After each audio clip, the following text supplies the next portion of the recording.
Well, you are right on time for this live proceedings or live broadcast of the National Assembly proceedings this afternoon of the 22nd day of August, the year 2023.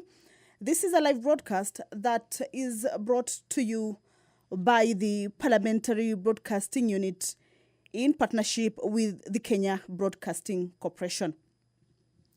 In the order of business for the members of the National Assembly this afternoon is that their bill on the anti-money laundering and combating of terrorism financing laws amendment bill originating from the National Assembly, Bill number 35 of 2023, by the leader of the majority party, Honorable Kimani Ichung'wah, is lined up for second reading. It is a bill that is at its second reading stage, and this afternoon, the mover of this bill will be called to reply. It is a bill that is at the second stage of reading. A look at what exactly this bill seeks to achieve is that the bill seeks to make various amendments to various acts of parliament relating to anti-money laundering, countering the financing of terrorism, and countering the financing of proliferation of weapons of mass destruction, in addressing deficiencies identified during the mutual evaluation of Kenya. There are various laws that this bill seeks to amend, and the Extradition, Contagious and Foreign Countries Act, CAP 76, is a part of the laws that the bill seeks to make amendments to. And a part of the amendment is to provide for simplified extradition measures and expressly provide for the offense of terrorism financing as an extraditable offense. The amendment to this particular law will be seeking to provide for simplified extradition measures and expressly providing for the offense of terrorism financing as an extraditable offense. The State Corporations Act, CAP 446, is also a part of the laws that this bill seeks to make amendments to. This one is with regards to exclude the application of the Act to the Financial Reporting Center, thereby facilitating the operational independence of the Financial Reporting Center in conformity with the Financial Action Task Force, FATF standards. Lined up for amendments in the laws that this bill seeks to amend include a total of about 15 laws that are lined up, and this afternoon the mover will be called to reply. Again, members of the National Assembly will also consider the Climate Change Amendment Bill originating from the National Assembly, Bill number 42 of 2023.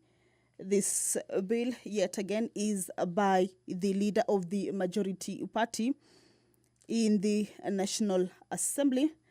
And the principal object of this bill is to amend the Climate Change Act 2016 in order to provide for the regulation of the carbon markets. Now, according to the mover of this bill, is that the Climate Change Act 2016 is a national legislation that's intended to enhance a response to climate change and provide mechanisms and measures to achieve low carbon climate resilient development. However, that act is said not to provide a legal framework for carbon trading. So provision of a regulation of the carbon markets is a part of the major part in this bill that the mover seeks to attain in making amendments to the Climate Change Act for the year 2016.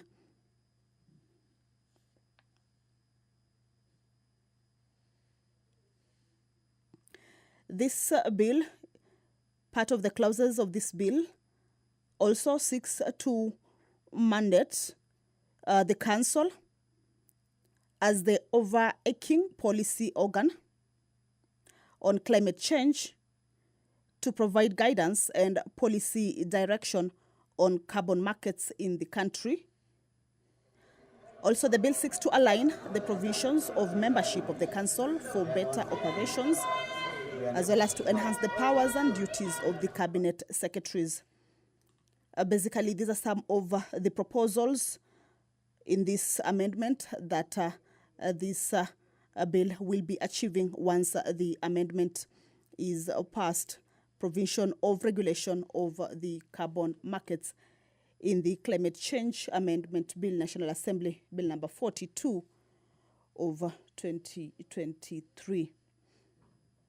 And the Speaker of the National Assembly, Honorable Dr. Moses Wetangula, as you can see, he is walking into the chambers, already in the chambers. He will be presiding over this afternoon sitting.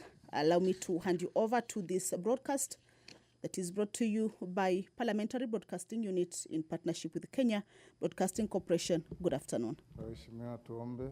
Ewe Mwenyezi Mungu ambaye kwa hekima na wema wako umetoa nyadhifa za viongozi na mabunge kwa ustawi wa jamii na utawala wa haki wa wanadamu.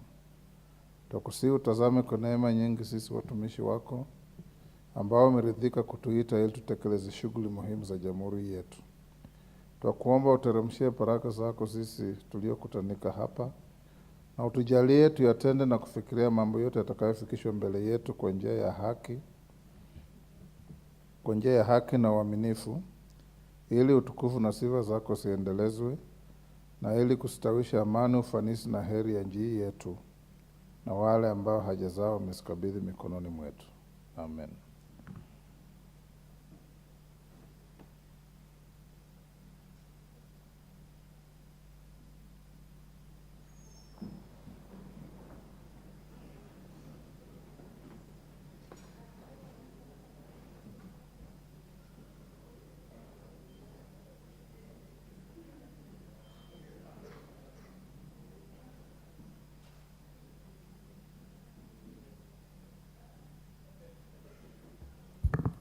Sergeant, we don't have quorum. You may ring the bell.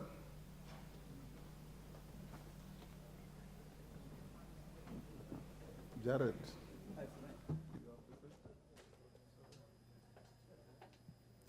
Well, Speaker of the National Assembly, Honorable Dr. Moses Wetangula, has just directed that the quorum bell be rung. This is pursuant to the House Standing Order number 34, that if the House lacks the requisite quorum of 50 members at the commencement of the House, then a quorum bell will be rung. And this is, of course, to give way to the members. As you can see, they're walking into the chambers, members who may be within the precincts of Parliament, but yet to get to the chambers to be able to make their way to the chambers.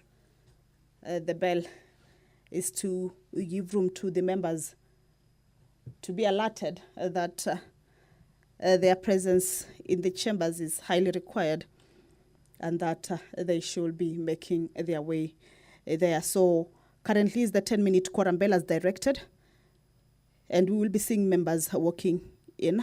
Once the quorum is achieved, 50 members, once are seated in the chambers, then the Sergeant at Arms will alert the Speaker, and the Speaker will call the House to order for the commencement of the House business. 3 bills are lined up for second reading, or rather are at the second reading stage and are lined up for consideration at the floor of the House this afternoon. The Water Amendment Bill originating from the National Assembly, Bill number 33 of 2023, by the leader of the majority party, Honorable Kimani Ichung'wah, is part of the three bills that this afternoon are lined up to be considered at the National Assembly. And this bill seeks to amend the Water Act 2016 for the purposes of operationalizing public-private partnership in the water sector. This bill also seeks to provide for additional powers. That is an indication from the Honourable Sagittal members, Terms we now that have quorum to transact our business. Clerk.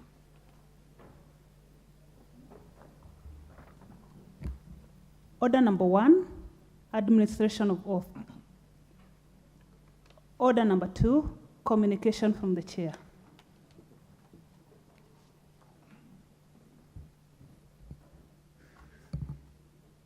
Thank you, honourable members. I have two short communications. The first one is a recognition of staff from the National Assembly of the Republic of Namibia. Honourable members, I wish to introduce to you a delegation of staff from the National Assembly of the Republic of Namibia who are seated in the Speaker's Gallery. The delegation comprises Mr. Emmanuel Nehoya, Deputy Director, Table Office, Ms. Carol Ann Esterhuizen, Chief Legal Officer, Legal Services, Ms. Lynette Sawyers, Parliamentary Clerk, Mr. Ian Van Wyk, System Control Officer, Mr. Simon Shikudule, Chamber Officer, and Mr. Benjamin Kandapaera, Chamber Officer. Honourable members, the delegation is in the country to interact, learn, and share experiences on best practices with their counterparts in the Directorate of Legislation and Procedural Services in the National Assembly. In fact, this afternoon we allowed Mr. Emmanuel Nahoya to attend our House Business Committee as an observer. On my own behalf and that of the House, I wish to welcome them to the National Assembly and wish them fruitful engagement during the visit. I thank you. The next communication, honourable members, is on the National Assembly Leadership Retreat 2023.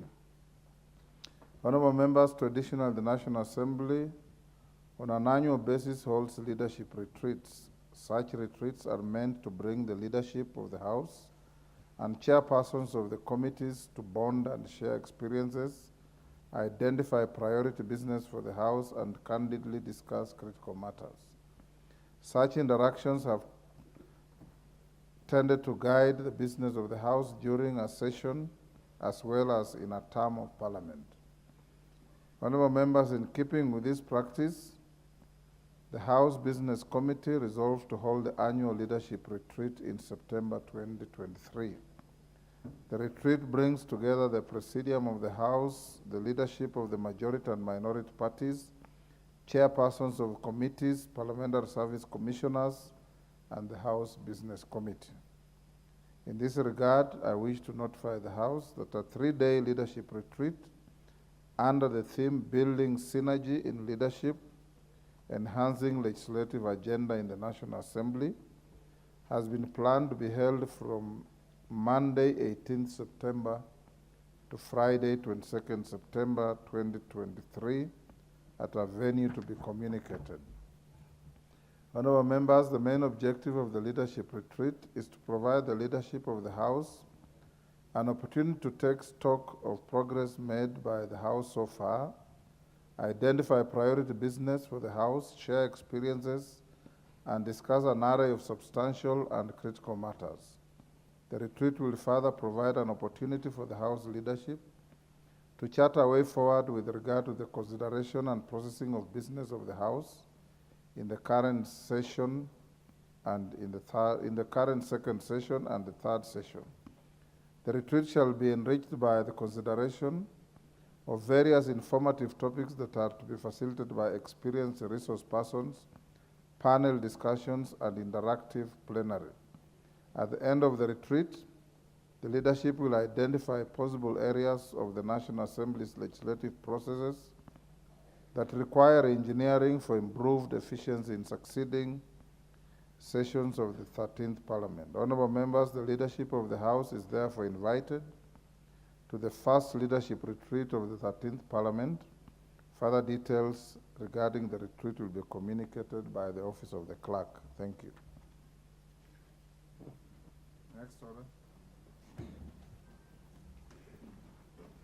Order number 3, messages.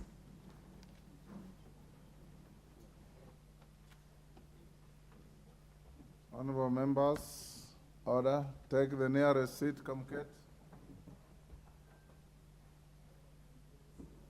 What is your idea of the nearest?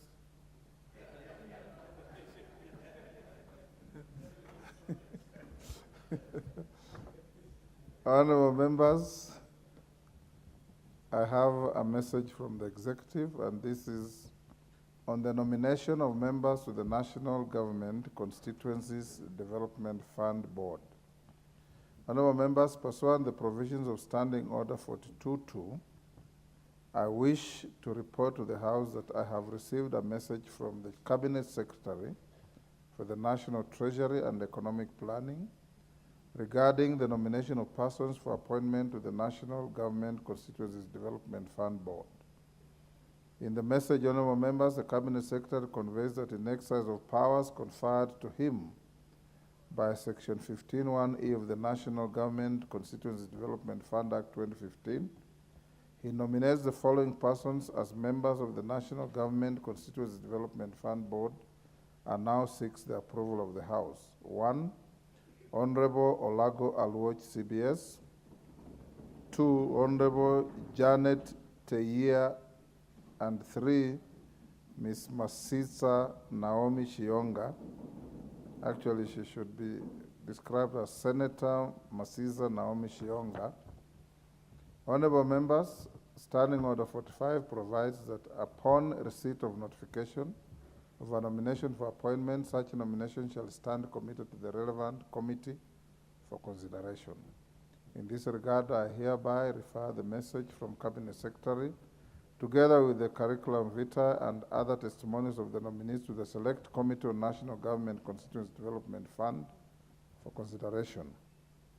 In considering the nominees, the committee should take note of the provisions of Section 8 of the Public Appointments Parliamentary Approval Act 2012, which requires the National Assembly to undertake the approval exercise within 28 days. Honorable members, conscious of the fact that the House is scheduled to proceed for recess this week, I hasten to clarify that the counting of the days with respect to the consideration of the nominees will cease during the recess period and resume when the House first sits upon resumption. The committee is expected to forthwith commence the approval process and notify the nominees and the general public of the time and place for holding the approval hearings, and upon conclusion, table its report within the statutory timelines. I thank you. Next. Order number 4, petitions.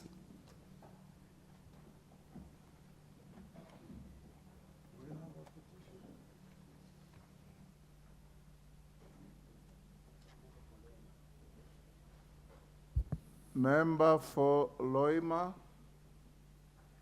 you have a petition. Thank you. Akuja. Yes, sir. Thank you, Honorable Speaker. Honorable Speaker, I rise to present a public petition number 49 of 2023 regarding 41 Kenyans court-martialed and convicted for between 8 to 40 years imprisonment in Uganda. I, the undersigned, on behalf of concerned citizens in the Republic of Kenya, draw the attention of the House to the following: that 41 Kenyans were arrested, detained, hurriedly convicted for between 8 to 40 years by Moroto 3rd Division Military Court after cordon and search operation conducted by Uganda People Defense Forces UPDF. That all 41 Turkana pastoralists were taken through a one-day court-martial trial without legal representation or right to appeal, while the right to a fair trial is that every person should be presumed innocent until proven guilty. That majority of those convicted are minors below the age of 18 years who were rounded up in their kraals and alleged to be in possession of illegal arms and ammunitions.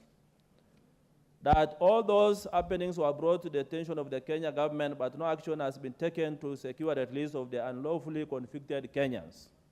That there is no clear information on which prison facilities these convicts are confined in or traced to prove they are still alive. That efforts made to the Kenyan embassy in Uganda to address and follow up on the matter have not borne any fruits. That it is irrational and patently absurd for the Kenyan government to give a devil ear to the plights of its citizens who are suffering and mistreated in a foreign country. Honorable Speaker, I therefore, your humble petitioners pray that the National Assembly, through the relevant committee, makes an inquiry into all matters raised in this petition with a view to ensure that, one, the government of Kenya acts with speed to secure the release of 41 unlawfully convicted Kenyans whose whereabouts is unknown. Two, the Minister of Foreign Affairs, Foreign and Diaspora Affairs through the High Commission in Uganda makes requests for the extraditions and surrender of the accused person to Kenya authorities for trials. Three, the Minister of Foreign Affairs, together with the Minister of East Africa Community Affairs, should hold bilateral talks with the governments of Uganda and Kenya to strengthen and foster the diminishing peaceful relationship between the two states. And your petitioners will ever pray. Thank you, Honorable Speaker. Thank you, Protas.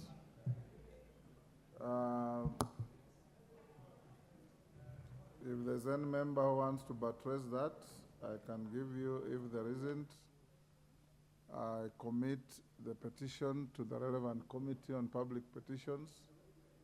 But Majority Leader, order. Majority Leader, you've heard what Akuja is saying.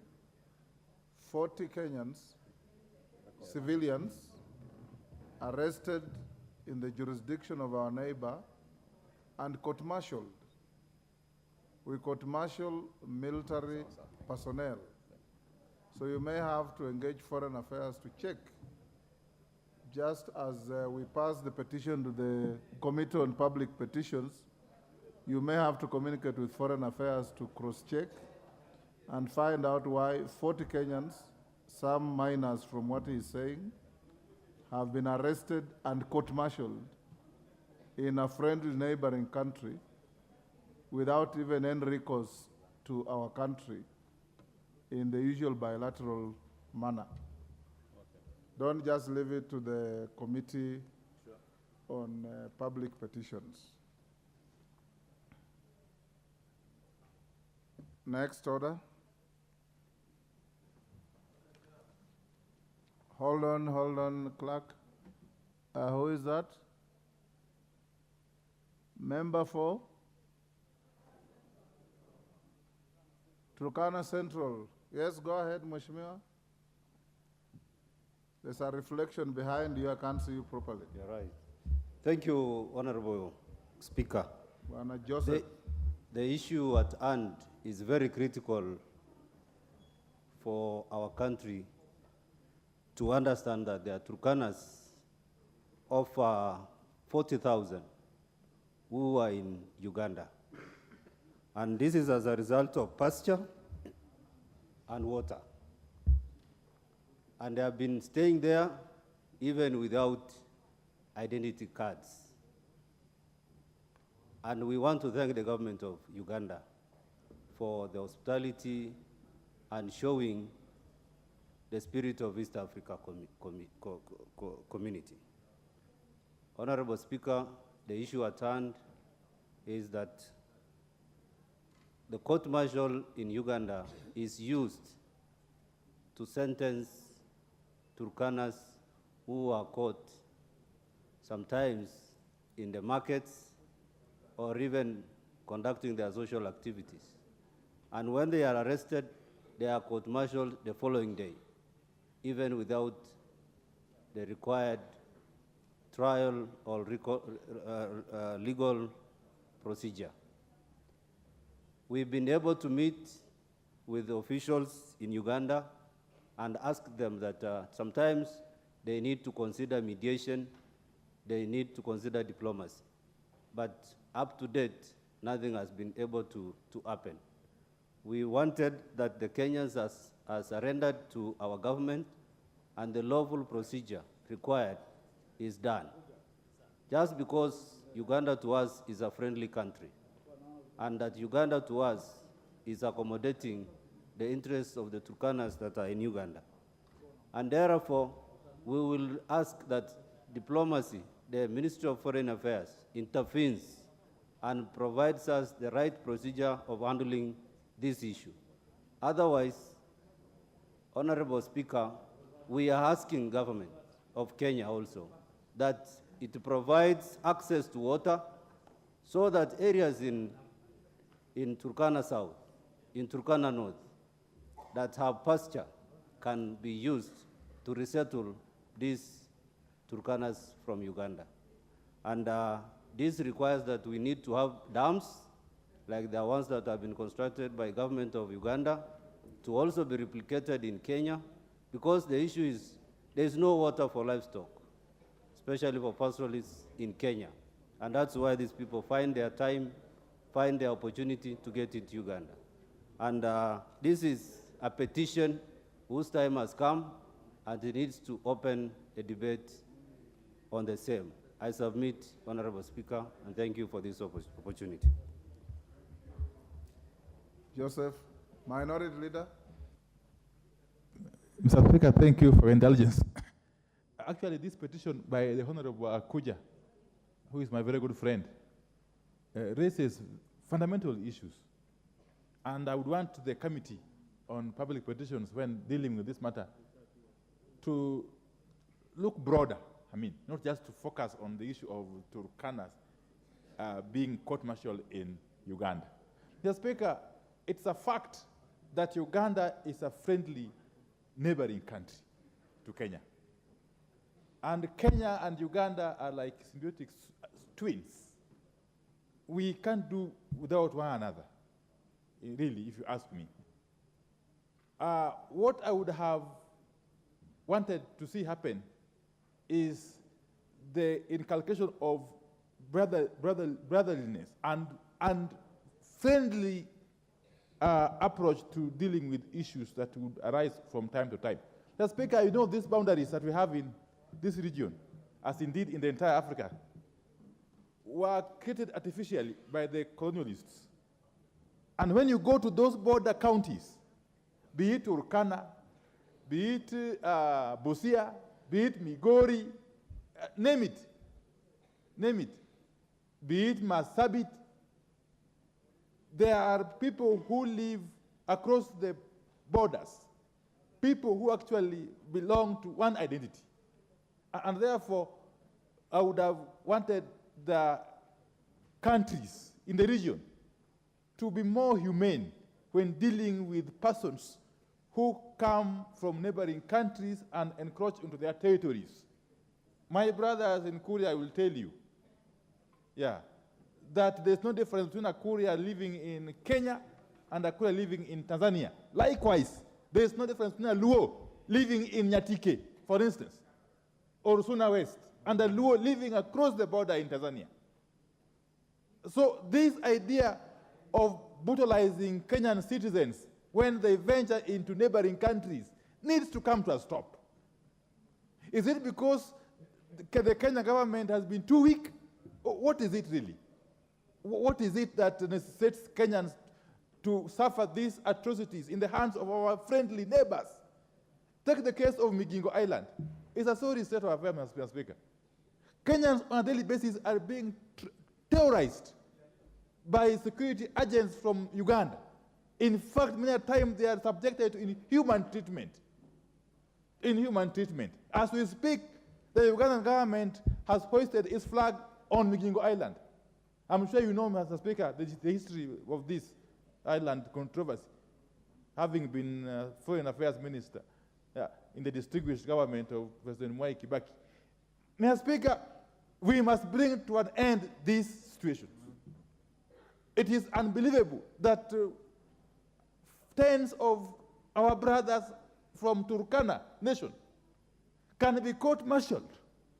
Mr. Speaker, from my little understanding of court-martial, it is only done for military officers. I thought so. You don't court-martial a civilian. There is no evidence that those Turkanas are militarized people or are military people. They are basically citizens of Kenya going about grazing their livestock. So I think this petition by Honorable Akuja needs to be treated with utmost urgency so that we get to understand really what needs to be done to address the plight of our citizens who are suffering in the hands of our friendly and sister neighbors. Thank you, Mr. Speaker. Thank you.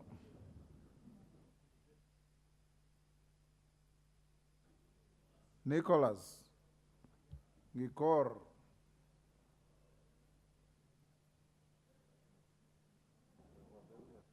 Give the mic to Nicholas.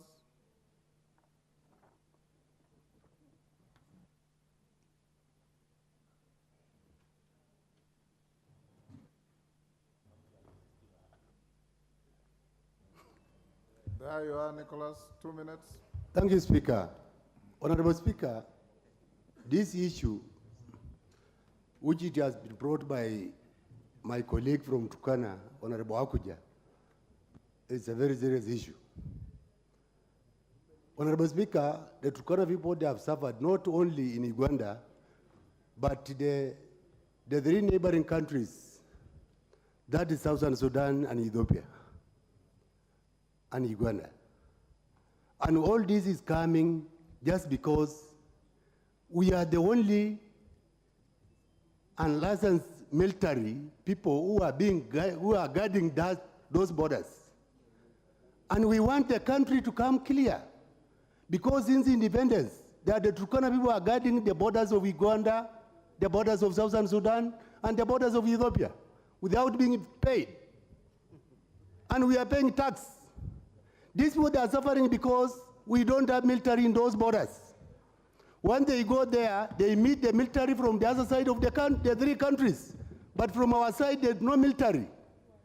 What is the state of Kenya doing about those three borders? Because they are the Turkanas who are guarding those borders since independence today. And I am very soon going to the International Court to look for justice, because our men, they are suffering in those three borders.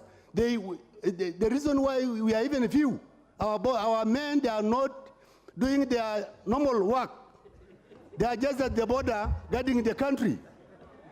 So, Honorable Speaker, very soon I will be going to court to seek for this, to petition the government for not giving us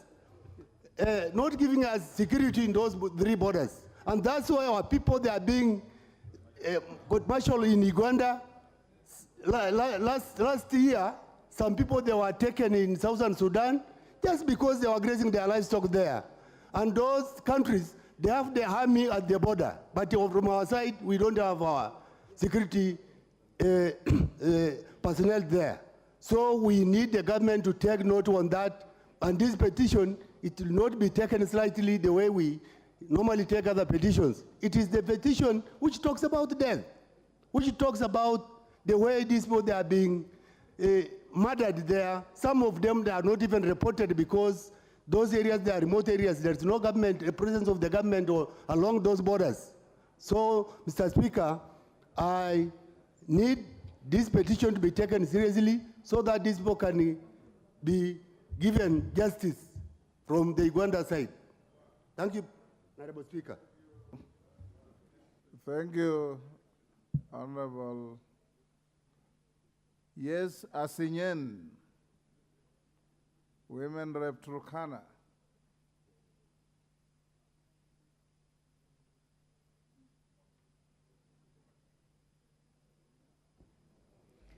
Okay, thank you, Honorable Speaker, for giving me this chance to add my voice to the petition presented by Honorable Protas Akuja. Honorable Speaker, most of the times, whenever we've tabled adjournment motions in this House, I've always brought out the uniqueness of Turkana County, Honorable Speaker. That Turkana County is the only county in Kenya that borders 3 international countries. And let me repeat again, we border South Sudan, Ethiopia, and Uganda.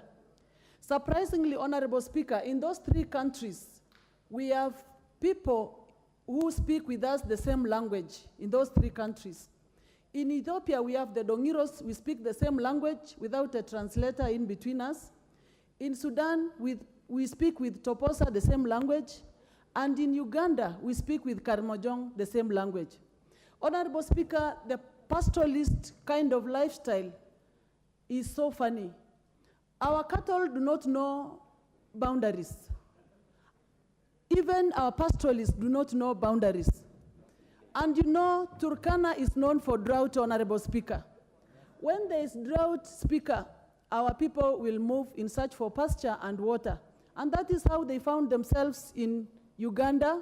Some are in Ethiopia and others are in South Sudan, Honorable Speaker. In many years that they have resided in Uganda, Honorable Speaker, many inhuman activities have been reported. Many international humiliations have been reported, meted on them by the military of Uganda, Honorable Speaker. And in this one, those 41 Turkanas have stayed in that court-martial process for over 2 months now.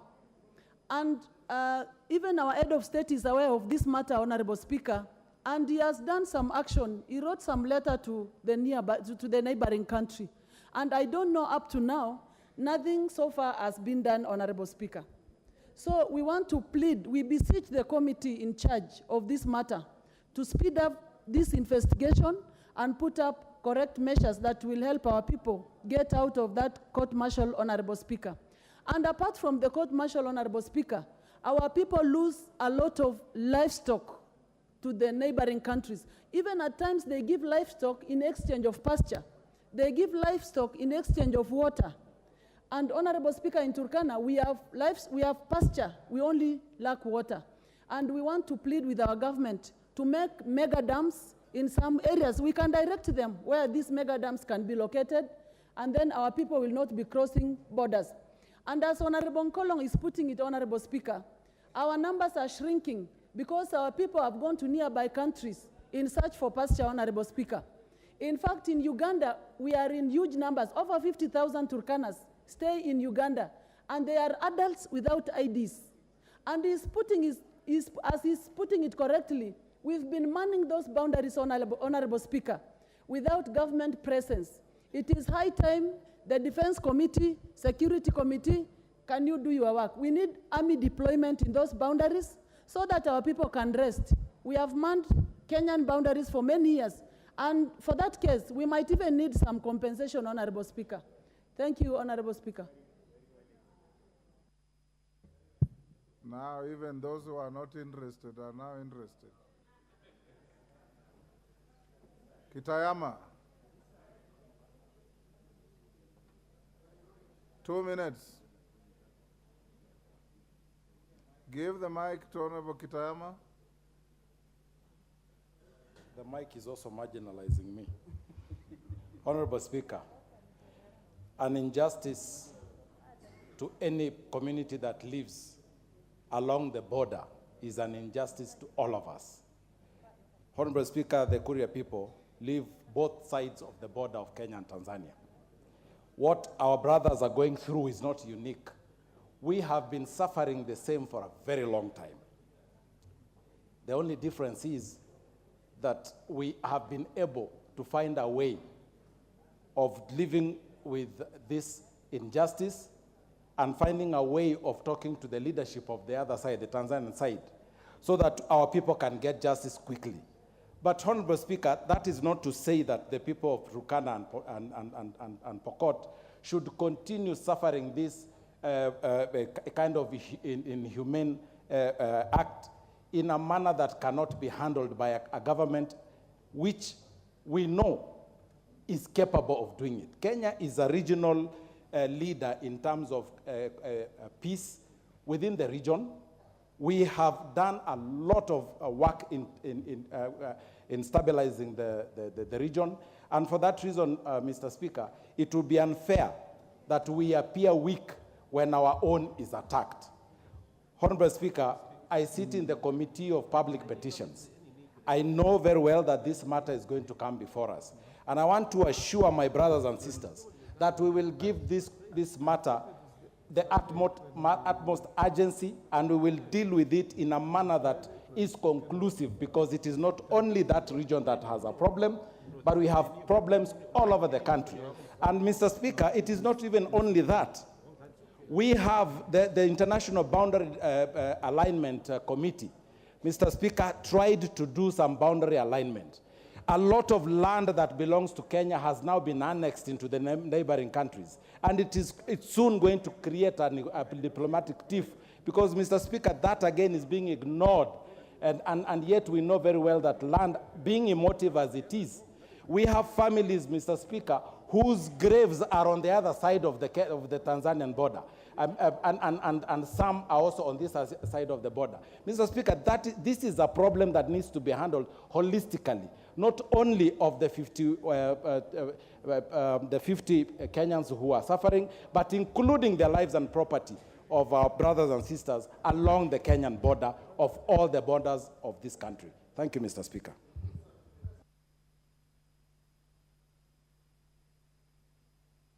Raphael Wanjala, 2 minutes.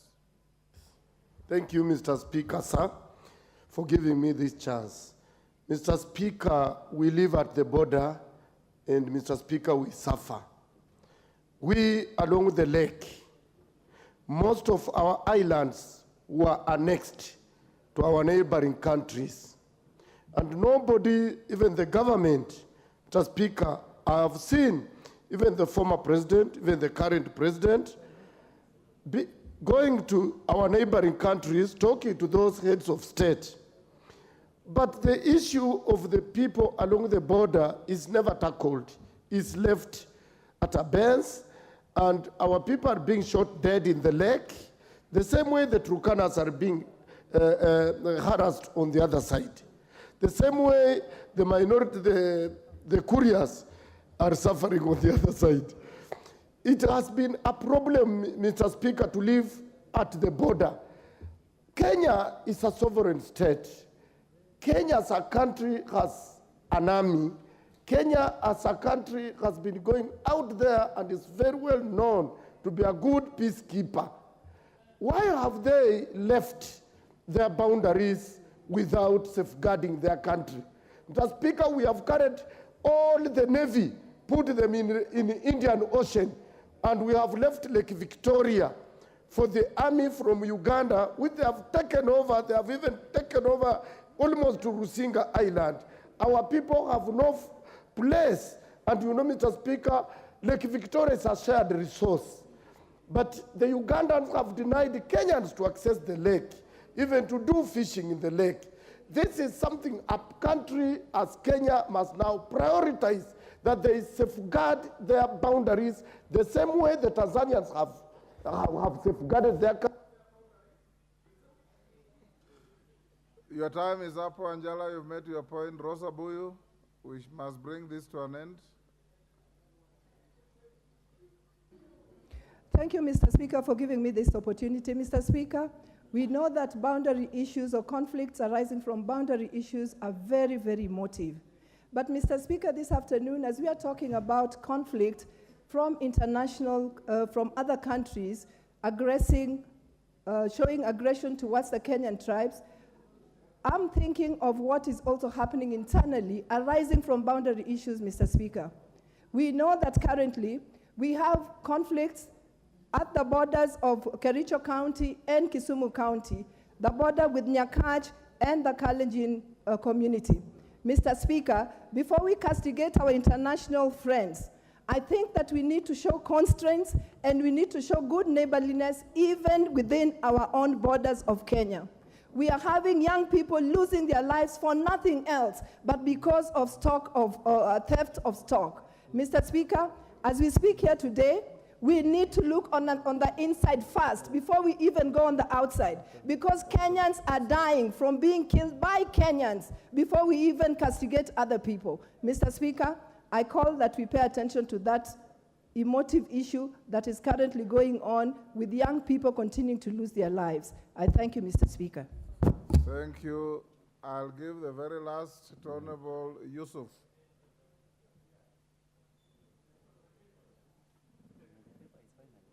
Yes. Mike. Thank you, Mr. Speaker, for giving me this opportunity. Also coming from a country, an area that borders with other countries, this problem is happening everywhere. I sympathize with my friends from Turkana. It's only that maybe in parts of this country is not being exposed so much. But this problem is happening everywhere, particularly with the pastoralist communities who are forced to move from one place to another to look for better pastures and water. When we deplete ours, we go to Ethiopia, we go to Somalia. But recently, IGAD has developed a very important protocol, which is called Transhumance Protocol, for allowing pastoralists free movement within the IGAD countries. Unfortunately, that protocol has not been signed here in Kenya. It is with the Minister for Foreign Affairs. Other countries, other neighboring countries, most of them have signed, but the Minister for Foreign Affairs of Kenya has not signed that protocol. That protocol will be a solution to our movement from one country to another as pastoralists to look for pasture and water. So I asked through the relevant department to ask the Minister for Foreign Affairs to ensure that that protocol is signed and is brought to Parliament for it to be endorsed so that we can have free movement officially and legally, so that these problems of happening around the border areas comes to an end. Thank you so much, Mr. Speaker. Thank you. We'll end up there. I already directed the majority leader to get in touch with Foreign Affairs, and the petition is committed to the relevant Committee on Public Petitions. Honorable members, before I call the next order, allow me to acknowledge in the Speaker's Gallery Chemil Sugar Secondary School from Horoni, Kisumu. In the public gallery, Kanyaki Catholic Church from Chuka. I don't know if it's a school or a church. Taraka Nithi. Luuma Primary School from Tigania East, Meru. Gatori Primary School from Manyata, Embu. St. James Leberio Primary School from Kapseret, Uasin Gishu. Honorable members, on my behalf and on your behalf as a House, we welcome our guests in the galleries of the House and in Parliament. Next order. Order number 5, papers. Majority Leader. Thank you, Honorable Speaker. I beg to lay the following paper on the table of the House. Today, Tuesday, 22nd August 2023, the Treasury Memorandum on action plans to revive and commercialize state-owned sugar companies from the National Treasury and Economic Planning. Honorable Speaker, maybe it's important to just elaborate further what this paper is about. The National Treasury is submitting the Memorandum on Action Plans to revive and commercialize the state-owned sugar companies, requesting the National Assembly to approve. Honorable Speaker, I was just elaborating for the Honorable Salasia. I can see he's here, Honorable Speaker. The Honorable Salasia is in the House, and I wanted him to pay attention because we are talking about sugar companies. Honorable Speaker, it seeks for the approval of the National Assembly for, one, the write-off of loans owed by the 5 public mills to the Government of Kenya and Kenya Sugar Board, Commodities Fund, amounting to 65 billion shillings, 778,448,646 shillings as of 30th June 2023, and any other accrued interest as of the date of approval.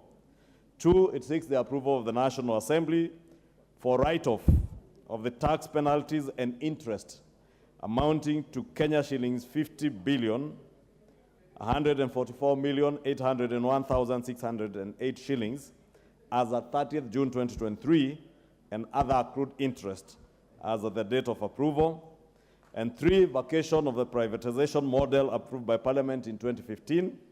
And 4, leasing model for the 5 public-owned sugar mills, that is Nzoia Sugar Company, Chemelil Sugar Company, Miwani Sugar Company in receivership, Muhoroni Sugar Company in receivership also, and the South Nyanza Sugar Company. Thank you, Honorable Speaker. I wanted those members from the sugar belt to take note of those approvals being sought through that memorandum. And I beg to lay. Thank you. Honorable members, that paper is referred to 2 committees, the Departmental Committee on Finance and National Planning and the Departmental Committee on Agriculture and Livestock for urgent consideration, and in any case, to bring their report to the House within the next 2 weeks. We never debate papers.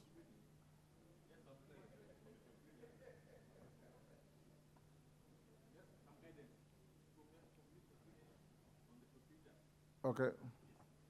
1 minute. Mr. Speaker, just some guidance from you would suffice on this matter. No, sugar is a very, very serious issue. It's an extremely important matter for especially residents of Western Kenya. Mr. Speaker, I hear you giving those 2 committees 2 weeks. Yes. And yet, even as we speak, we have got a sugar bill, which is currently being debated in this House. There is no conflict. There could be. You know why? You know, the sugar bill is the anchoring bill. When, if passed and accepted, it would become the anchoring act on all matters sugar in this country. So I would have imagined that any policy direction that would come from the cabinet or any other agency should be aligned to the Sugar Act if and when it is passed and assented to. So that's why I'm asking, yes. Did it be in order, therefore, that you could pose action on this paper pending the determination of this House on the very important sugar bill, which has been moved by my very good friend, Honorable Wangui. Okay? In fact, you finished? Yes, I'm finished. Thank you. Yes. Honorable Wandai, in fact, this paper, I've gone through the sugar bill. I've gone through the paper. In fact, the paper is buttressing what Honorable Wangui is prosecuting. And as a matter of information to you, I've directed the fast tracking of the sugar bill to be concluded in 2nd reading tomorrow and go to 3rd reading on Thursday.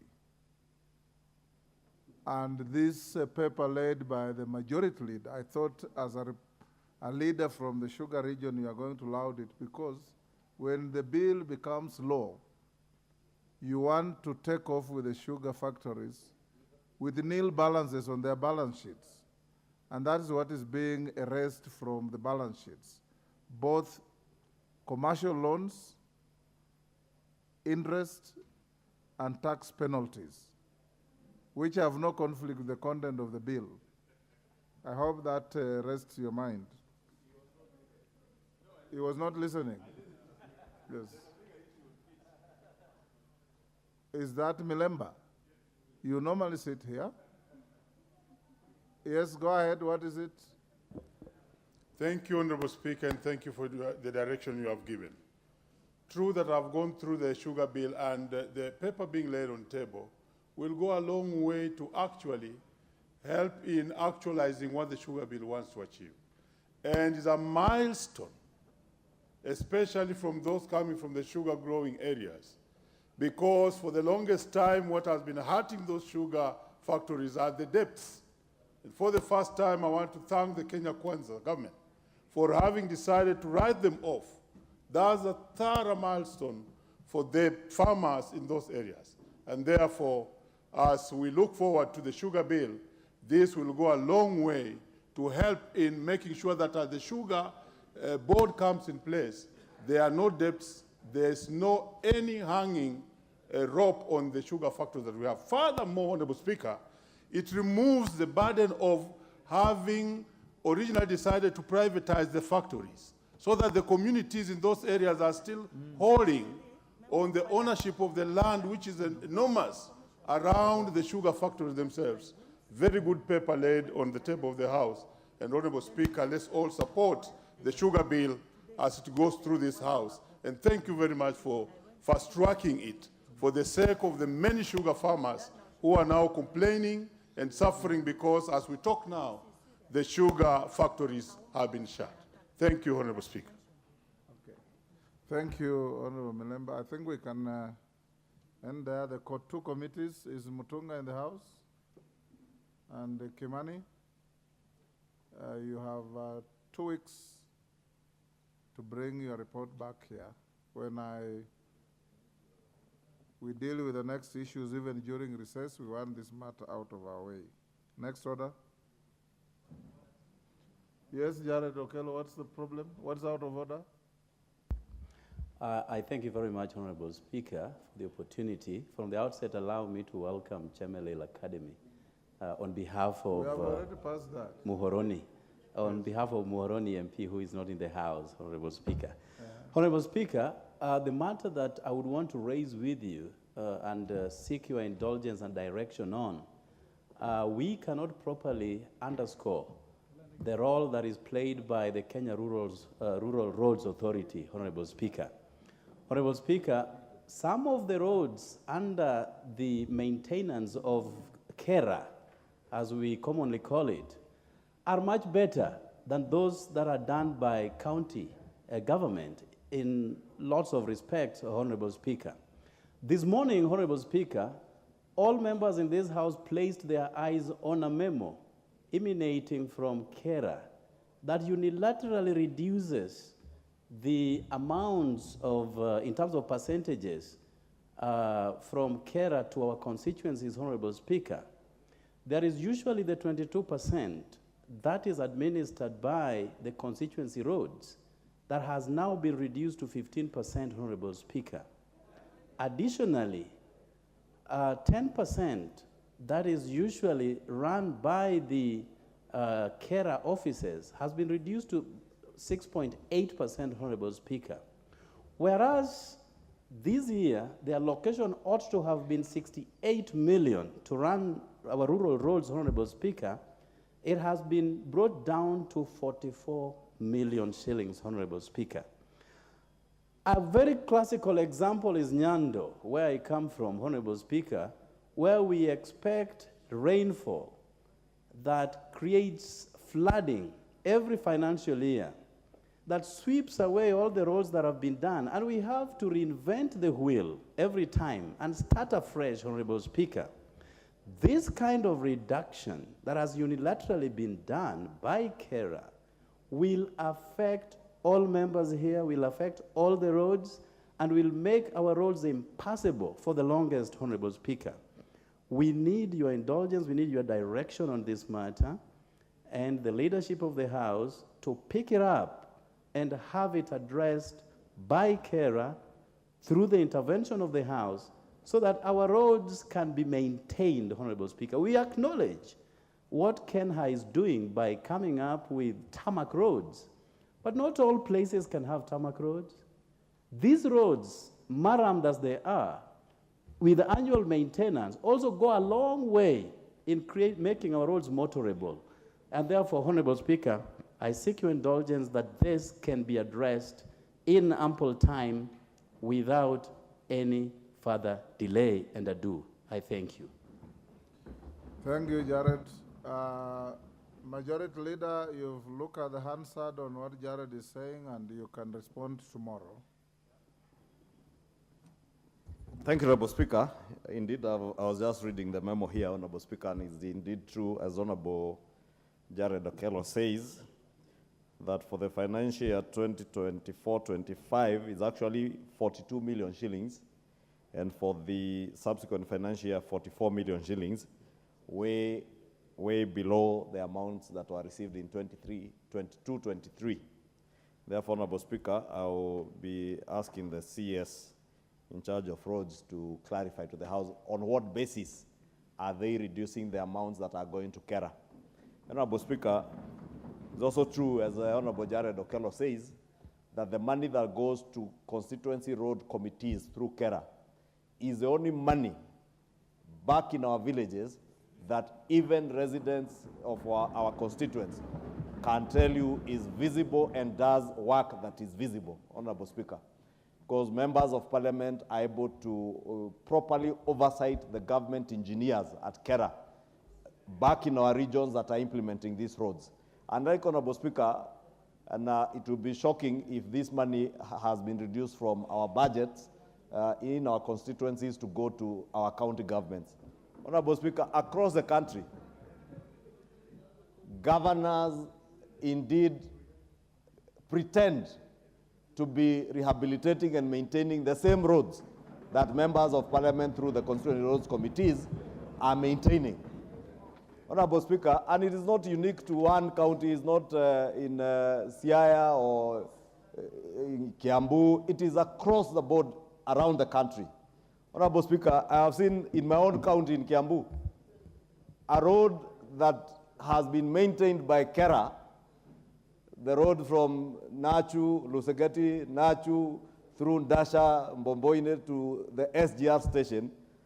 The governor pretends to be maintaining the same road, comes and grades the road and leaves the people suffering under a hail of dust. And what he's doing is to pretend that he's digging up maram in the neighborhood. And since time immemorial, since the colonial times, when the white settlers settled in the Kikuyu White Highlands, there has never been any discovery of maram. What they are excavating from Kikuyu, Honorable Speaker, is basically soil that looks like maram. And they pretend that this money, this soil that they are now excavating is going to maintain roads, Honorable Speaker. Therefore, a matter of concern, not just to the member for Nyando, but to the people of Kenya. Because the people of Kenya will tell you they get absolutely no value for the money that goes towards maintenance of maram or non-bitumen roads in their backyards, other than what they see Kera doing, Honorable Speaker. And therefore, we must make sure the Cabinet Secretary and indeed the Director General Kera allocates more resources out of the fuel levy to the CRC of the constituency road committees, because that is where people get value for money. And Honorable Speaker, it only happens that because members of parliament are not implementers of these projects and they have no executive authority, so they are able to meaningfully offer real oversight. Unlike the situation for governors, where they are the executors and the implementers of these projects, and therefore they are more keen on deriving kickbacks from contractors than actual delivery of services. Honorable Speaker, Kenyans will tell you, members of our county assemblies, Honorable Speaker, have to kneel before their governors so that they get deals to maintain maram roads. Honorable Speaker, these things, Honorable Speaker, must come to an end. And Honorable Speaker, we had this engagement in the House Business Committee this morning on our role as members of parliament. The next time you ask the CS roads to appear before this House, you must also seek to know what roads are being maintained by county governments, what is the classification of the roads that are under county governments in each of your counties, and which ones are under Kera, how much money is going towards maintenance of these maram roads, Honorable Speaker. Because again, Honorable Speaker, you'll be shocked. In the last 2 or 3 months, close to 11 billion shillings has gone to the maintenance of these dirt roads, Honorable Speaker. You can imagine 11 billion shillings, how many kilometers of roads 11 billion shillings would tarmac. Honorable Speaker, you heard the President the other day speak about a lady who could not move from procurement in Kera,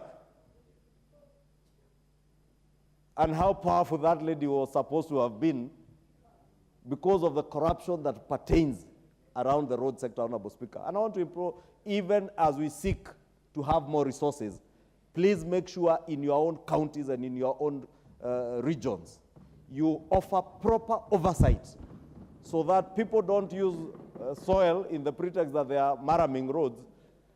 People don't grade roads that have already been done and pretending to be maintaining the same roads, so that people back in the constituency are able to see value out of the money that has been allocated to maintain these roads. And Honorable Speaker, with that, let me commit that I will indeed pick up this matter with the Cabinet Secretary and Kera, so that they may come and tell us why is money going to roads maintenance reducing.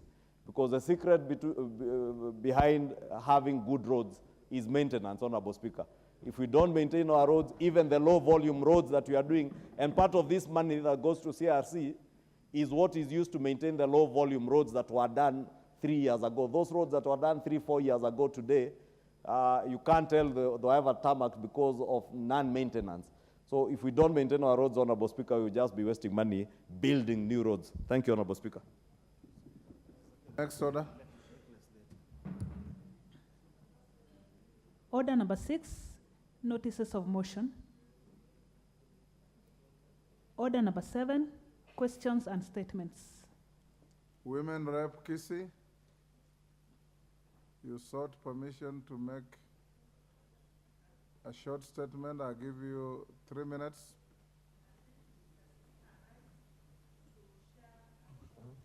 Tragedy that has happened to Honorable.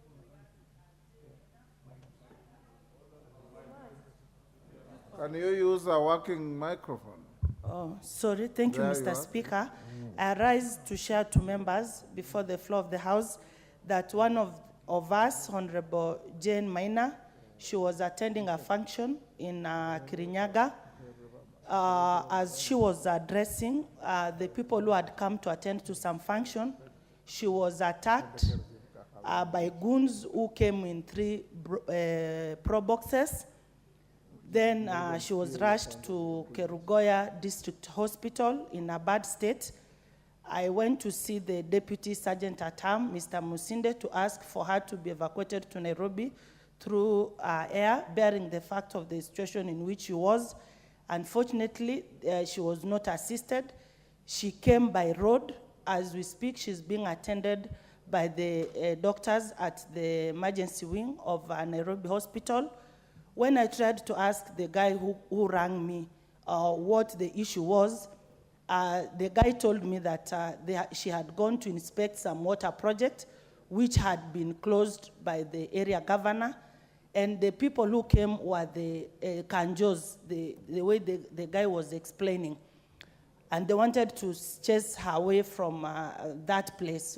When it didn't happen, that's when they called for more people to come and evacuate her. In the process, she was badly injured. I felt I should share to members because it's not a good thing. Any fight to any member of us, it can also happen to us, Mr. Speaker. It is very wrong. I appreciate for the time.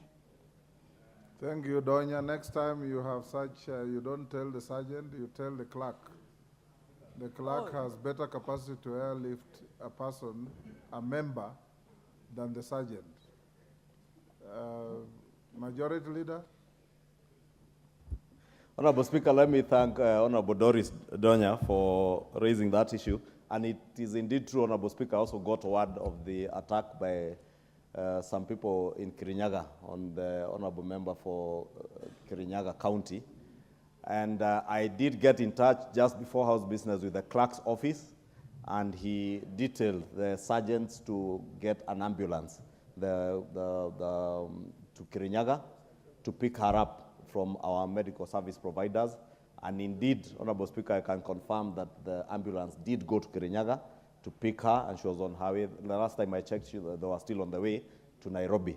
And let me just take this opportunity also to thank the clerk and the chief sergeant at times for the quick action to evacuate her.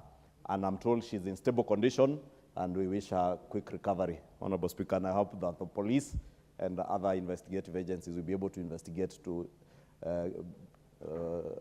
hold to account and bring to book those who may have attacked her. Honorable Speaker, thank you.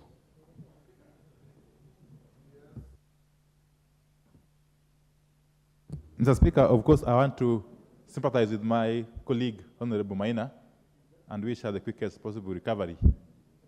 But arising from the remarks by Honorable Doris Down, it would appear that the Honorable Maina, without really speculating, it would appear that Honorable Maina was attacked by goons who came in what she called pro boxes, and that these goons were supposedly working on behalf of the county government of Kirinyaga, probably the governor, of course. Mr. Speaker, we must condemn violence in all its shades and forms. Violence is violence, whether it happens in Kondele or it happens in Kerugoya, Mr. Speaker. So this atrocity which has been meted against our own colleague by the county governor of Kirinyaga or her agents, it needs to be investigated very, very expeditiously, and stern action taken against the financiers and the perpetrators of this heinous act. I saw the lady, the young MP, Honorable Speaker, Honorable Maina, she's my friend also. I saw her in very bad shape in social media, having been attacked viciously. In fact, she was holding onto her head by goons hired by the governor. That is not acceptable, Mr. Speaker. We demand that the governor of Kirinyaga be summoned by the DCI so that she can record a statement and, if possible, be taken to court. Thank you, Mr. Speaker. Mukunji. Honorable Mukunji. Give Mukunji the mic. Thank you, Honorable Speaker. And while I was here, I was actually trying to talk to one of the fella who they are with the Honorable Njeri in Nairobi Hospital. They have just arrived, and she's being taken care of. But Honorable Speaker, I want to say that having been explained what has transpired, we just say thank you to God that Honorable Njeri is alive, and she's going to recover well. And Honorable Speaker, this brings this House to a serious conversation on the health of our politics when it comes to women. Honorable Speaker, it's a challenge many women face when they are doing politics. And Honorable Njeri is a member of the young parliamentarians in this House. I also want to take the toll of the minority leader, I'm the majority leader, to condemn and seriously condemn issue of attacking women when they are doing politics, Honorable Speaker. It is a shame that Honorable Njeri, who has a very small stature, but very serious brains, can be attacked by goons, Honorable Speaker, while she's doing her work as the women rep for Kirinyaga. I take this opportunity to condemn seriously that attack and call for the highest office of the investigative organ of this country, Honorable Speaker, to expedite the investigation and give this House serious answers on what transpired. And we want to see anybody who has been involved and anybody who has tried to actually mobilize for Honorable Njeri to be attacked, taken into books. Thank you, Honorable Speaker. Murugara. Murugara. Yes. All right. Thank you very much, Mr. Speaker. The Speaker, I wish to wish a member of my committee, Justice and Legal Affairs, the Honorable Njeri Maina, the very quick recovery. Secondly, condemn that heinous act that has been committed in Kirinyaga by some unknown persons or persons who are actually known, and I believe they are known because their identity appears to actually be in the public domain. Violence, as is clearly stated by these other members of parliament, should not be condoned in this country. It doesn't matter whether this is meted against women or against men. Violence should never be anywhere part and parcel of our politics. Therefore, I would also urge that the investigative authorities move the speed, bring to book everyone associated with this, however big, however small, so that Jane Jerry Maina can actually get justice even from that angle. We wish her very well. Thank you very much. I want it to end there. We have had, it is not a women affair, it is a member of parliament affair. And an attack on a member of parliament, regardless of their sex, is an attack on all of you. So we should introduce it to a women affair. I want to end it here. Yes, Toto. Is that Toto or double N?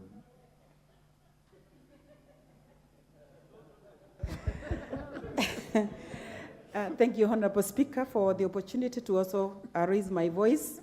Honorable Njeri is my neighbor because she comes from Kirinyaga, and we are just across in Embu County. And if Honorable Njeri has been attacked, then Embu is just a stone throw away.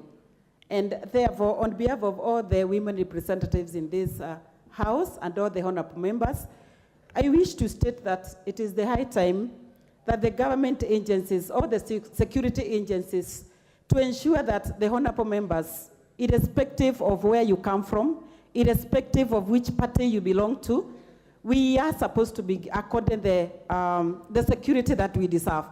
Honorable Jerry Maina is just a case study this afternoon as we pray that she'll get quick recovery, but also the security agencies in Kirinyaga County, headed by the Governor, Her Excellency Governor Waiguru, should be able to tell us and to tell this House who are these people who are in the pro boxes that meted against Honorable Jerry Maina.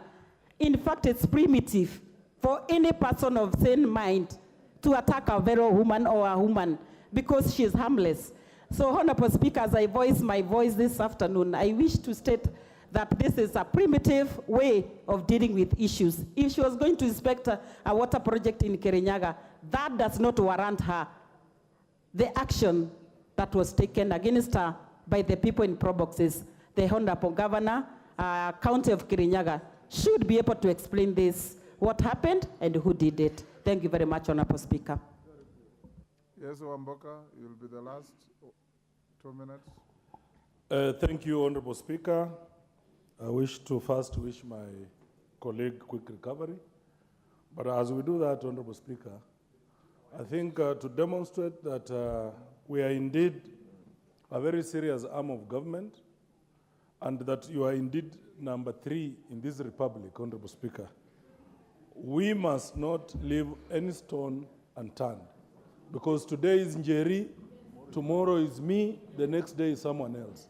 And on that note, Honorable Speaker, I wish to request that this House moves and calls the Minister in charge of internal security to come and explain to this House under what circumstances Honorable Njeri was attacked, beaten, and suffered.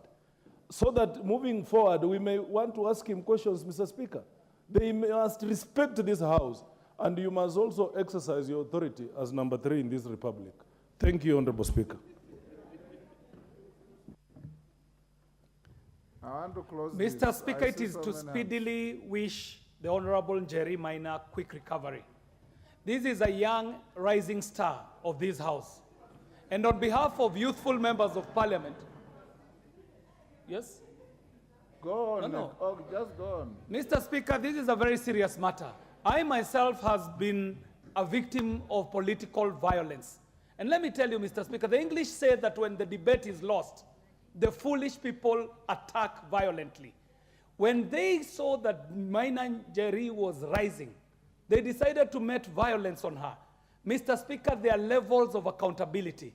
We are talking about the people in the pro box, but we know political violence is never an orphan. Every act of violence that is political is a sponsored act. So as we dig to find out who these people in pro box were, we also need to find out who has sponsored them. And the accountability has to go to the highest level of this sponsor, Mr. Speaker.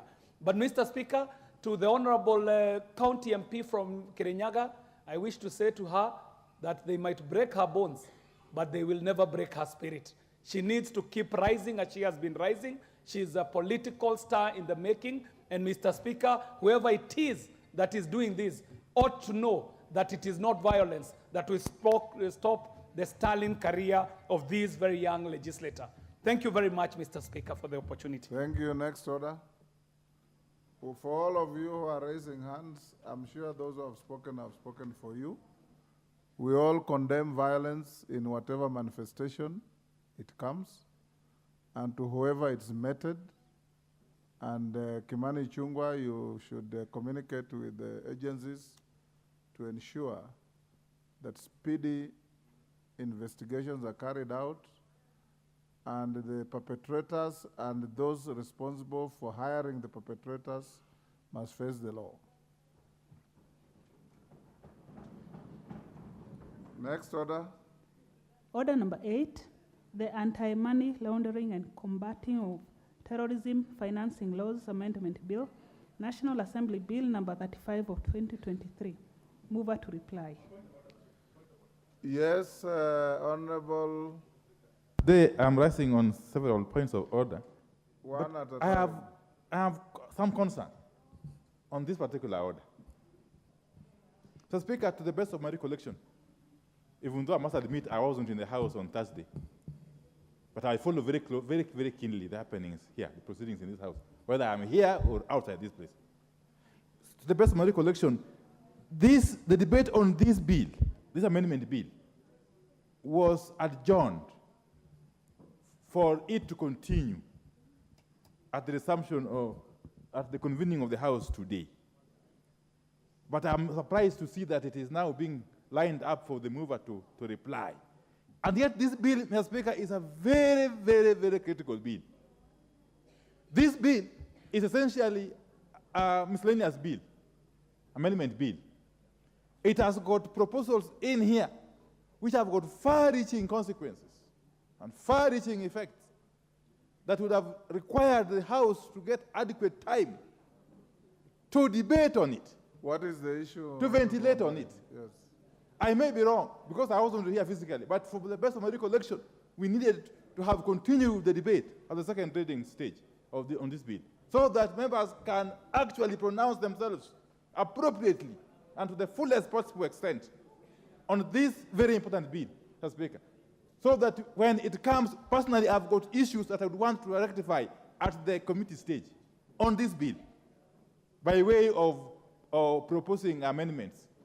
So I would really want to plead with you. Even if by any chance the debate was concluded, I would still want to plead with you to exercise your powers under standing order number 1 to reopen debate on this bill. It has happened before. It happened in the 11th Parliament when I was here. It happened several times in the 12th Parliament. That this is a bill that we cannot just be seen to be rushing. Thank you, Mr. Speaker. Thank you, and I've asked the clerk to just confirm from the Hansard as to whether what you are saying is correct or incorrect.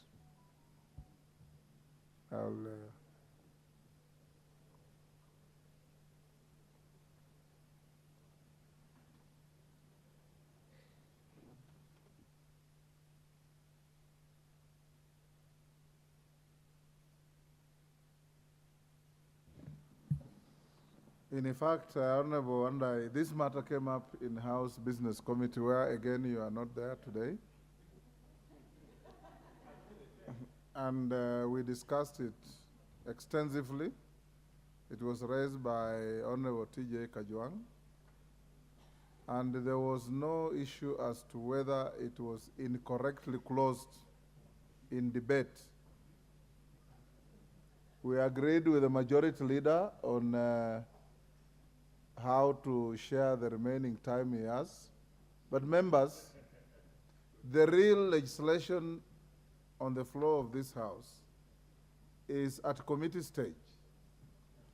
That's where when you have issues on any bill, you can engineer amendments to the bill and bring to the floor Second reading is debate, general debate. You highlight what you think is your view, and you may not debate the bill in second reading, but still bring very far-reaching amendments at committee stage. So those who have issues with this bill, so that we are not held back, including the Honorable Wandai, look at the bill and submit to the table office your amendments, if any, to the bill on the deep issues that you say you have on the bill. Majority Leader. Thank you, Honorable Speaker. And I rise to reply. And Honorable Speaker, maybe before I do that, with your indulgence, you allow me to give 3 minutes to the Honorable TJ Kajwang, who had canvassed for the 3 minutes. Right from House Business. But also, Honorable Speaker, allow me to also take this opportunity to plead with all of us as Honorable Members of Parliament, including my good friend Opio and I, the Leader of Minority. Because as he rightly says, he was not in the House on Thursday. He was also not in the committee, in the House Business Committee this morning. It is important when we find, and this order paper is usually published 24 hours ahead of time. Even now, you have your order paper for tomorrow morning, tomorrow afternoon, and probably with a snapshot of what will even be there on Thursday afternoon.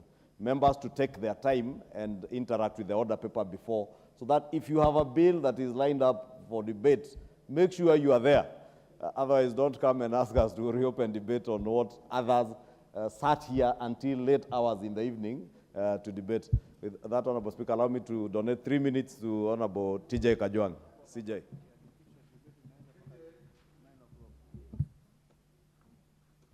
Mr. Speaker, 3 minutes is so short to persuade members of this House to reject this bill. But this bill should be rejected. First, on principle, we know that the way to move legislation which affect many or myriads of acts of parliament is through statute law miscellaneous amendment. This bill calls itself an act of parliament, but in itself it's a miscellaneous, it's a statute miscellaneous law amendment. But that is technical. Very few people will follow me. But let me tell you, lawyers in this house, accountants in this house, professionals in this house, you have your ass to suffer.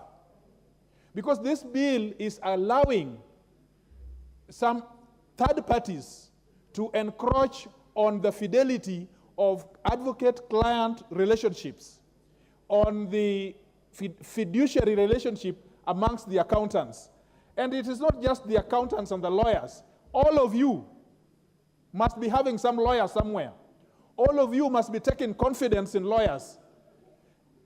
This bill, if passed, will allow people to intrude in your accounts and will allow people to know what you are discussing with your lawyer. It is so short a time to explain myself, but members, I can tell you, the speed by which this bill is going, you can know that there is more that meets the eye. Those other foreign institutions, whatever you want in Kenya, please don't do it through this house. And we know, we have information that the foreign powers are using this house to bring their own agenda. If in America there is no terrorism, there is no comparative act. In UK I checked, there is no comparative act. But you are being forced today to pass a legislation called itself terrorism for you to open yourself with your lawyers and with your professionals so that you open yourself to the world. Please, members, it is time for the mover to reply. But in this short period of time, I urge you to look at this bill keenly, vote wisely, because if you don't do it, you are, in essence, playing to the gallery from the West. I thank you, Mr. Chair. Majority Leader. Thank you, Honorable Speaker.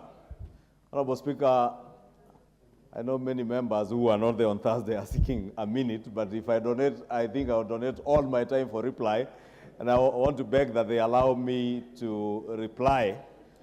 Honorable Speaker, many of the members who spoke on Thursday in support of this bill, and I don't remember a single member opposing this bill during second reading, Honorable Speaker, and let me take this opportunity to thank them. As I thanked the chair of the Jailer Committee and the Committee on Finance in their quick consideration of the bill. Honorable Speaker, I hear some of the reservations being expressed. And if the Honorable T.J. Kajwang was here on Thursday, and indeed a few other lawyers that I see in the House, like the Honorable Kaluma, who was begging for 1 minute to reply, and the upcoming lawyer in Honorable Opio Wandai, indeed, the concerns that you are raising, the concern that the T.J. Kajwang has raised, I indicated on Thursday, and the mover of the bill indicated on Thursday, that when, and I'm happy that the Honorable T.J., the Honorable Kaluma, the Honorable Opio Wandai were with me in this House in the last Parliament, when we vehemently opposed some of the provisions that were there in the Pokamla Act, or the Proceeds of Crime and Anti-Money Laundering Bill, which eventually became an Act of Parliament. And lawyers through LSK went to court over some of those provisions.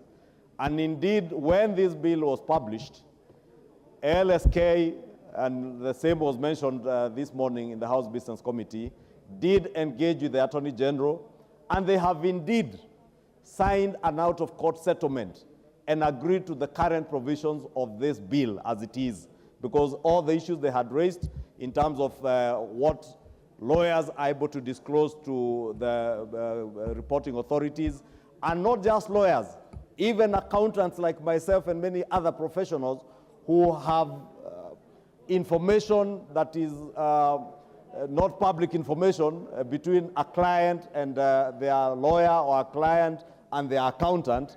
All those issues have been taken care of in this bill, Honorable Speaker. Honorable T.J. Kajwang, what is your point of order?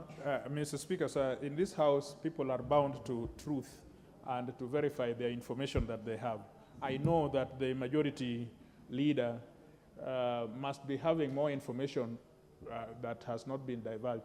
Would he be able to lay the order, this court order, on the table for us to verify? Because I sit in a relevant committee that is handling this matter, and stakeholders, including the Attorney General and Law Society, have appeared before us, but never has an order been put before us in which they seem to be agreeing to the disposition of this dispute.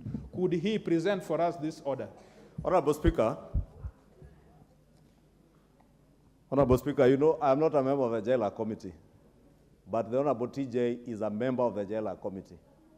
He was seated in the committee when this consent was tabled before the committee, and the chair of the committee can confirm. And he was in committee.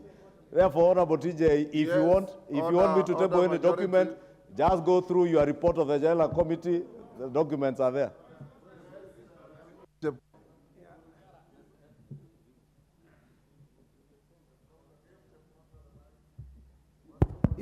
Thank you, Mr. Speaker. I rise pursuant to Standing Order 83. You know, I always like to rise on quoting the standing orders, and we must learn always to quote standing orders, Mr. Speaker. Mr. Speaker, we are talking about a matter. You know, I'm a former chair of Justice and Legal Affairs. If I was the chair, which I am not, Mr. Speaker, the Honorable Murugara is here to confirm. And I don't know why he's keeping quiet and he's not saying anything, Mr. Speaker. Can I donate my point of order to him?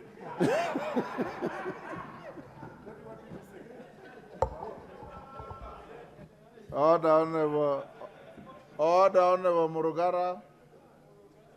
That donation is absolutely illegal and is not capable of being. Kimani Chungwa endelea.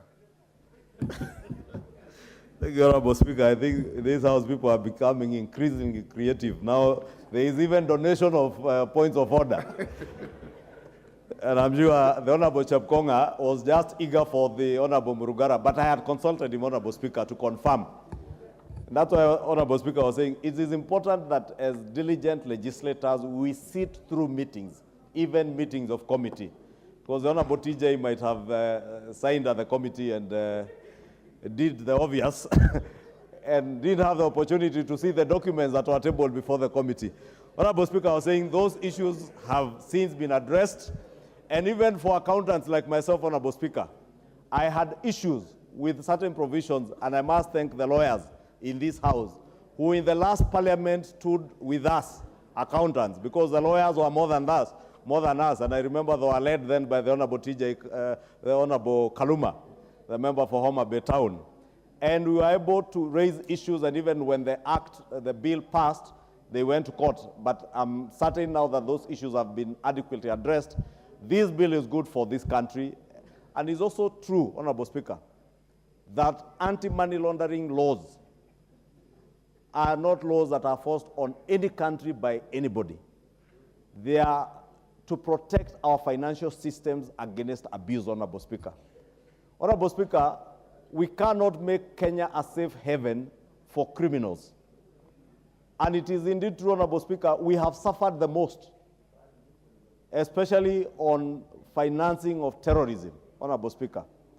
Terrorists are financed by people who imagine that our financial systems are so porous for anybody to be able to finance anyone to do anything.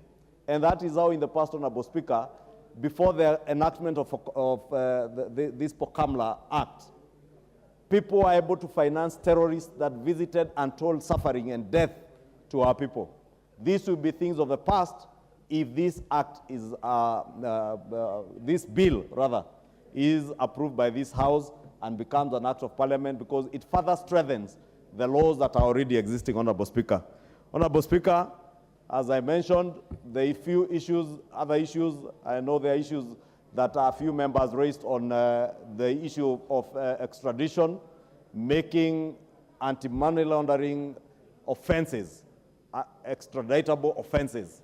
Honorable Speaker, it's also true, you have seen, I think it's the island of Jersey, seeking to extradite a former cabinet secretary and a former CEO of a state parastatal from this country to face charges on crimes of corruption involving companies, I think, that were domiciled in the Jersey or in the UK. Honorable Speaker, it is the same provisions we are seeking to create, that if you commit a crime today, Honorable Speaker, and I was moving, when I was seconding the Honorable Murugara, I gave the example of the Triton gas or Triton energy saga. You remember people who looted billions of shillings, and after looting, Honorable Speaker, they were comfortably able to fly out of this country and live happily thereafter in other countries. And because we didn't have such laws where money laundering becomes an extraditable offense, then you cannot be able to extradite somebody who has committed a crime in this country. Honorable Speaker, we are speaking about corruption in our county governments. Tomorrow, it will be governors who will loot our countries dry, then fly out of the country, and we can't extradite them, Honorable Speaker. It will be criminals who are engaged in acts of terrorism, Honorable Speaker. This morning, I got a text message from somebody in Lamu pleading for help after terrorists and criminals attacked some village and burnt a church in Lamu, Honorable Speaker. The people who are financing these criminals will always find a safe haven if they're able to easily get access to money and resources to carry out the terrorist activities and criminal activities that they carry out in this country, if we cannot be able to extradite them from the countries where they are able to finance these terrorist activities, or even those who are within our country finance terrorism activities, or even drug abuse, Honorable Speaker, because there is nobody who launders money, Honorable Speaker, that is legitimately made. Anybody who is involved in money laundering is a criminal and is involved in one way or the other in criminal activities. Honorable Speaker, we must, as honorable members, rise to the occasion to protect our financial systems, protect the integrity of our country's financial systems, and indeed join the League of World Nations that have enacted laws that make money laundering a crime that is also extraditable, Honorable Speaker. With those many remarks, I thank all the members who supported this bill and invite those that may have amendments to now file their amendments with the table office for consideration during third reading. Honorable Speaker, and those who never got a chance to speak can always avail themselves during third reading to be able to speak, Honorable Speaker. Thank you, and I beg to reply. Honorable members, I now put the question at order number 8, which is that the Anti-Money Laundering and Combating of Terrorism Financing Laws Amendment Bill, National Assembly Bill number 35 of 2023, be now read a second time. As members of that opinion say aye. Aye. Will those of the contrary opinion say nay? Nay. The ayes have it.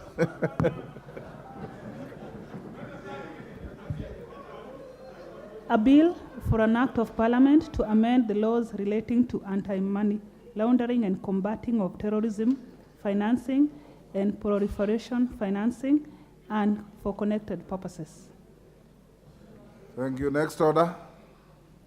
Order number 9, the Climate Change Amendment Bill, National Assembly Bill number 42 of 2023. Second reading. Majority Leader. Thank you, Honorable Speaker. Honorable Speaker, beg to move that the Climate Change Amendment Bill, National Assembly Bill number 42 of 2023, be now read a second time. Honorable Speaker,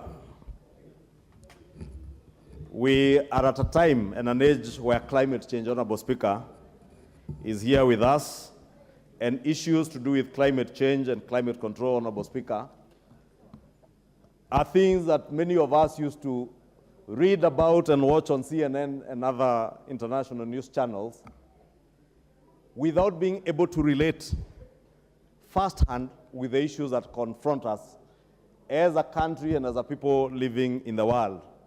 Honorable Speaker, we've just come out of a drought that was billed as the worst drought that this country ever had in the last 40 years.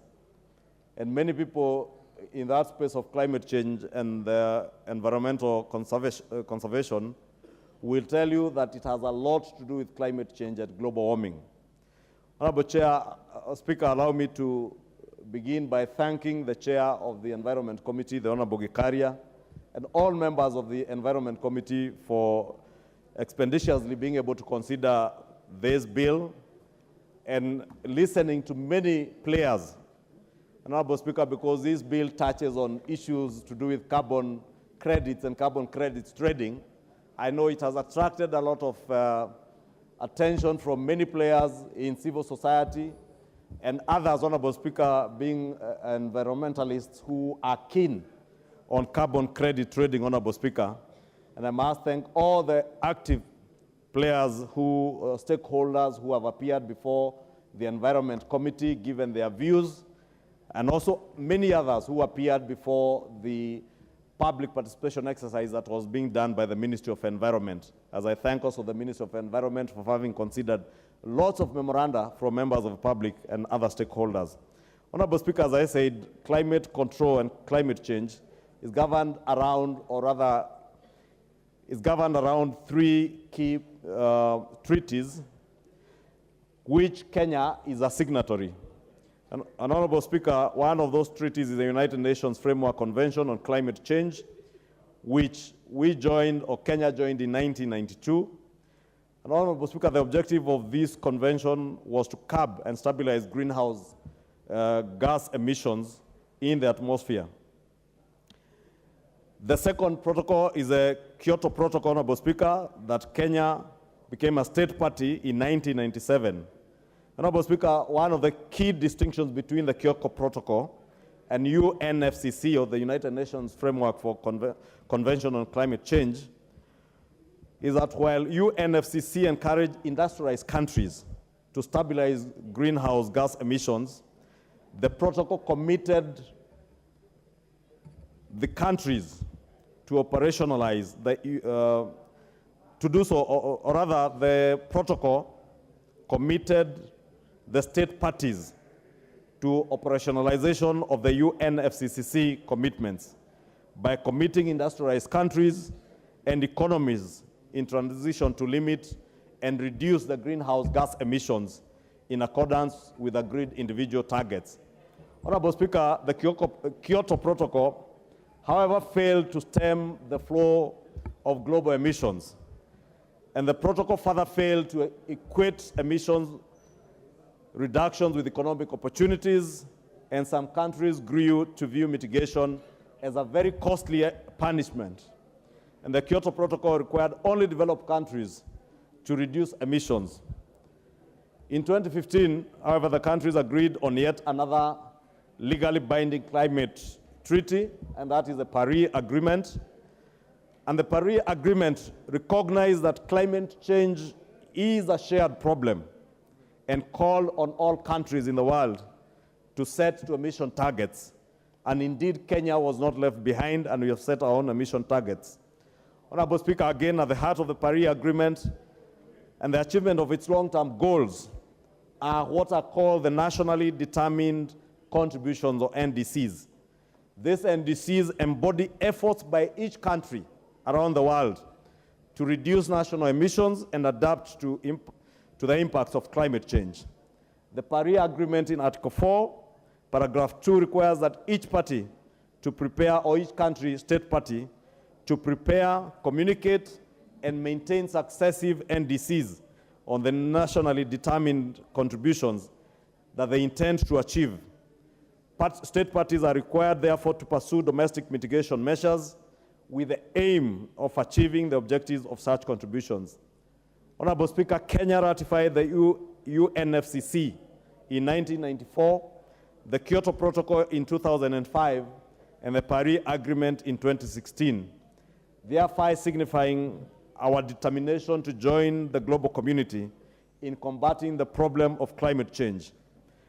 Kenya is committed to work with the international community, Honorable Speaker, to combat climate change, and has identified mitigation options in the areas of energy, transport, industry, agriculture, forestry, and waste management sectors, which if we implement, Honorable Speaker, would achieve the twin objectives of sustainable development and greenhouse gas mitigation. Honorable Speaker, for those who attended, or those who were able to get the opportunity to listen to the United States Ambassador last week as she spoke at the Devolution Conference in Eldoret, among us, the many other things she said, Honorable Speaker, was recognition of the efforts that our nation has made in terms of mitigation of climate change. And Honorable Speaker, she spoke about our green energy, that Kenya today is amongst the lead countries in the world, globally, in terms of green energy production, Honorable Speaker, that almost 100% of our energy today is green energy, be it from wind, solar, or the geothermal investments that we have made in Olkaria, in Menengai, where the chair of the Environment Committee comes from, in Nakuru, or even the wind energy, where the Honorable Chachu Ganya, the Honorable Naomi Wako come from, Honorable Speaker. And of course, Chachu is a former member of parliament who was very keen on these environmental matters and hails from Marsabit County, where wind energy is one of the sources of our energy, powering huge sections of our city and many parts of our country through the Olkaria power plant. Honorable Speaker, it is these interventions in the energy sector, in transport, Honorable Speaker.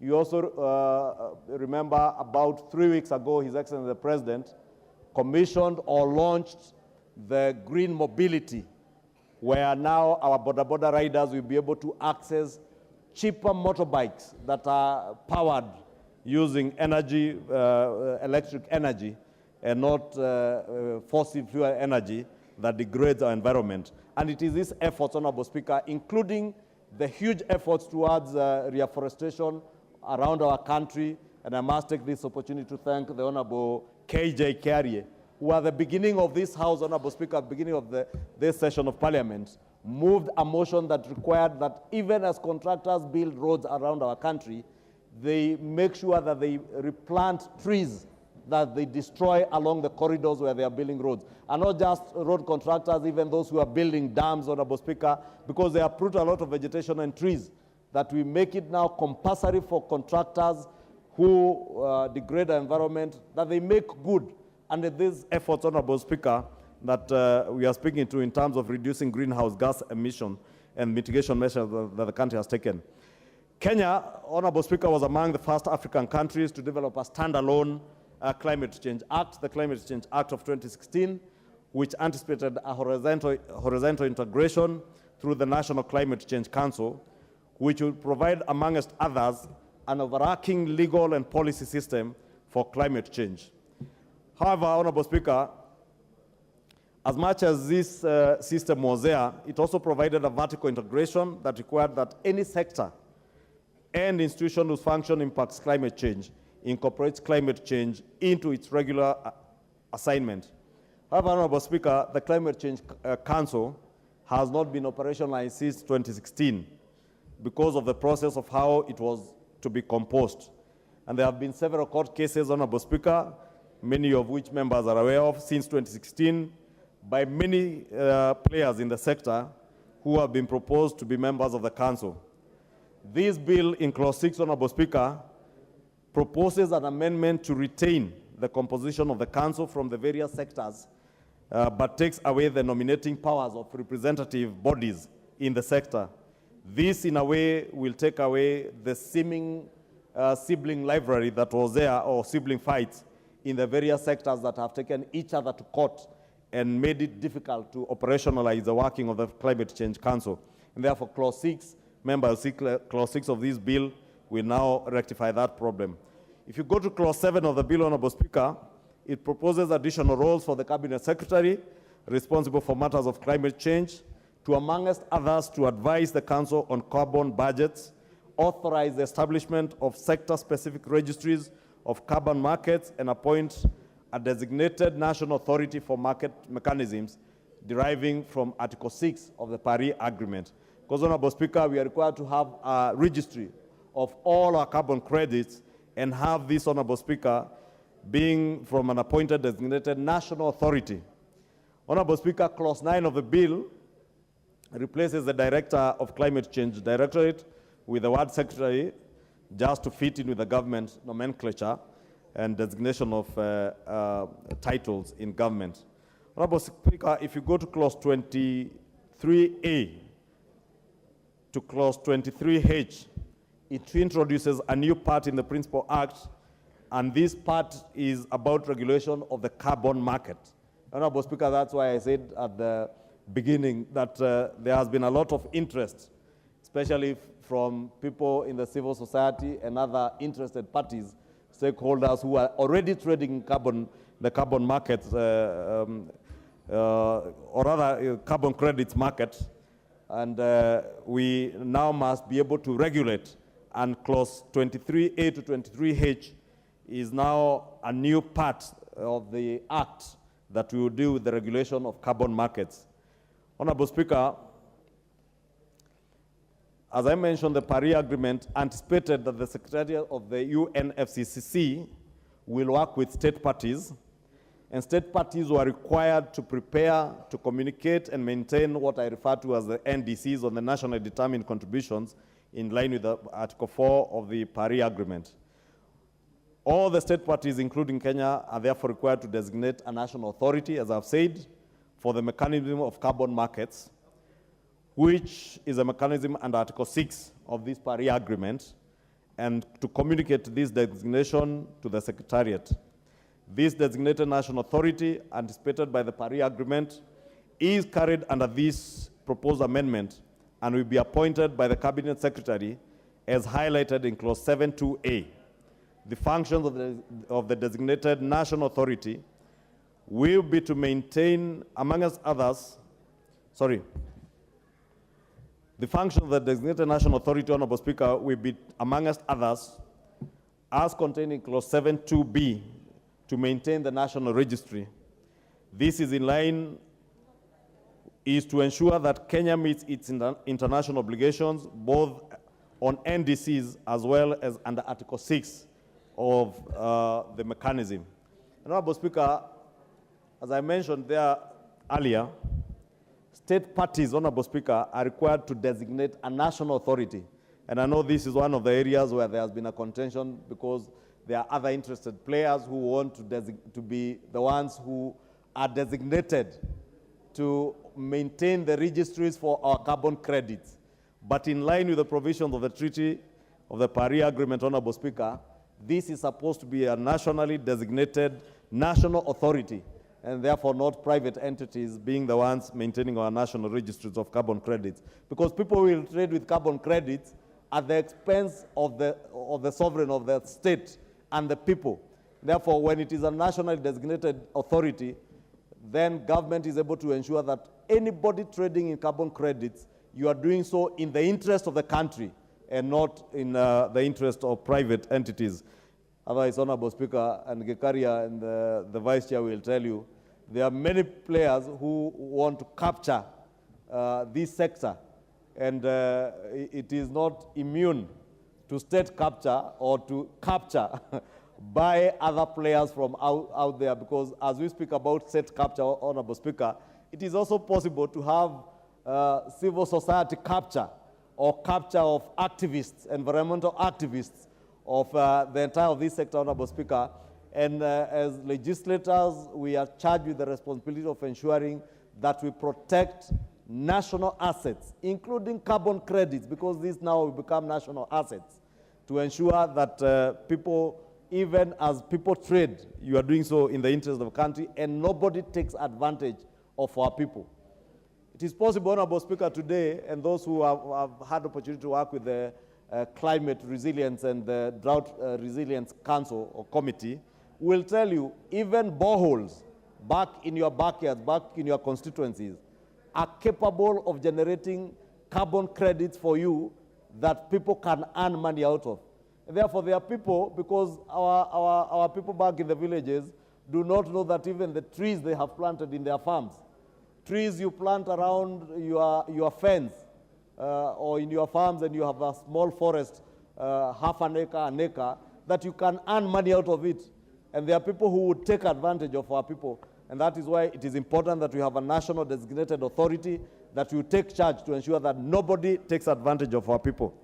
Honorable Speaker, this designated national authority will therefore be a public body and not a private entity, Honorable Speaker, and that is just what I was trying to overemphasize, which will indicate and report to the Secretary of the UNFCCC how the engagement of Kenya in Article 6 mechanisms, which is a carbon market framework, contributes to Kenya's sustainable development and helps us to alleviate poverty, and how these activities, projects, and any associated emission reductions would contribute to Kenya's achievement of its NDCs and long-term goals of the Paris Agreement. Honorable Speaker, is some of those issues I'm speaking to. When you sink a borehole and you're earning carbon credits to it, we should be able to see through this national designated authority how that impacts in alleviating poverty amongst our people, how it impacts in terms of being safeguarding sustainable development of our country and our neighborhoods. Honorable Speaker, if you go to clause 23A, it provides for the policy direction on carbon markets and includes carbon reduction credits that aim to reduce emissions from current sources through projects. It also indicates carbon credits that cannot be taken into account, therefore having a distinction between carbon credits that you can trade and those that you cannot trade. If you go to clause 23B, Honorable Speaker, it provides for trading carbon markets whose main aim whose main aim will be towards a reduction of green gas emissions as prescribed as per the prescribed carbon standards. The procedure and technicalities of the trading will be more elaborate in regulations, or rather the ministry will develop regulations under clause 23B to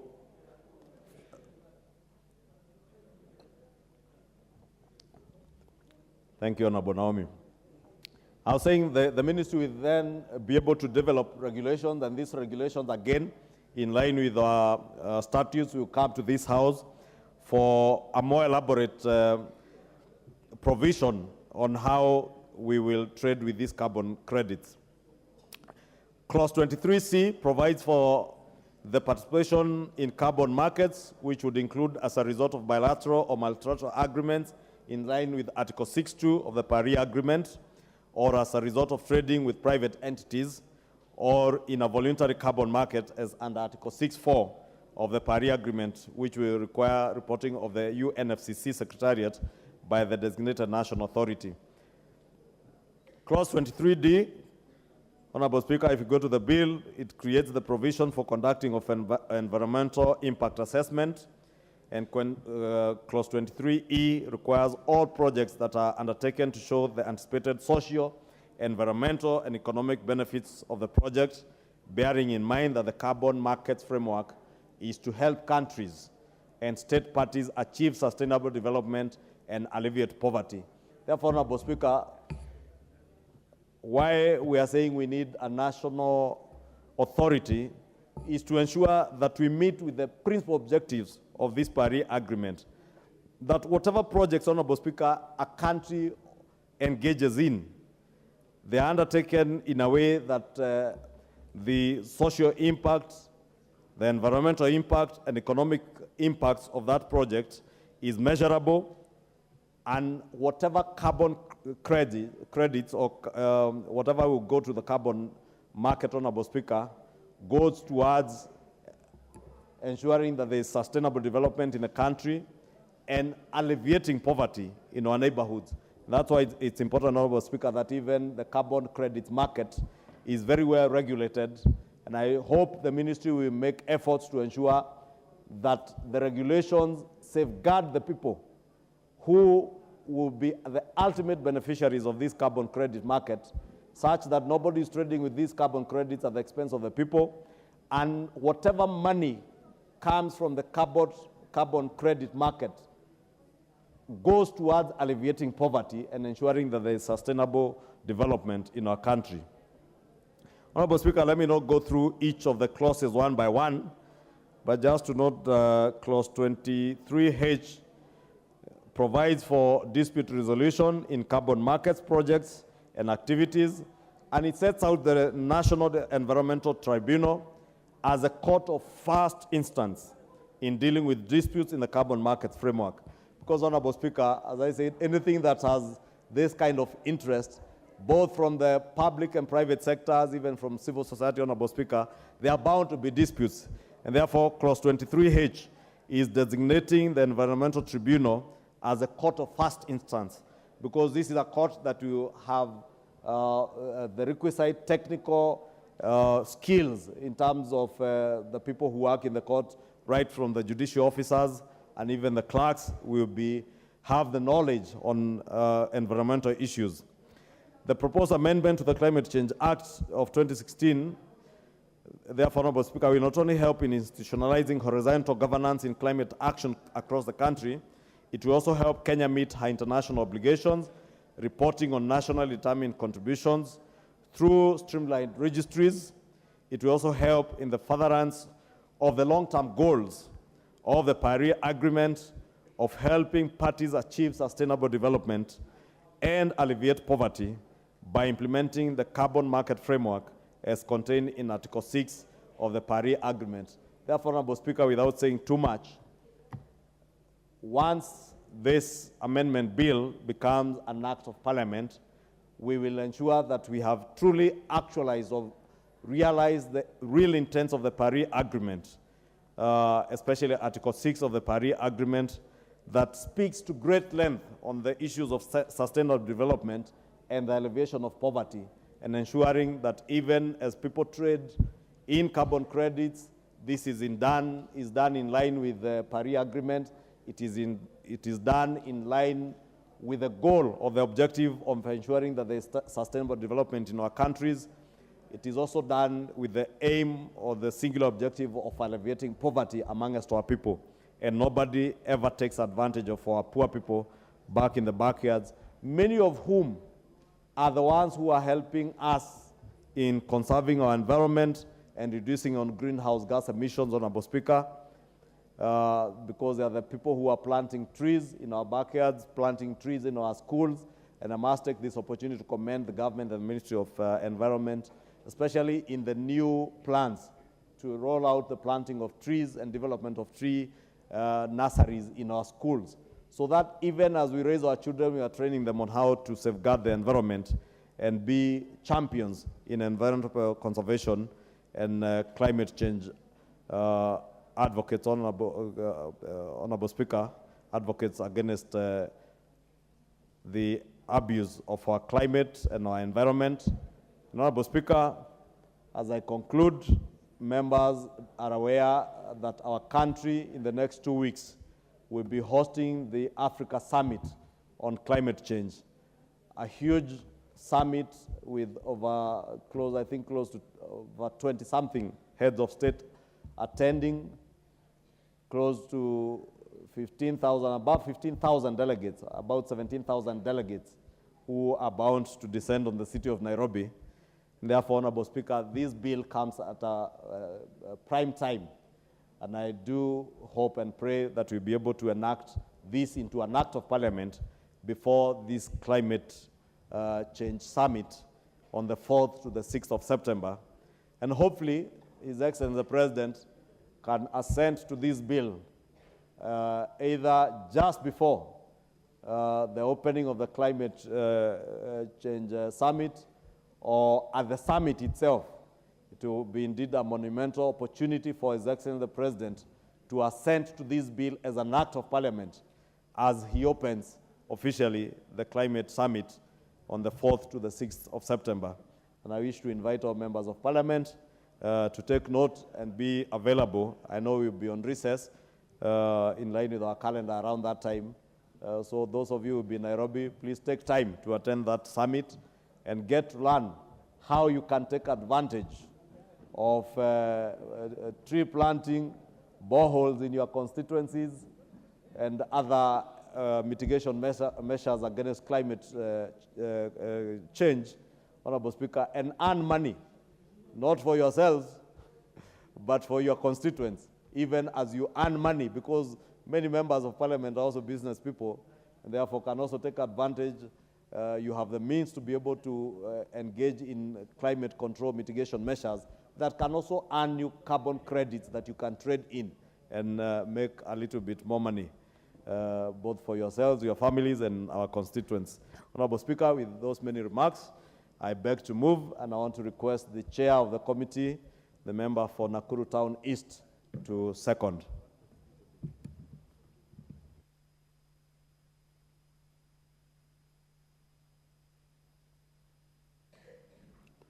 Thank you, Honorable Speaker. As I rise to second this very important amendment bill on climate change, let me take this opportunity, first of all, to thank the majority leader.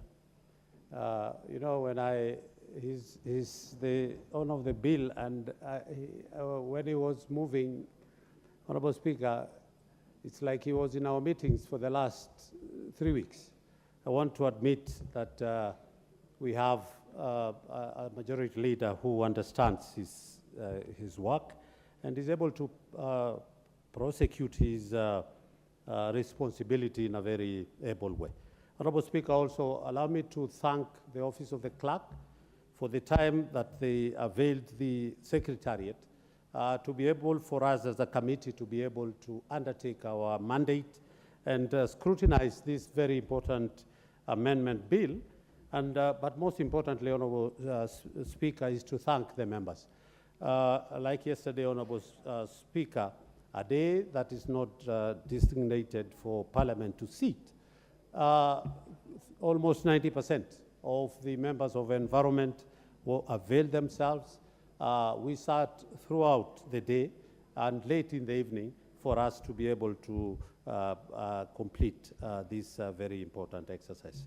Honorable Speaker, just to echo what the majority leader has said, this country has been blessed to be the first country in the world to host the African Climate Change Conference that will be of course, starting on the 4th all the way to the 6th. Honorable Speaker, over 20 heads of state will be here.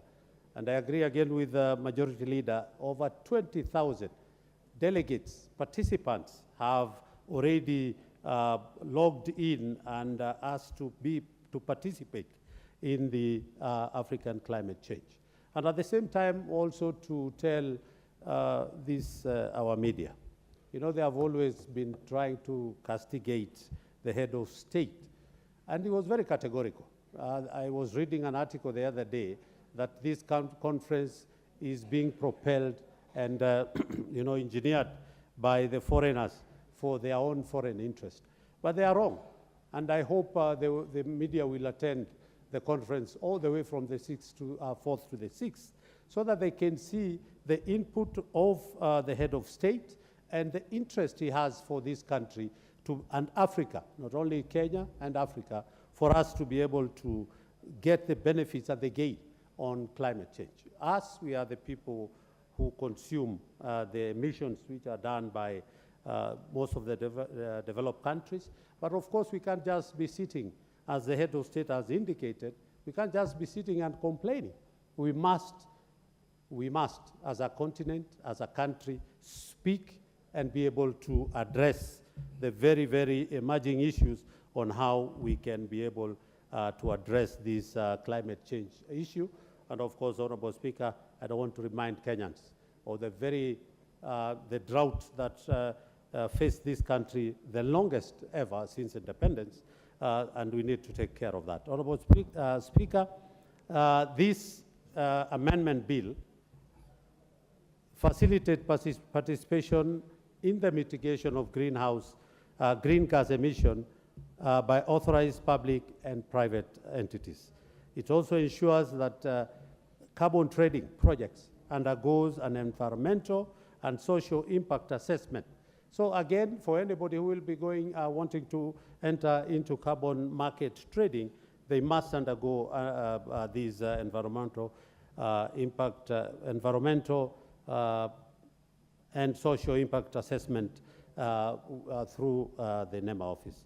Thirdly, Honorable Speaker, it will also ensure that land-based project is implemented through a community development agreement. Honorable Speaker, this is key. People have come from outside this country, foreigners and investors, at the disadvantage of our people. But this bill seeks to bring into force the community development agreement that will give birth to you know, the sharing of the proceeds that will be gotten out of this trade.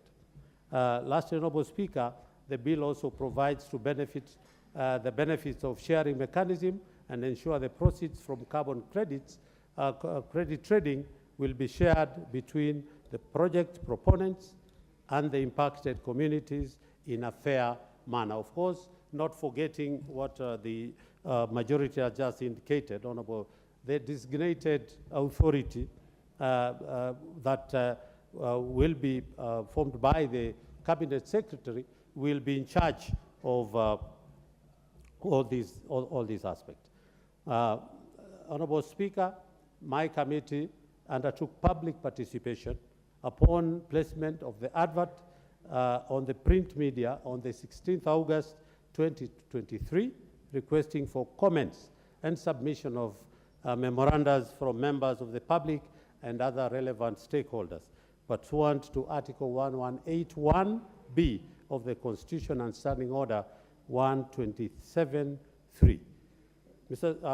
Madam Speaker, Honorable Speaker, the committee received a huge, again, the majority that just indicated. This attracted a number of stakeholders, both in the private sector, civil society, including individuals. And I want to thank Majority Leader, when you mentioned Church Uganda, he came in person to try and give his side, because he has been at the forefront on these carbon credit matters and the climate change for a long time. And now that he's out of parliament, he's able to prosecute that and he has brought in one of the issues that Honorable Chachu Ganya brought for us to consider that was missing in this amendment is that already there are players who are already in this business of carbon market trading, and they were scared of the transition period once this bill becomes an act of parliament and it comes into force. And he was scared that without a proper clause that specifies transition from what we have to the time that they are accredited for them to be able to do business, then that will be taken care of.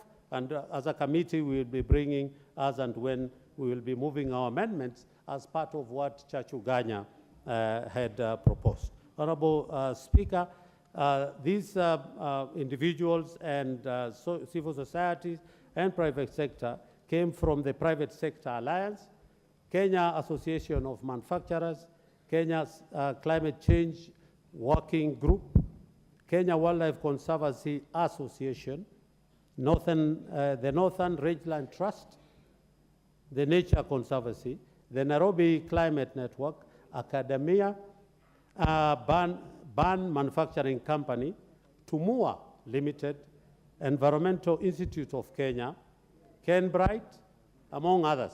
Of course, we had an individual, a person that we respect, and a person that is so resourceful on climate change matters, Honorable Speaker, that came before us as a committee to be vetted as a member of the National Climate Change Council member, a Professor Uta, who also gave us a huge input on matters that relate to carbon credit, on matters that relate to the climate change. And we want to thank Professor Uta for being very candid on some of the issues that he prosecuted yesterday. Honorable Speaker, the submission by the stakeholders outcome will be taken into consideration while determining the final proposed amendment of the bill. And Honorable Speaker, that is key because it is not just a PR exercise. It is an exercise that committee and parliament take seriously when public participation is on and various stakeholders, individuals come before committees, that it is important for us to be able to take some of their, and of course without anticipating debate, as I had said, a few of the comments which were given by different stakeholders, the committee did agree with them, and we will be including that in our, when we come to the third reading, and of course committee of the whole House. In consideration of the Climate Change Amendment Bill 2023, the committee made the following observations that are critical in the enactment and approval of the bill. One, Honorable Speaker, is the Climate Change Amendment Bill will support the country to comply with the Paris Agreement that Kenya ratified on the 28th December 2016, specifically Article 6, as it has been already been alluded to by the majority leader. This will take into consideration the mitigation and ambitious, mitigation through carbon markets and non-market approaches. Honorable Speaker, this authority called designated national authority, a very key component. And of course, when we were looking at it, we were a little bit confused as, is it an authority that requires?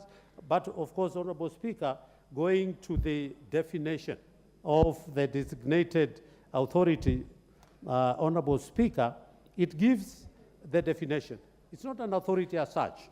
It says designated authority means the entity or organization granted the responsibility to authorize and approve participation in projects under the Paris Agreement on climate change. So again, Honorable Speaker, and that is why we are not saying this is not a money bill, it doesn't attract, and that is, we don't have to form boards for this authority because the Cabinet Secretary will be appointing one of the already existing authorities or board, within the organization for them to be able to undertake what we are talking. And this, it is important because the registry will be domiciled at this authority. And it's a key important, and it's only the national government. Honorable Speaker, there are a few people who felt that we should have taken these, the registry on carbon credit to the counties. But of course, you understand, Honorable Speaker, what happens when you give just a slight window for counties to be able to have a say in any of that. Then they start licensing, giving out licenses, giving out conditions, charging other levies that are unacceptable, that hinders investors from coming. So this, it is purely managed by the national government to try and avoid what usually. I know, yes, at a certain level, this is a bill that concerns county. From here, once Parliament approves and the National Assembly, it will be taken to the Senate for purposes of concurrence, and I hope that Senate will agree with us and be able to fast track this very important amendment bill. Secondly, Honorable Chair, is also that the carbon market trading, it's not a locked thing like what has been happening currently. Honorable Speaker, if you look at the carbon market trading currently, it is actually 100% private sector, without the involvement of government, everybody doing their own business. But this bill has come to regulate the market in so many ways. And of course, it does not stop the private sector involvement, because it includes a bilateral agreement, a multilateral agreement, a voluntary carbon market where individuals can approach the ministry and they want to trade, and of course, under the relevant regulations, they will be able to uptake this very important business. And as it has been said by Majority Leader, it is true. Currently, as we are talking, there are so many private sector who earn at the expense of the community. And this, when the government comes into force through this bill, then our community will be the biggest beneficiary. Of course, I've talked about the National Carbon Registry, which is key, which will go a long way, Honorable Speaker, to try and have a registry that it is transparent and accountable. Honorable Speaker, again, with a few recommendations from the private sector to have this opened, and of course in the law, and we accepted with that it should be opened, that if you want to do a search, then you can easily request for that, and you can easily get the results of what you want. Honorable Speaker, one very key and very important issue is the share of proceeds by the community, and I think that is key. This bill is investor-friendly. Honorable Speaker, as I've indicated there, we have in the bill proposed, it is an investor-friendly because it will, the proposal for the sharing will go a long way in inviting so many investors to come in the country and invest in the carbon market trading, Honorable Speaker, where the percentages have been alluded to. For the land-based carbon credit market, we have, there is a proposal of 40%, and for the non-land at 25%, which brings the attraction for investors to come and invest. Honorable Chair, there was, and I want to amplify what the majority has indicated. It is true. Honorable Speaker, the way of nomination of the National Climate Change Council, the way they are nominated. Honorable Speaker, currently as we are talking, we have two cases before the Court of Appeal and the High Court. And it has taken since 2016, we have never operationalized the Climate Change Council. And Honorable, that is sad, because when you pick, you allow the largest organization to bring a nominee.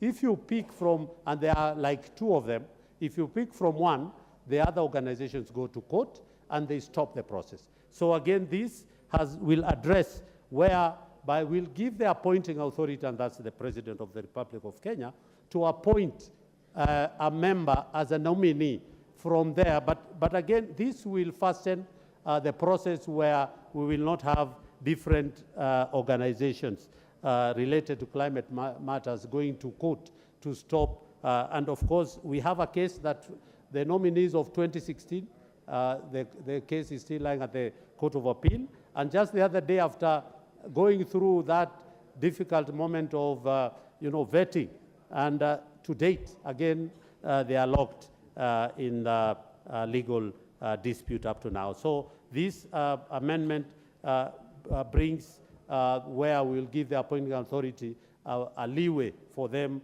to pick from an organization, of course, related to climate change, and on matters to do also carbon credit, the Association of Manufacturers, he can pick. And what we have also agreed as a committee also is to consider where the private sector, where there had been only one representation, to consider whether they can have an additional representation for it, because again, the market, the private sector does play a very, very big role in this climate change aspect. Honorable Speaker, the green energy, as again amplified by the majority leader, is key to this country. And Honorable Speaker, we have already looked at the regulations. We'll have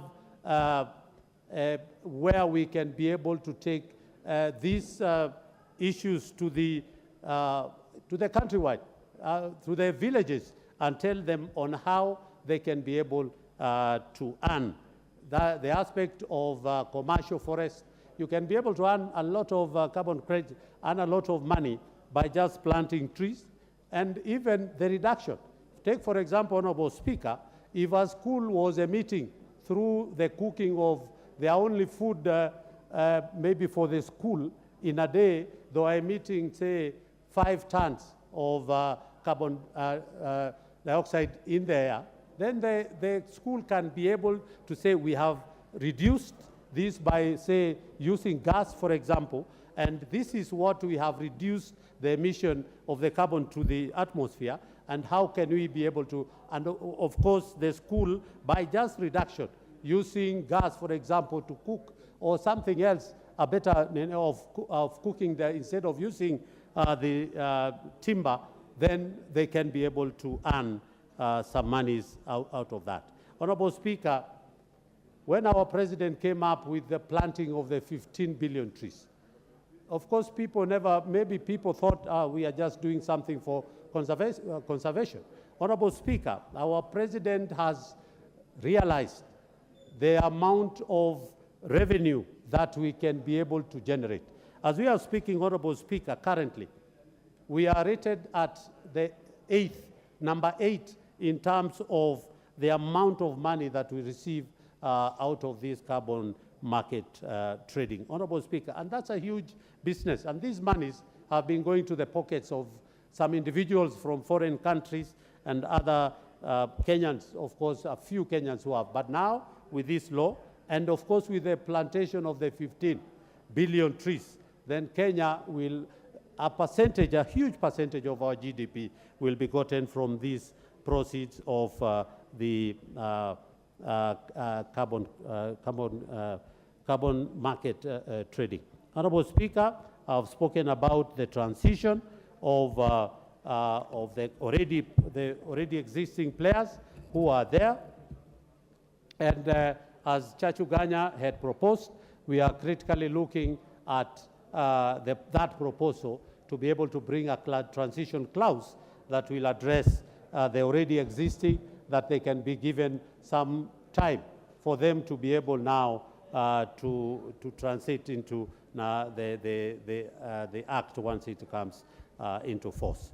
Honorable Speaker, as I conclude, disputes, again, is something that we are looking to, and it is important to remember that the Community Development Agreement has provisions on how do you address a dispute. And if you don't agree as per the Community Development Agreement, then again, you can move now further to the Environmental Tribunal on matters too. So, Honorable Speaker, I want to admit that this country is at the right time in terms of getting, of course, as the majority leader indicated, Kenya was among the first African countries to come up with a Climate Change Act in 2016, and we are looking forward to a very robust conference that will be coming that will also address so many issues that, and we want to thank the head of state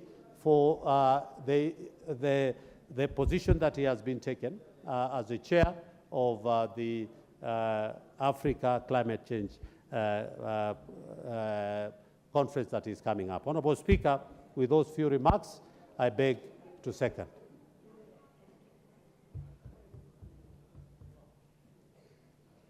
Honorable members, I wish to recognize the presence of Herman Maina Primary School from Nyali constituency, Mombasa County, seated in the Speaker's Gallery. Also seated in the Speaker's Gallery is Kanusin Boys High School from Bomet Central constituency, Bomet County. I also wish to recognize, seated in the public gallery, Yura Gate Primary School from Tharaka constituency, Tharaka Nithi County. I also recognize Zayed Children Primary School from Nyali constituency, Mombasa County. I also recognize the presence of Lower Moiben Primary School from Soi constituency, Wasingishu County. I also recognize Kagumori Primary School, Manyata constituency, Embu County. And lastly, also seated in the public gallery is Blair Serem Primary School from Keyo North constituency, Elgeyo Marakwet County. And on my own behalf and the entire House, we wish to welcome all those schools. Karibuni. Honorable, first, I think I'll give a chance to Honorable Nyikal. Order, Honorable. No, let's proceed first to the debate. Yes. Thank you, Madam Speaker, for giving me the opportunity to contribute to this bill. Madam Hold Speaker. on, let me propose the question. Sorry, I forgot to propose the question.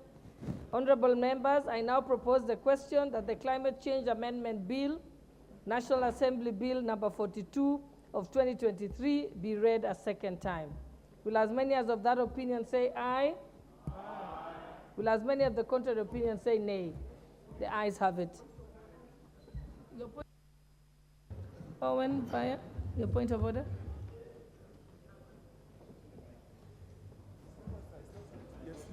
Huh? It's me who has the mic. It's me who has it. We go down.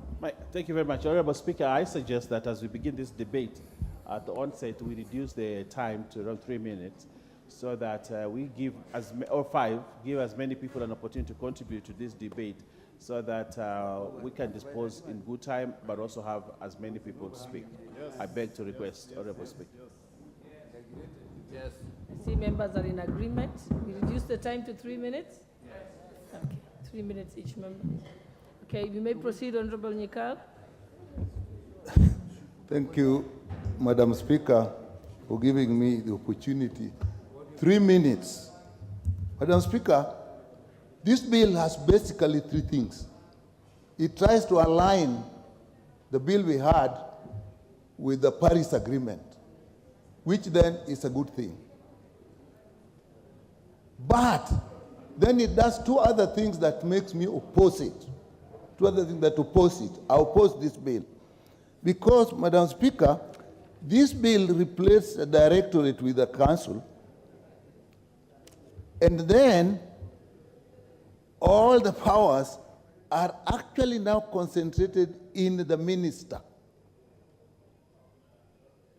Then, Madam Speaker, this bill in clause 4 actually deletes what I think is a very good arrangement for public participation. Although it is put elsewhere, Madam Speaker, it really dilutes the public participation that is expected. Madam Speaker, if you then go to clause 6 actually removes the appointment of stakeholders by stakeholders and puts all of it actually in the hands of the president, which is okay. But all the others are civil servants, so virtually all the council members are appointed by the president. We are trying to put a saving grace by saying that they'll be brought to the assembly, to the National Assembly for approval. But, Madam Speaker, I've never seen a council or an institution where everybody is literally appointed by the president. Because if you have the permanent secretaries all appointed by the president, all the stakeholders are appointed by the president. Mr. Speaker, even if they are brought to the National Assembly, I think we are denying Kenyans the opportunity to participate. Madam Speaker, if you go to clause 7, it again takes every power of that council under the cabinet secretary, so that everything advising the cabinet, directing the cabinet secretary. Madam Speaker, the best way to go through this bill is just make this a department of a ministry. But we shouldn't pretend that this is actually a bill creating a council. There is no council. That council is merely a department of a ministry.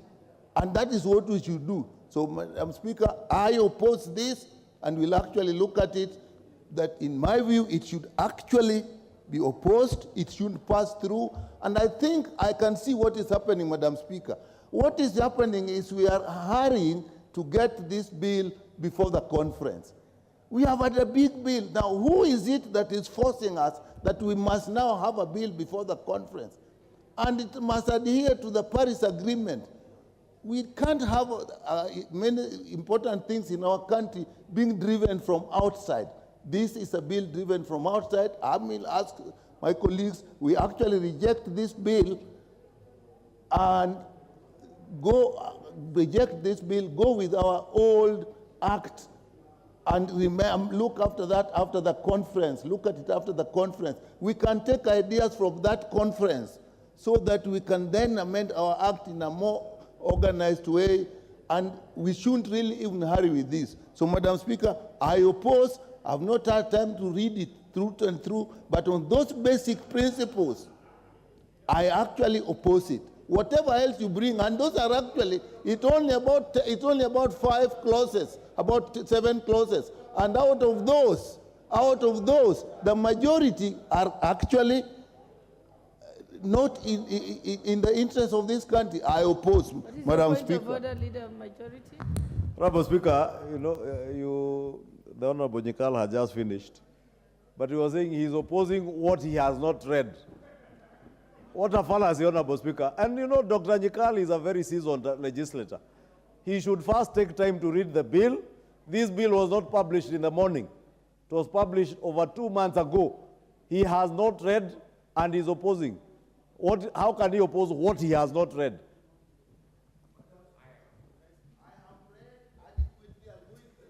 You have... Okay, we've made your point. Let's proceed. The Honorable Member for Kwale County, Honorable Masito.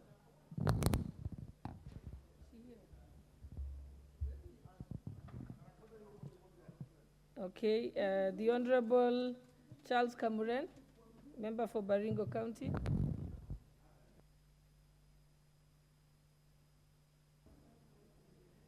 Thank you, Honorable Speaker. I stand to support this motion.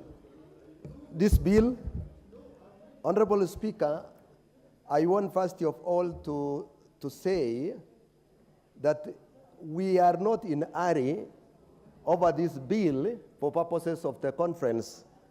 As indicated by Honorable Nyikal, we are doing our work as expected of us as committee. This bill is overdue compared with what is going on in this country, Honorable Speaker, because of carbon credit. The money that is coming to this country if it cannot be controlled and made and be accounted by the government for the purpose of the development of our people, then it will be like we are allowing the civil societies to overrun. Honorable Speaker, this bill will come and control and give us, as it has been indicated, that we shall have a register which will give the data of how things are being run, the programs, the projects that has been going on. It will be able now, because the government will be controlling. It will be easy to know. And the communities that are not aware of what is going on because of the level of understanding, they will be able also to realize, because we shall have that register that will be for public, and it can be checked and can be seen by everyone. So this bill is good for purposes of development. And I want to urge the members here to understand and take time, because they have the copy. This thing has been there for the last 2 years, I mean 2 months. So when I heard a member saying that this bill is coming right now, and it has been there for the last 2 months, then I wonder what have they been doing, because it is within here. So I want to urge the members to support and let us approve and let it go the way, for the sake of our country. Thank you. The Honorable Member for Turkana Central.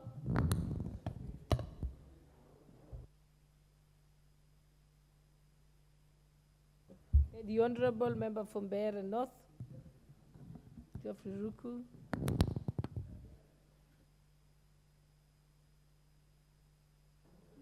Thank you, Madam Speaker. Madam Speaker, I rise to contribute, and before that is important I mention that, Madam Speaker, I have been in carbon trading business from 2009 to now. I have registered project with the NFCC. I have registered carbon credit project with Gold Standard, and I have sold carbon credits. I have consulted on carbon credit projects in South Africa, in DRC, in Malawi, and in Madagascar. Therefore, I am an expert as far as carbon trading is concerned, carbon credit trading is concerned. Madam Speaker, carbon trading business involves quite a number of ministries or areas. One of them is energy, forestry, finance, and even foreign affairs. If you look at this amendment, Madam Speaker, they anchor all the carbon trading business to one ministry, which is the Ministry of Environment. If that is what you are going to pass at this House, it will be completely out of the trade of carbon trading. Because there are projects within the Ministry of Energy, there are projects within the Ministry of Trade, the Ministry of Finance, as well as issues to do with foreign affairs.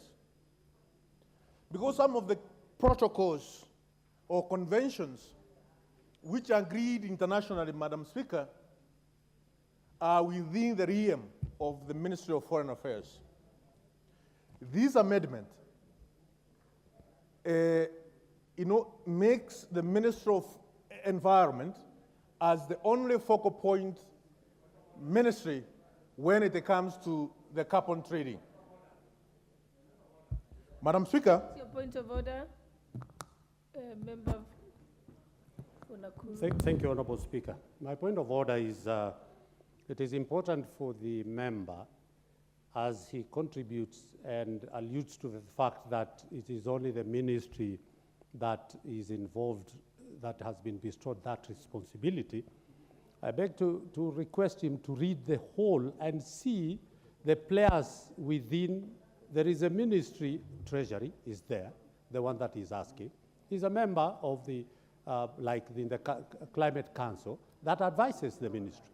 So it is wrong for him to tell us that it is only the Ministry of Environment that is involved in this. If he looks through, he will be able, the Minister of Energy, the one he's talking about. You made your point of order. Thank you. Proceed, Honorable Ruku. Okay. What's Madam your Speaker, it's also important I mention. Okay, what's your point of order?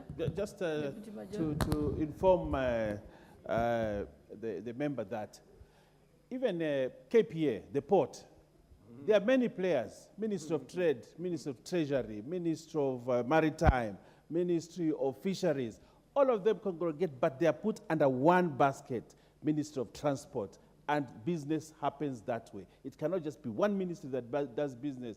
Many ministries come together and do business. So I want to inform you that you are misleading the House.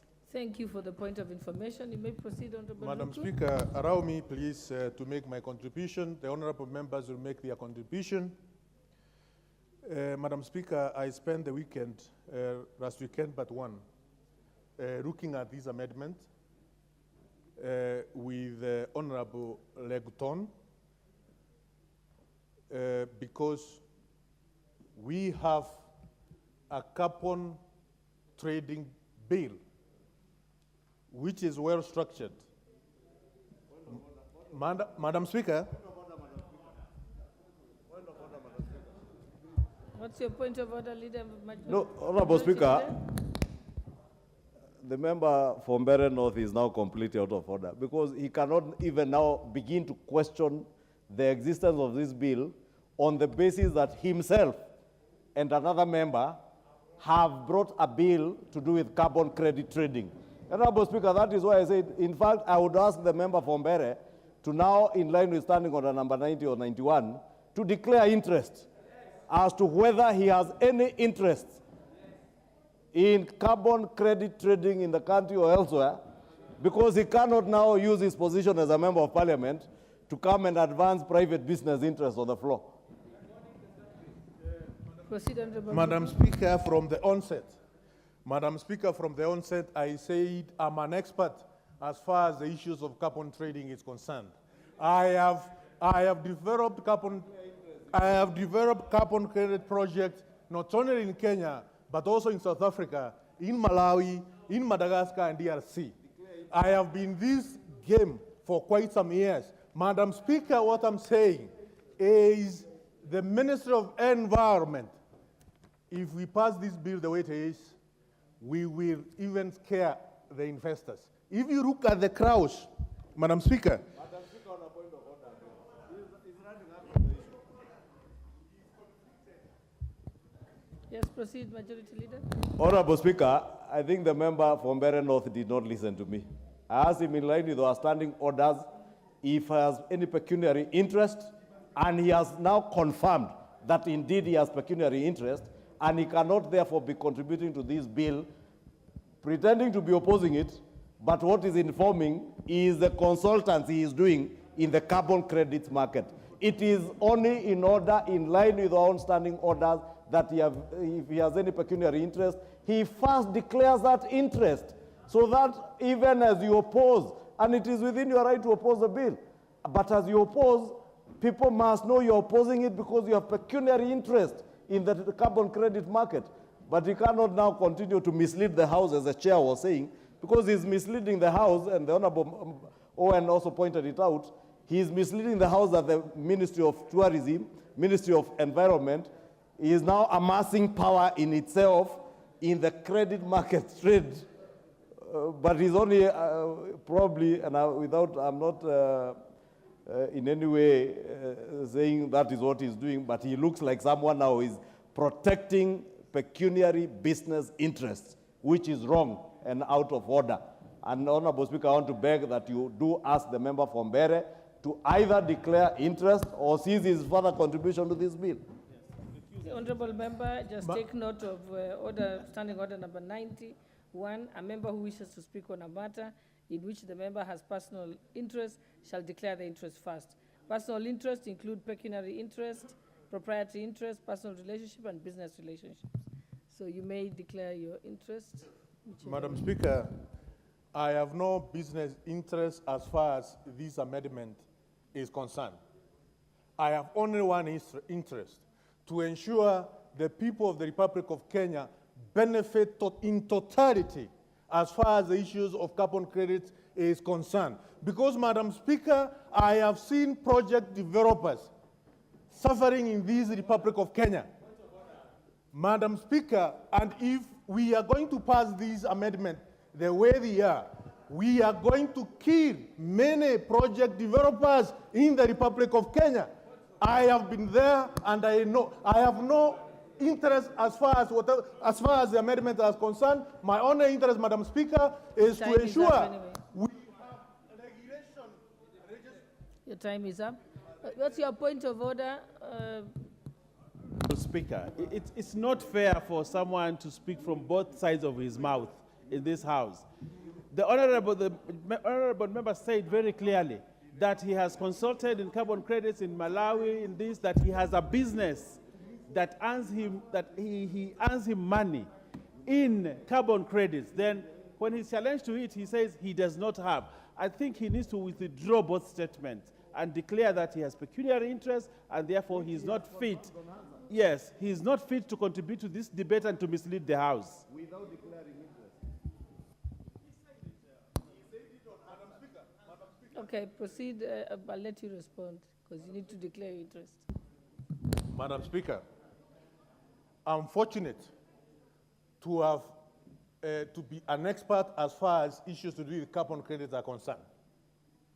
And this House should benefit from my experience in this trade. I have, yes, it's a trade. Carbon business is a trade. No, listen. No. Let me. Your point of order? Yeah.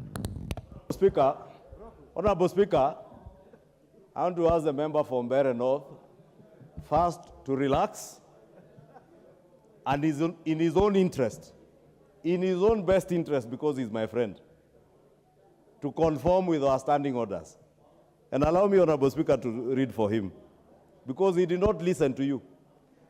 Standing order number 90 says, a member who wishes to speak on any matter in which the member has a personal interest shall first declare that interest.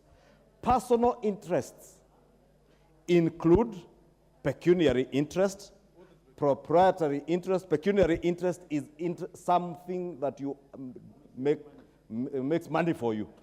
You have just confirmed unanswered that you are a consultant in that area, you therefore make money in that area. You have pecuniary interest. Personal relationships and business relationships, including consultants. Therefore, it was only right and befitting for the member of Mbeere, before contributing, to declare interest, which he did not. And in line with our own procedures, I want to guide him. Please declare interest. Just that. And it's not harmful to declare interest. Withdraw your contribution.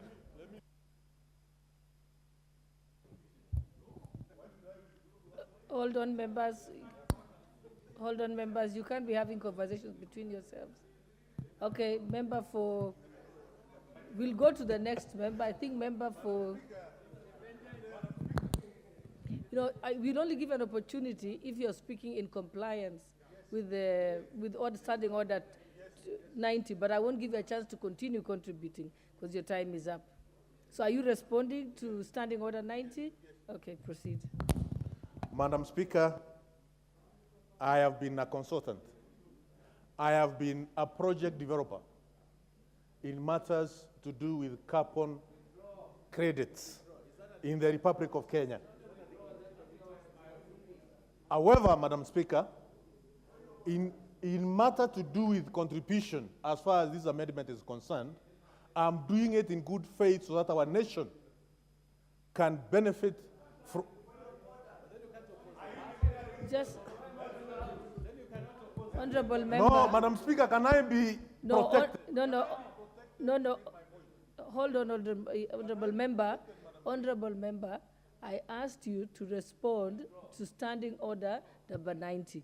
So either you declare that you have interest, and in which case you failed to declare the interest at the beginning of the debate, in which case you withdraw your contributions and apologize. Then we can proceed. Or you say there is no interest. Madam Speaker, the leader of majority is bullying me. And I will not accept, to be bullied by the leader of... Member from Bere, I won't give you a chance to speak. I won't give you a chance to speak because you're not responding. You're using the opportunity to respond to your colleagues. Okay, member for Tharaka Nithi.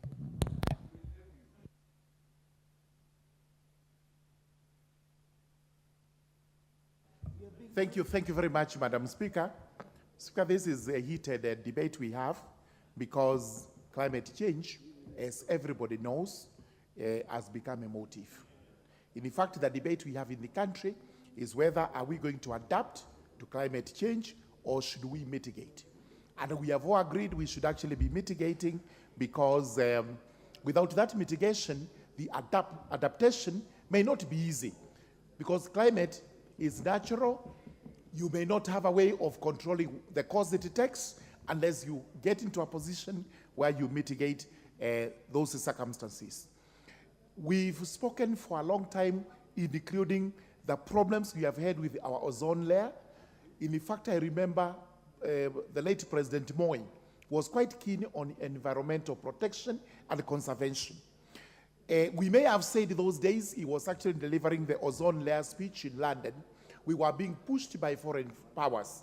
But had we agreed to do what we were being told that time, maybe the droughts we are faced with today, the problems we have regarding climate today would not have occurred. It is vitally important that if we actually move on to mitigate climate change matters, we may revamp our own water sources, which are now depleted. We may be able to control the drought cycle that seems to appear every now and then in the country, and the areas that are arid and semi-arid, including my constituency, Tharaka, may actually become better places to live in, better places to produce more food, and better areas in the country which would be of benefit. The directorate we are talking about is very important because we now need to know where to go when it comes to matters of climate change. We cannot leave it to the ministry alone, in as much as the ministry is supposed to control the climate change issues through this directorate.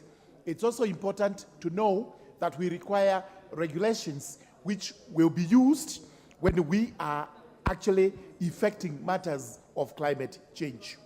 So it is important also to note the issues of carbon credits, which are now being termed as a trade. If they are going to bring an income so good for the country, anything that brings money, that money is lawful, that money gets into the hands of Kenyans so that they are able to make their lives better, is important. So this is a good bill, and we should actually support it wholeheartedly. Thank you, Mr. Speaker.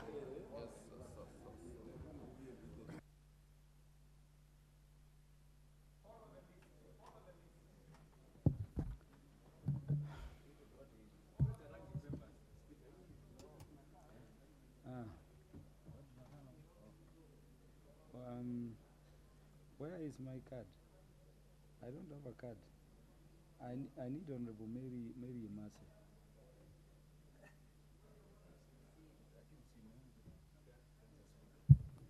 Honorable Mary Emase. Honorable Mary Emase, not in the house. Honorable Beatrice Elachi, not in the house. Honorable Owen Baya. Honorable Owen Baya, you are ready to proceed? Yes. Yeah.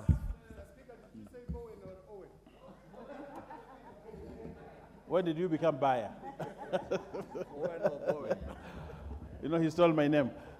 Honorable Speaker, I would like to contribute to this one to note that Kenya is noted as the 8th country in this world that trades in carbon. And Honorable Speaker, trading in carbon or this bill is about adaptation, afforestation, reforestation, landscaping. Honorable Speaker, what we have seen in Kenya today is degradation of our forest cover. And constitutionally, we need to develop 30% of the forest cover in this country. So, Honorable Speaker, one of the things that we must do is to do reforestation as one of the mitigation measures against climate change. Honorable Speaker, it is very important to note that Kenya has been one of those countries that has signed into the Paris Protocol, and the Paris Protocol therefore brings us this kind of amendments to ensure that we are aligned. But Honorable Speaker, I want to say this, that we need to find a way to promote sustainable means and which are consistent with our national laws and priorities in terms of ensuring that we have enough forest cover and that, Honorable Speaker, this country does not continue to suffer the vagaries of climate change that we have. Honorable Speaker, the Paris Agreement allows countries to voluntarily cooperate with each other to achieve emissions reduction targets set out in their national determined contributions. Honorable Speaker, climate change is a global issue. What might happen in Tanzania might affect what happens in this country. What happens in Uganda might happen in this country, might affect what happens in this country. And therefore, Honorable Speaker, it is very important that we as a continent, as Africa, we stand together in terms of global, of managing climate change. But I also want to say this. There's a lot of trade in carbon credits in this country. And a lot of the time, the communities that are engaged are exploited. That a lot of money is not taken away from this country using carbon credits. Communities lose a lot of money. We need to align into law carbon credit trading in this country so that communities can benefit. In my community, in my constituency, I have a lot of organizations that have been employed by organizations that deal with carbon. These organizations make a lot of. The Honorable Gladys Boss, the Deputy Speaker, and MP for Uasin Gishu County. Thank you, Honorable Speaker, for the opportunity to lend my voice to this very important bill. I think this is something that is close to my heart. For my LLB thesis, the title was Depletion of the Stratospheric Ozone Layer. And then when I think back, if we had taken action as a country, way back then, we would not be where we are today. We would not be suffering from the effects of climate change. So I appeal to members that we support this bill because we are 3 decades late in acting. And today we have seen the catastrophic effects of climate change. We know that Kenya has signed and ratified various international instruments, and therefore it's an imperative that we align our domestic legislation with our international obligations. These instruments are the United Nations Framework for Convention on Climate Change, the Kyoto Protocol, and the Montreal Protocol on substances that deplete the ozone layer. And therefore, this is very, very timely, and for that reason, I support this particular bill. Thank you. Thank you, Mwalimu. The Honorable Eric Muchangi, MP for Unyeja. Finally. Thank you, Honorable Speaker, for giving me an opportunity to add my views to this amendment bill, the Climate Change Amendment Bill. And from the onset, I wish to support this bill because, Honorable Speaker, for the longest time, we have been told of the carbon trading, but our people at the village level have never been able to know or even to have an idea of how they can benefit from the money that comes to do with this carbon trading.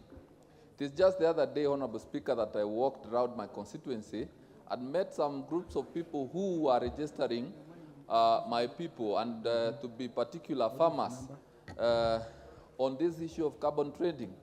And I support this idea of having a directorate within the Ministry of Environment, so that this ministry or this directorate, the Climate Change Directorate, can be in charge of informing our people on how best they can benefit from this carbon trading. And you see, Honorable Speaker, most of the parts in our country are parts that receive sufficient rain. And our people can be told to plant more trees, because by planting more trees, then they're guaranteed of earning income from these trees. This provides an extra opportunity so that our people can substitute their income, or rather they can get extra income from trees. Honorable Speaker, I also would want to say that looking at our rivers and swamps, they are drying up, and all these are effects of climate change. We have had droughts in this country. We have had flooding, which leaves our farmers and those people who come from the arid areas, they are left without livestock when their livestock are swept by rains. And all this effort of coming up with a climate change amendment bill is to mitigate the disaster that may come through drought or even through flooding. So, Mr. Speaker, I support. Thank you. Honorable John Mutunga.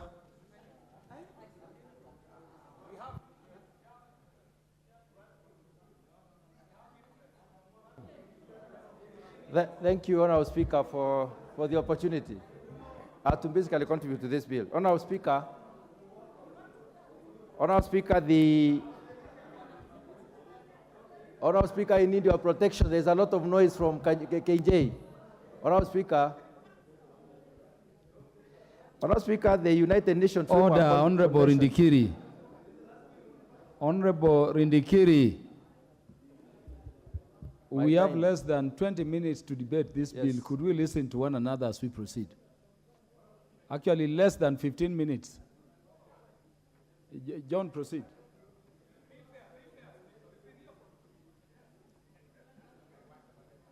Honorable Speaker, come here.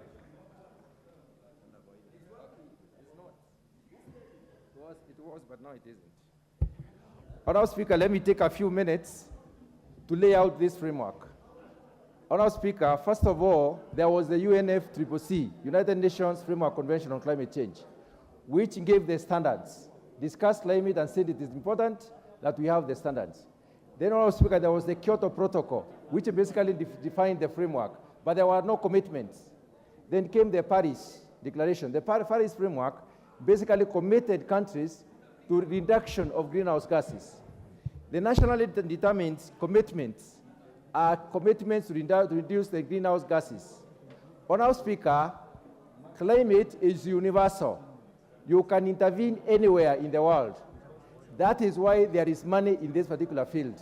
And I would like to discuss very briefly how this money comes in. Honorable Speaker, polluters, or the countries that are polluting the environment in this world, have committed themselves to reduction of greenhouse gases. But you can intervene anywhere in the world. That is why they can come here and cause afforestation or growth of forests, or they cause investment in clean energy. If there is reduction of greenhouse gases through such investment, then they can basically factor this in their commitments during the annual reviews of the United Nations Framework Convention on Climate Change, otherwise called Conference of Parties. The Conference of Parties 28th meeting is going to be in Dubai, or United Arab Emirates, this year. It will be happening between 30th of November to 12th of December. These are called negotiations, and the negotiations come in to try and see how they can figure out possible ways of reducing the greenhouse gases. The reason why greenhouse gases have got to be reduced is because they are increasing the temperatures of the Earth. The temperature of the Earth has increased up to 1.454%. If it reaches 2%, nobody knows what will happen. So the idea is to ensure that this temperature is not increased anymore by reducing the pollution. But some countries like America are not very committal in terms of reduction. They are not very committal in terms of reduction of the use of pollutants like coal, as a source of energy. Therefore, there is need for us to partner with the other countries to reduce the greenhouse gases. And that is why the carbon credit or the carbon market happened because other countries can put in money here to cause reduction in the greenhouse gases, and therefore they take this as their contribution, and therefore they can factor this in the negotiations. Honourable Speaker, this bill comes in to regulate this particular market and to regulate the activities in this particular sector. Therefore, it is important we have such a bill regulating the sector. Honorable John Waweru. Honorable John Waweru, you are the second last. Thank you very much. Mr. Speaker, it is a wise man who says that we do not inherit the earth from our ancestors. We actually borrow it from our children. And Mr. Speaker, what we do with the earth while we are alive is important. And especially at a time like this when the effects of climate change are very clear. Secondly, the effects of climate change know no borders. Whatever happens in Kenya has an effect in South America. Whatever happens in Europe has an effect in the Southern Hemisphere. So, Mr. Speaker, what we are doing by aligning our laws to international obligations like the Paris Accord is critical, Mr. Speaker. Secondly, Mr. Speaker, we all accept that the business of carbon credits is going to be a big business going forward globally. Mr. Speaker, just by aligning ourselves as a country to a place where our communities can benefit from the benefits that are accruing from this issue of climate change and carbon benefits, Mr. Speaker, that alone allows me to support this bill with both hands. Mr. Speaker, I see an authority created, and there might be a debate around the authority. But reading through the bill properly, Mr. Speaker, I understand that this is an authority that is just designated to superintend over the registration of entities that shall be participating in this carbon credit business, Mr. Speaker. Finally, Mr. Speaker, because I'm seeing time is of interest, it is a good environmentalist by the name of Wangari Maathai who told us that if we have to do anything about this environment and our climate, we have to be like the hummingbird. The hummingbird that did that little that it could do. Madam Speaker, my little thing as a hummingbird in this session of Parliament, Madam Speaker, was to bring a bill, a motion, that suggests that we should be planting trees along all our roadsides and all our road reserves, Madam Speaker, because we are building in excess of 600 kilometers of roads every year, Madam Speaker. If we could only plant trees along the roads that we are building every year, we have done so much in stepping towards mitigating the effects of climate change. Not only will we be reversing the adverse effects of climate change, we shall also be beautifying our country to a place where we convert our roads from bare roads to become boulevards. Madam Speaker, I'm conscious about time. Because I know many other members would like to contribute, I support. Thank you very much, Madam Speaker. The Honourable Member for Kisumu East, Honourable Shakil Shabir.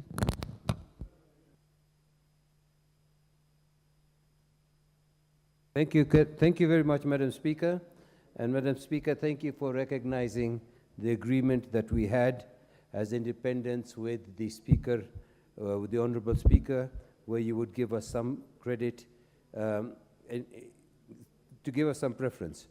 Madam Speaker, I stand to support the change, some of the amendments that have been placed in this particular bill. Madam Speaker, this act was placing duties on the national government and the county government to mainstream climate changes, etc. I don't want to go through the whole thing, but the actual matter of, the fact of the matter is this, that when it comes to the National Climate Change Council, there has been an amendment that the civil society should be removed from that.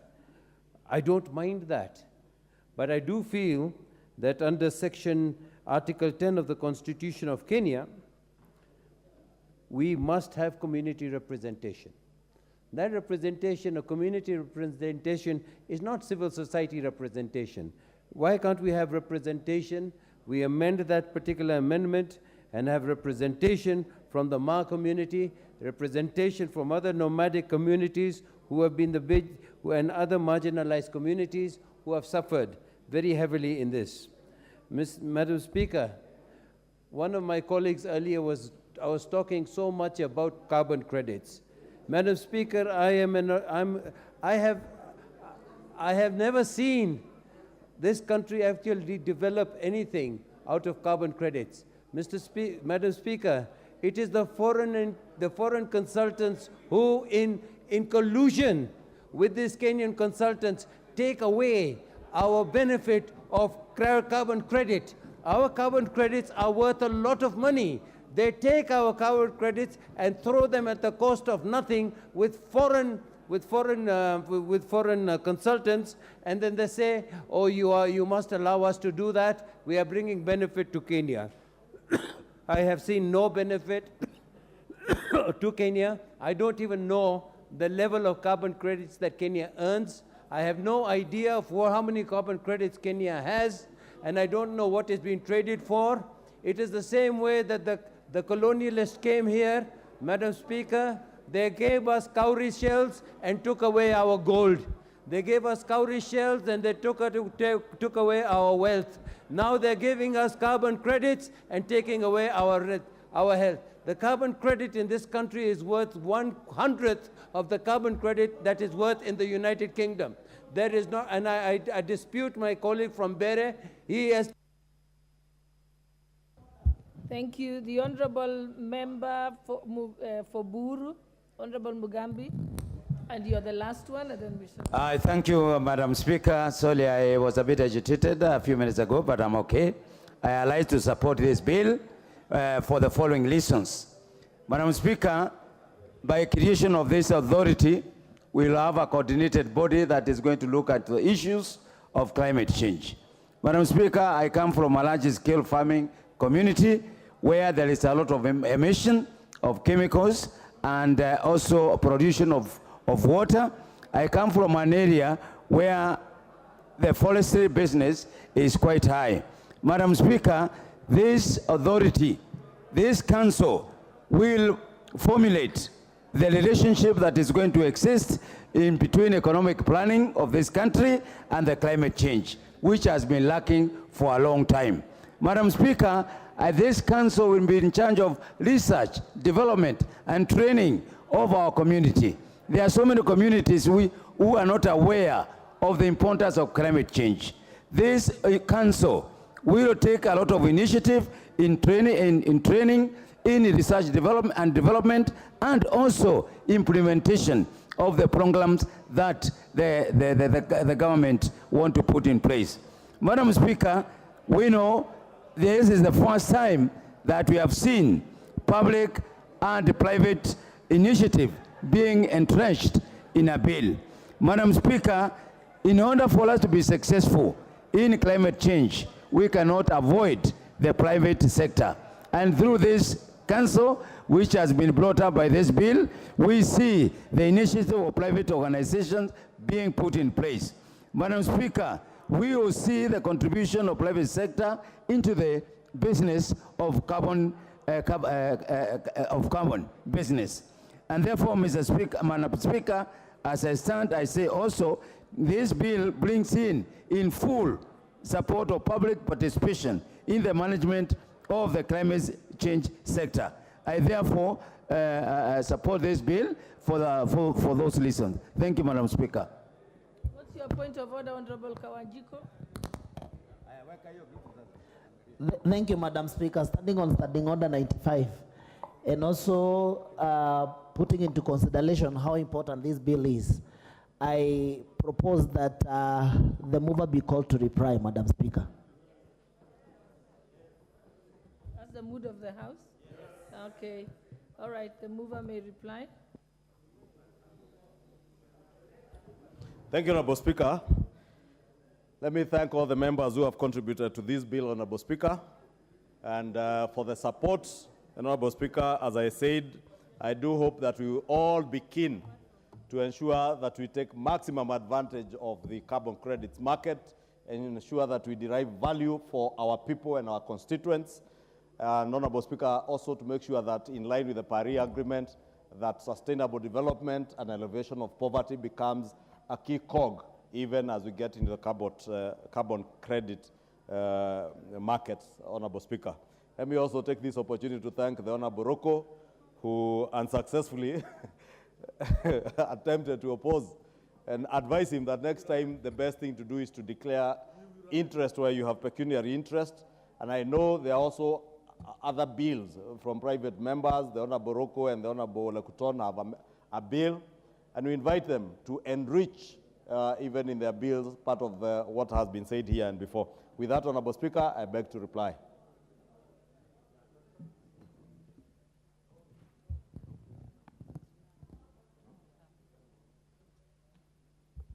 Honorable members,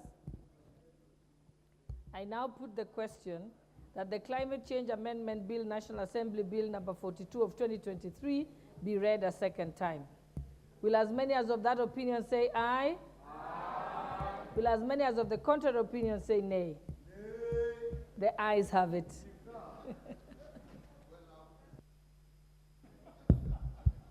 Next order. A bill for an act of parliament to amend the Climate Change Act of 2016 and for connected purposes. Order number 10, the Water Amendment Bill, National Assembly Bill number 33 of 2023, second reading.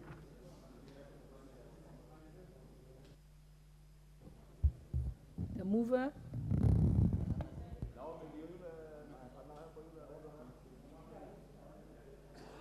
And the mover move the bill, please.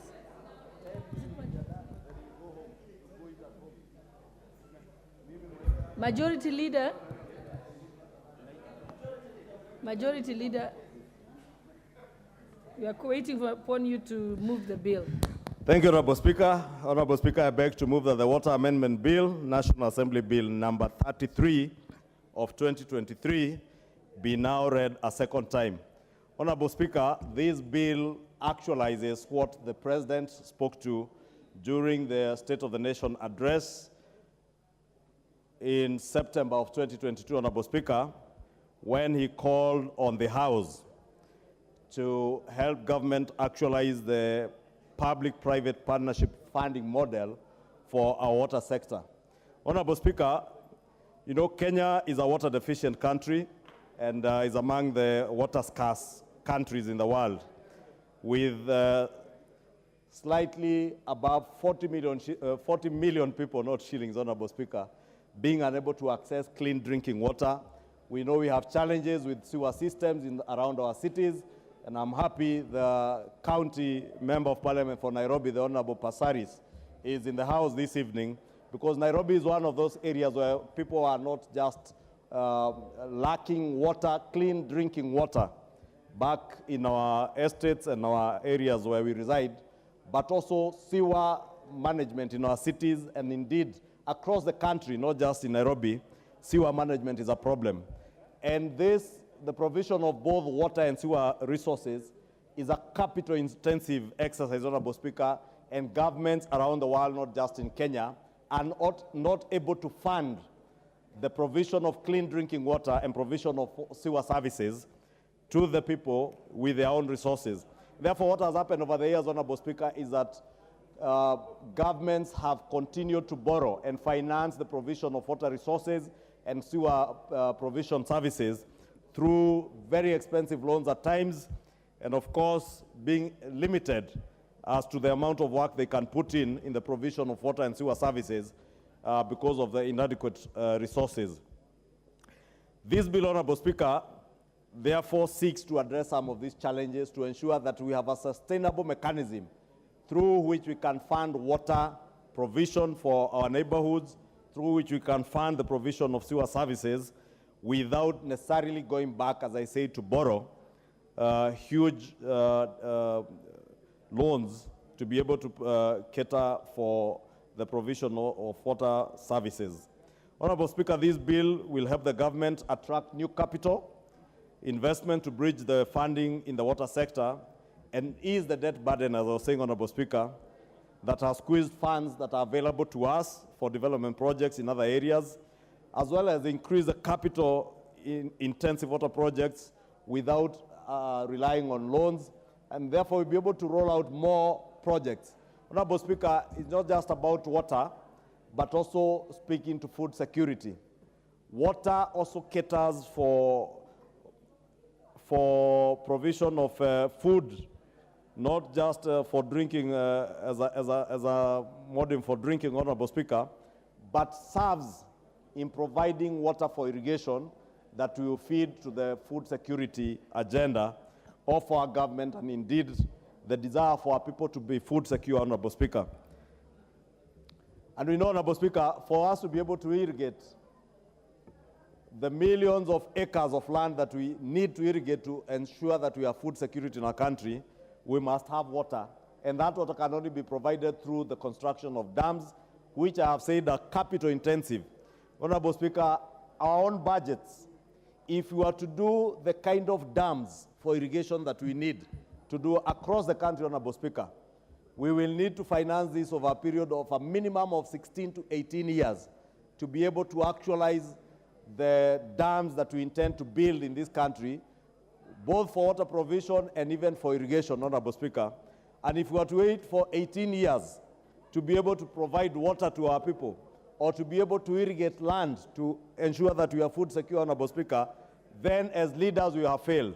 And that is why, Honorable Speaker, this bill comes in at a timely time when we have just come from a very bad drought, Honorable Speaker, and indeed we saw the need to have water, not just for drinking, not for irrigation, even water in our pastoral areas for providing for our livestock, including our wild animals in the parks, Honorable Speaker. You remember elephants, hyenas, lions dying in our parks, and even monkeys, Honorable Speaker, including those that are to be relocated from Gatanga to elsewhere. Honorable Speaker, you know, somebody said that they will relocate monkeys from Gatanga to elsewhere. Why those monkeys move to areas that are inhabited by people and the increasing cases of human-wildlife conflict is because of climate change and the lack of water resources, Honorable Speaker.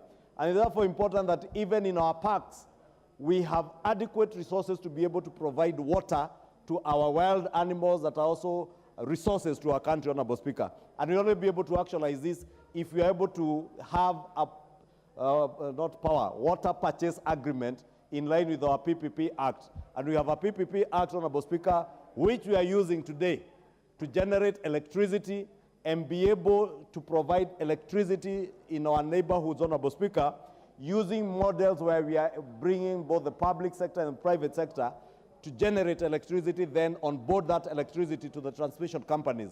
It is the same, in the same spirit, Honorable Speaker, that we now want to onboard water provision, that water service providers that are county-based are able to get bulk water from PPP projects and be able then to sell that water to our neighborhoods and our people and ensure that our people have clean drinking water. Honorable Speaker, this water sector, besides being capital intensive, also has its own problems, Honorable Speaker. And those in the Committee of Water will tell you that one of the biggest problems that people, all water service providers, all bulk water providers have to deal with is unmetered water or non-revenue water, that is water that is generated, resources are deployed to generate that water or to provide water, but it is unmetered and therefore not generating any revenue either for the national government or for our county governments, Honorable Speaker. And part of the solution to that problem of non-revenue water or non-metered water is to ensure that we bring in private sector partners who will have a market-driven perspective to ensure that every drop of water that is generated, every resource that we have in this country for water is metered and is generating revenue for our county governments and even for the other players in the water sector. Honorable Speaker, we must be able to come to a point where innovation and ICT is factored in. I have been able, Honorable Speaker, to compare situations in Kenya, particularly in the city of Nairobi, and a city like Johannesburg or Sandton in South Africa, and you find for every household in Santon, every household is metered and they are paying resources. In fact, the city government of Santon is able even to get revenue enhancement systems using the private sector to be able to collect all billed water in the city. But in Nairobi, comparatively, Honorable Speaker, probably 60% of the people in Nairobi have their water unmetered. And even out of the metered ones, probably only 40 or 50% are paying. And we have no systems. And therefore, we must be able to deploy modern technology and innovative ways of being able first to increase the revenue that we are generating from water resource, and also to ensure that we collect all money that is collectible from our water sector. Honorable Speaker, this we can only be able to do if we harness and if we tap into the resources, the expertise that is there in the private sector, that lacks in the public sector, Honorable Speaker. And we could not be able to do that without the provision now of our water purchase agreement. With the enactment of this water bill, Honorable Speaker, we shall be able now to actualize the PPP model in the water sector and have water purchase agreements where bulk water suppliers now can get bulk water being provided for them by private entities that have invested their money without necessarily going back to our exchequer to look for money to build or construct dams, sink all manner of boreholes in every neighborhood. Honorable Speaker, today if you go to Kilimani, every other adjacent plot has a borehole sunk. And we are therefore draining our underground water. But that would have easily been sorted out by getting Ruiru 2 Dam, where, and I see the member for Kipkelion, who had a very good paper on Ruiru 2 in the House. Honorable Speaker, we will be able to generate more resources, water resources, from huge investments in this sector without necessarily going back to the exchequer or going back to our development partners to borrow money, and therefore further straining or burdening our country with public debt. Honorable Speaker, I don't want to say much in the interest of time. Let me take this opportunity to thank the Committee on Water, Blue Economy, Water and Irrigation, under the able chairmanship of the Honorable Bowen Kangogo, who worked with very good speed to be able to consider all the stakeholders who have made representations. And I must thank the many stakeholders who appeared before the committee and who continue to appear before the committee to bring their representations in terms of what they would want to see in the actualization of these public-private partnerships in the water sector, Honorable Speaker. Honorable Speaker, with those many remarks, I beg to move and request the able chair of the committee, the Honorable Kangogo Bowen, to second. Thank you, Honorable Madam Chair, and thank you, Honorable the Leader of Majority, for a well-elaborate presentation, especially on this amendment of Water Act 2016. Madam Speaker, let me say the Leader of Majority has summarized almost the entire the input of this Water Amendment Act. And Madam Speaker, I just want to add a few things, even as I second. Madam Speaker, you will find that in this bill, the Water Act 2016, which we are seeking to amend to operationalize the PPP, is actually the main reason. And Madam Speaker, if you look at even our debts as a country, the water debt is almost a half, because we have borrowed heavily a lot of money to invest in dams and water infrastructure. Madam Speaker, the national government borrows the money, invests in the infrastructure, and this water is supplied to counties through the water service providers. You will find, Madam Speaker, that at the county level, or at the water service providers, which are managed by the counties, they are facing serious challenges one of the challenges is what we are calling the non-revenue water. And the non-revenue water, Madam Speaker, is the illegal connections we are seeing all across in the slums, people who don't have meters. So, and that's where we are losing revenue. But again, at the national government level, Madam Speaker, the national government through Treasury are struggling to pay the loans which were used to fund this infrastructure. So with this amendment, Madam Speaker, is going to address that challenge. Madam Speaker, the bill is seeking to amend 10 clauses of the Water Act 2016. And later, Madam Speaker, we have a comprehensive water amendment which will come to this House later.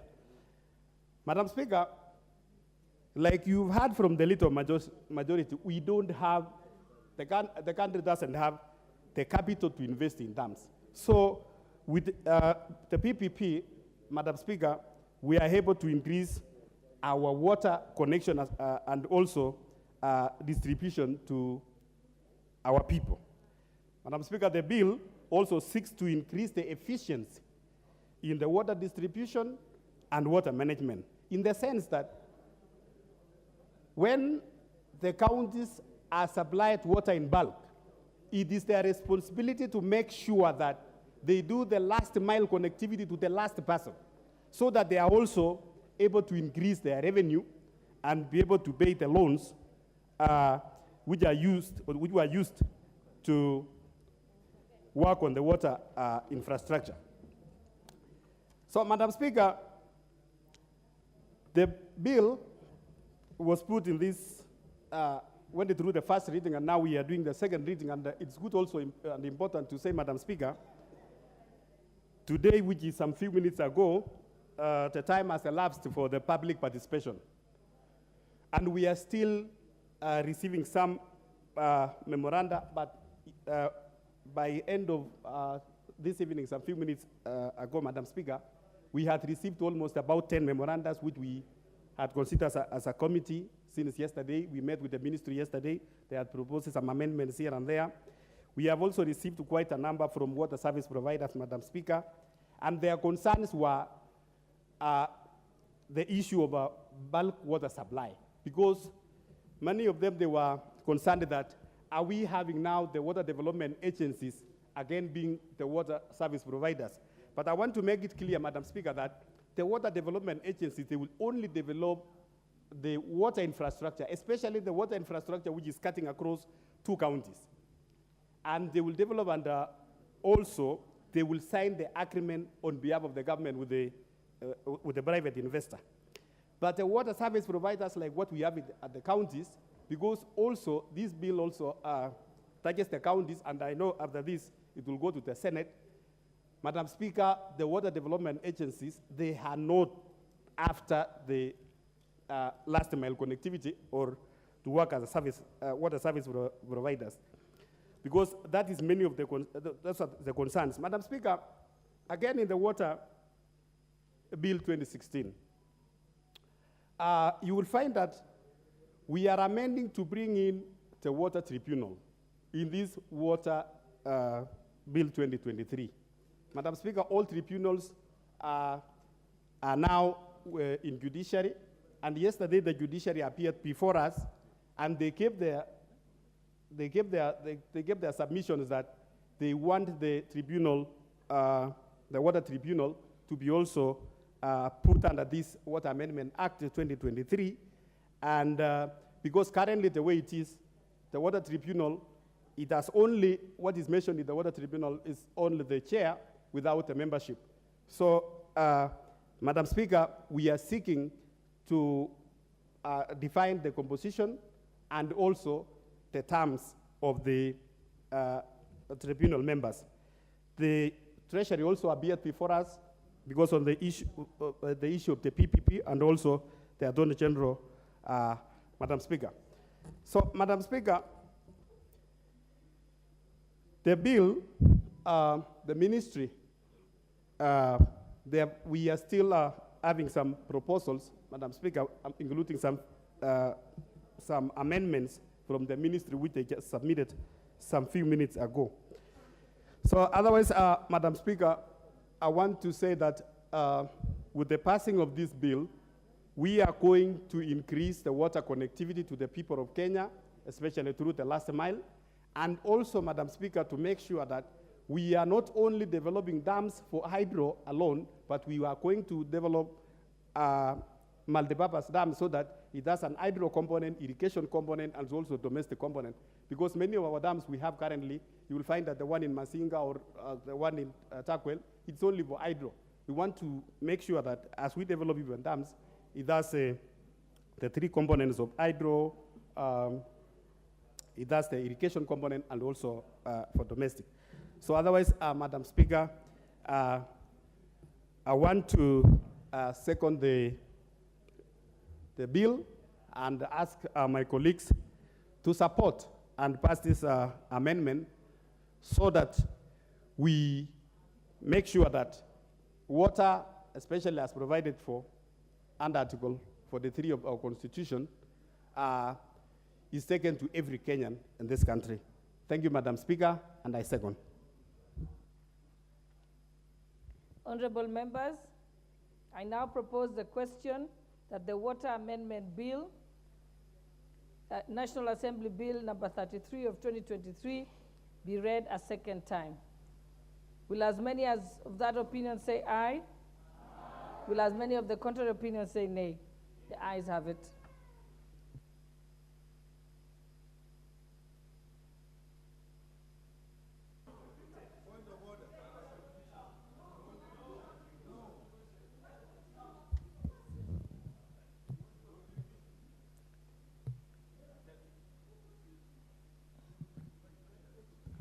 Honorable members, let me give a few people to contribute.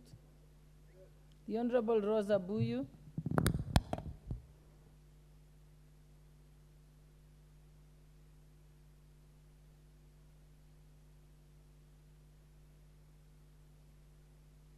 Do you have the mic? There's a mic behind you, I think that's on.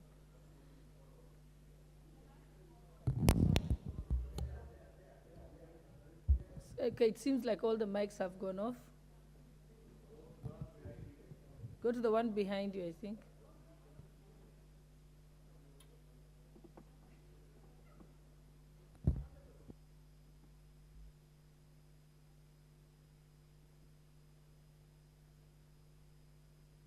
Okay, can you give us the portable mic? Let's give you the portable mic. Oh, it's working now. Honorable Speaker, I thank you for this opportunity, despite the fact that there's a slight sabotage from my friend, Honorable Dorothy. First of all, I'd like to, on the onset, say that I support this amendment. Honorable Speaker, I'm a member of this committee, and I know that Article 43D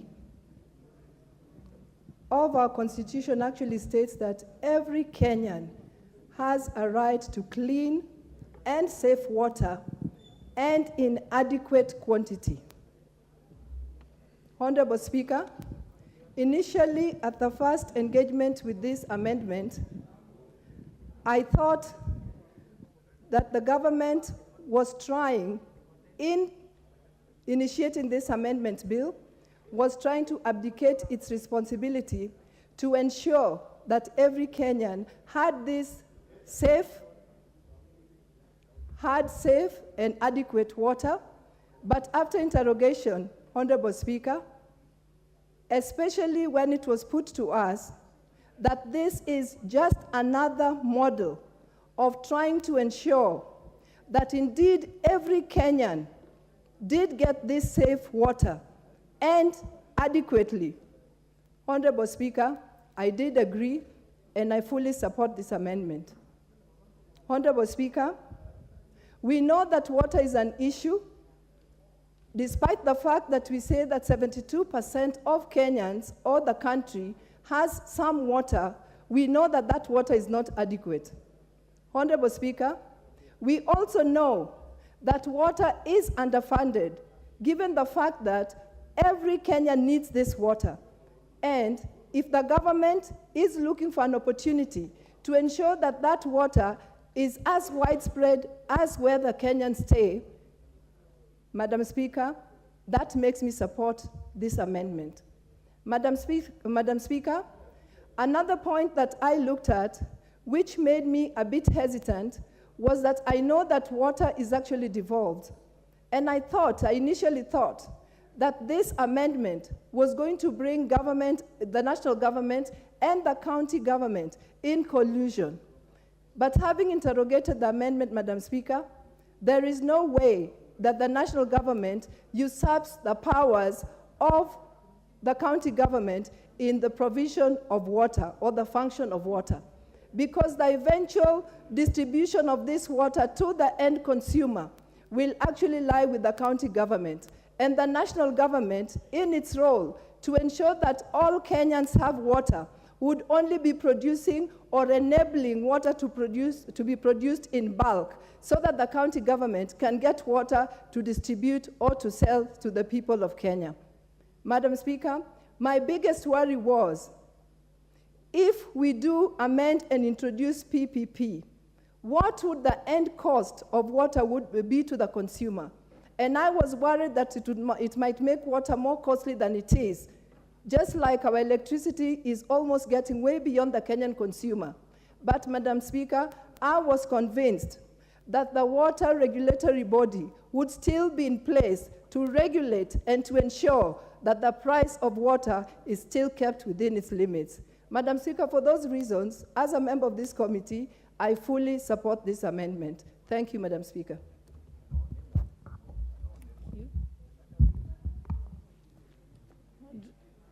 Honorable,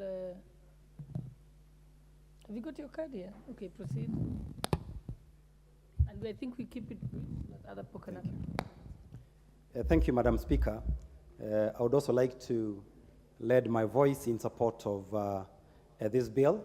And I'll start by saying, Madam Speaker, that 60 years after independence, it's actually a shame that the bulk of Kenyans still do not have access to clean drinking water. And Madam Speaker, they say insanity is keeping on doing the same thing and expecting a different result. And so the model that we've used for 60 years, we must now start interrogating it and saying, why hasn't it delivered the result that we've all been looking for? And so, Madam Speaker, I support that we need a paradigm shift. If we have to accelerate, if we have to create sustainability, if we have to save lives, if we have to mitigate conflict, we have to provide our people with enough water. They have said many times that the next world war will most likely be as a result of a water shortage. So it is important that we start rethinking a new model of providing water. So a PPP model, Madam Speaker, serves this issue very, very well. And Madam Speaker, it's a good coincidence that we are discussing this bill just after we have finalized, with the climate change bill, because the two issues are very interlinked. We are seeing these days, seasons of very heavy rainfall, and all that water, drains to the oceans. And then in the next season, we are dealing with a catastrophic drought. So, Madam Speaker, it's very, very important that we create a mechanism where we can be able to build these mega dams that we have been speaking about. Some of them have been in planning for 50 years, 40 years, 30 years. But because of not having enough public funds, these dreams have been delayed and our people continue to suffer. So, Madam Speaker, I support this model. And just to give us history, if we had no PPPs, this country would still be power deficient. Now, with the PPP, again, we have seen what we can be able to do with our roads, and the expressway is a very good example. So it is very, very important that we embrace this, and I'm happy, Madam Speaker, that in my own constituency, we have planned to develop 2 mega dams, Gura Dam and Mohoya Dam. And both of these dams are going to be PPP dams, and they will not only supply water to my constituency, but we are envisaging that they can be able to supply water to most parts of Nyeri, and indeed to some of our neighbors like Muranga and Kirinyaga. So it is very, very important that we embrace this model. In our towns, we have aging piping systems. We have aging distribution systems. And like, for example, in Nairobi, we cannot even afford to upgrade our systems because of limited public funds. So with this model, we are going to start seeing investment also in the distribution system. We are going to start improving billing. And Madam Speaker, if we are successful at this model should also be replicated to other areas of development where, because of our use of our public funds, we have other investment. And Madam Speaker, as I conclude, it is also important that we think about the many water companies that we created. Because by an act of this parliament, every county in this country have like 8 to 10 small water bodies. And most of them are not even economically viable. They cannot maintain their systems. They cannot be able to invest adequately. So I hope that the movers of this bill can also, in their wisdom, see whether we can be able to improve the current model that works. But Madam Speaker, based on that, I fully 100% support this water bill, and we hope that we have better days ahead in this country. Thank you, Madam Speaker. What's your point of order, Honorable Kigaria?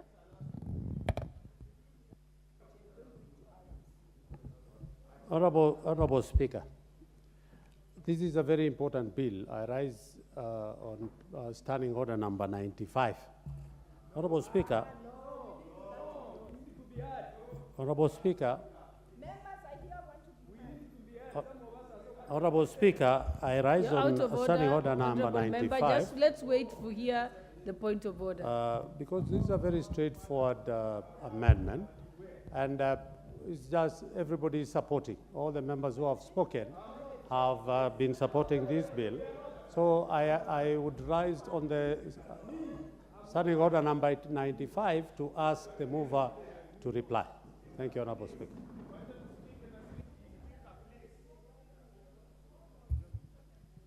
Is the mover ready to reply?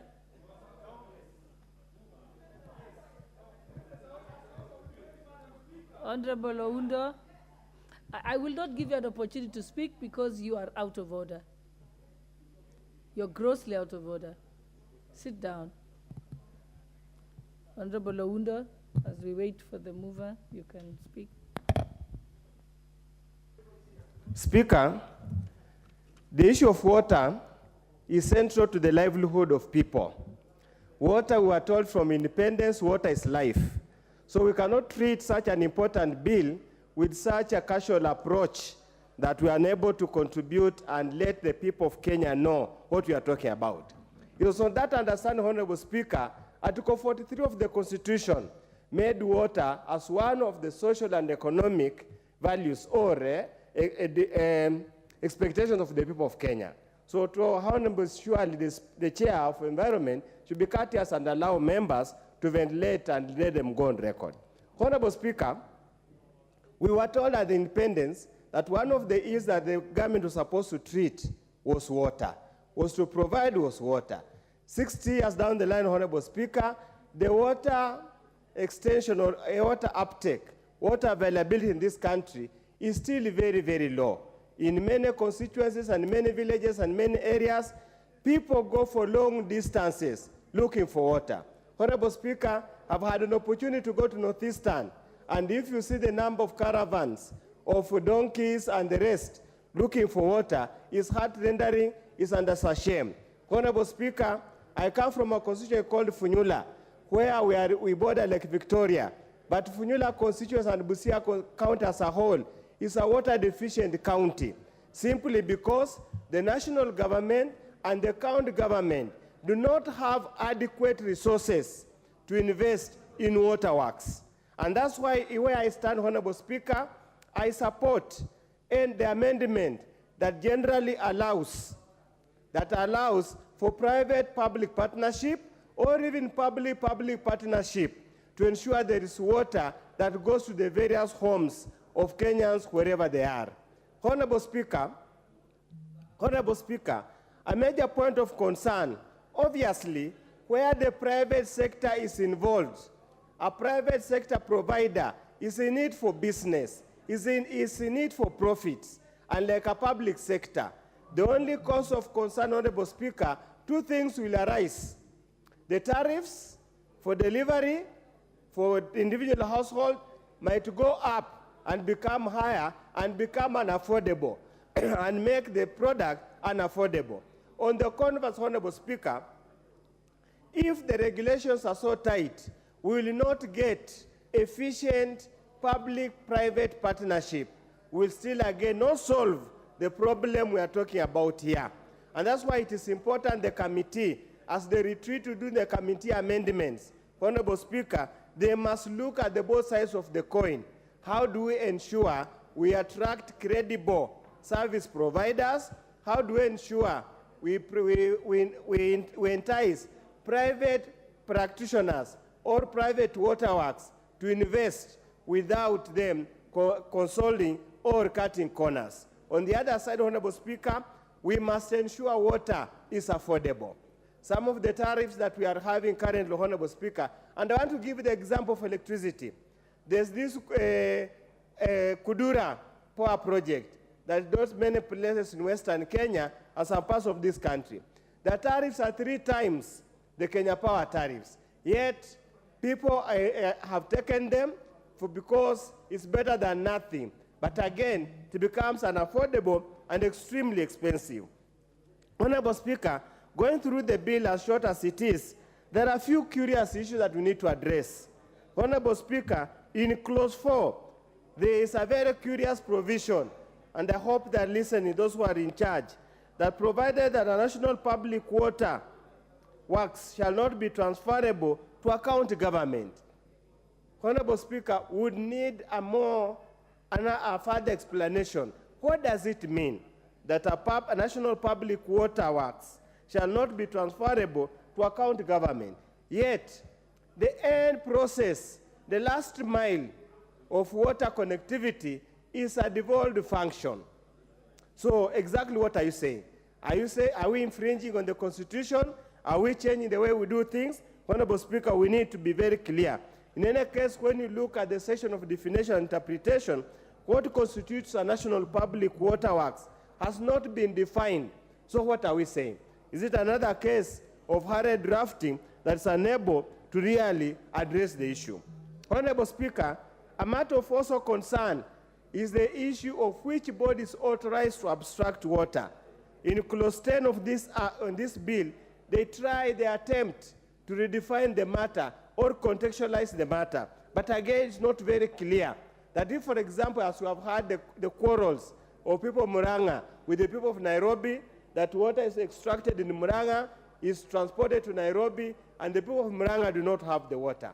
So how have we cured that malady? It's not very clear in this particular bill, Honorable Speaker. So I would urge the committee responsible for this to really have a look at it, draw from experts in this water sector, so that this amendment, as we are making this amendment, as we are now introducing private-public partnership, we need to be very clear to avoid conflicts, to avoid confrontation, and to avoid a lot of wastage. And then, Honorable Speaker, it's always not very right that a private sector entity is the most efficient. It isn't.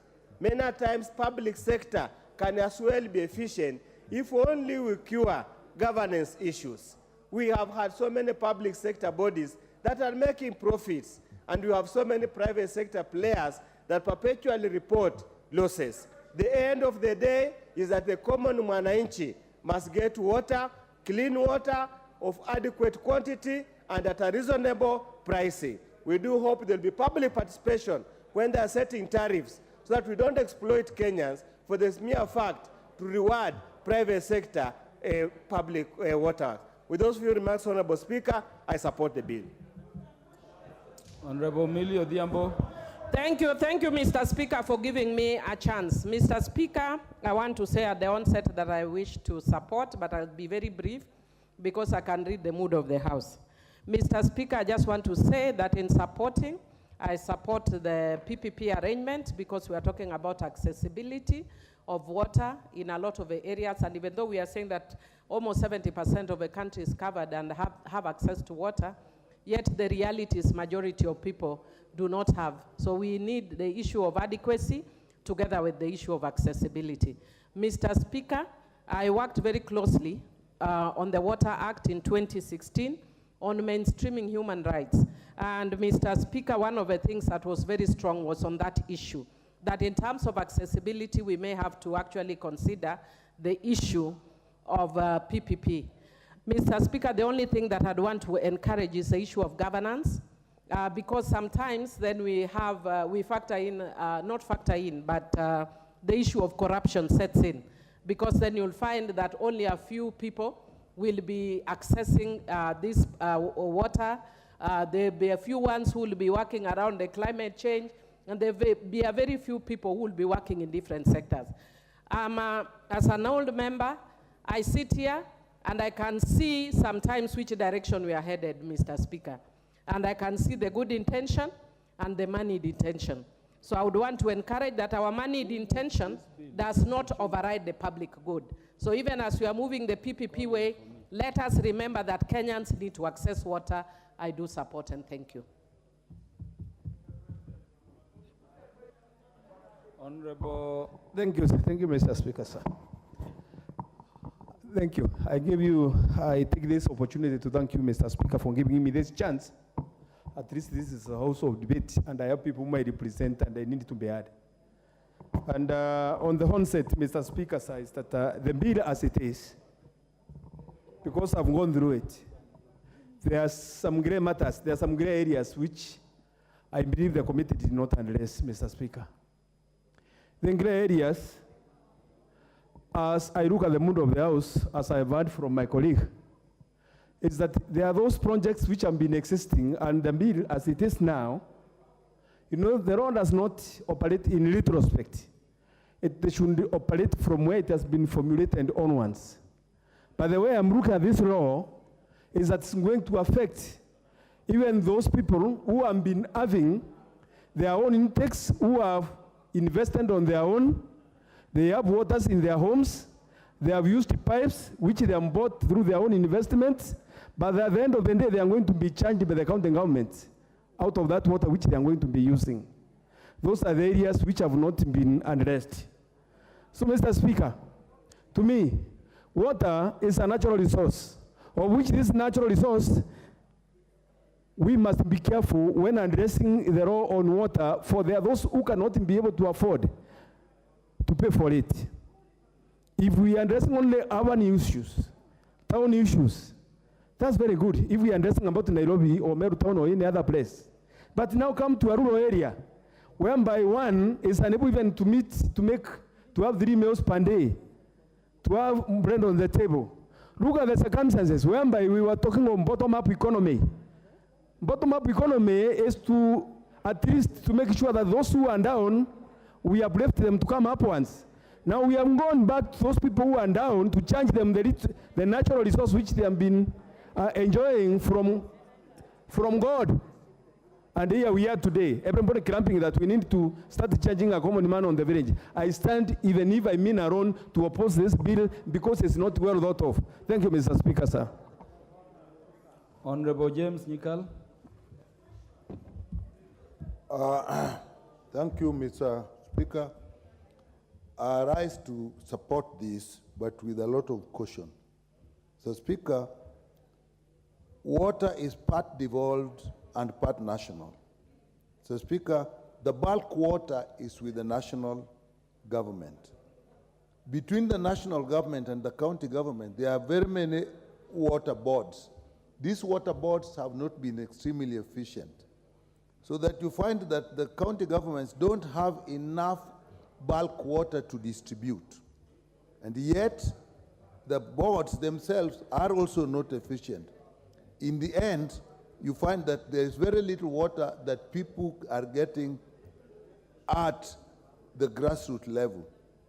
Mr. Speaker, in the introduction of a public-private sector may support this and will help, particularly in the middle-level distribution and partly the bulk water, because I don't think there are really private bodies that will take huge bulk water as the national government can take.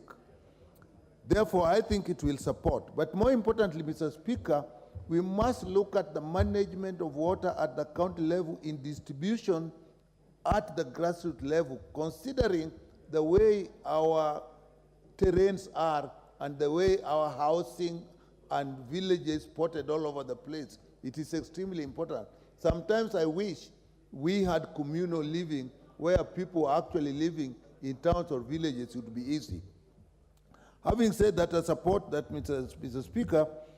I am concerned with the cost. Once we get into the private sector coming in, we'll have to be extremely careful on how the costs are controlled. Mr. Speaker, the experience in this country is every time the private sector comes in, despite us having the PPP Act in place, the private sector comes in, it normally swallows the public sector. In the end, it is the private sector that works, and then costs go up, it becomes impossible to deal with. Look at just what happens with the universities. When we actually relaxed and started saying we can support both private and public universities, we had to reverse that situation because of what happened.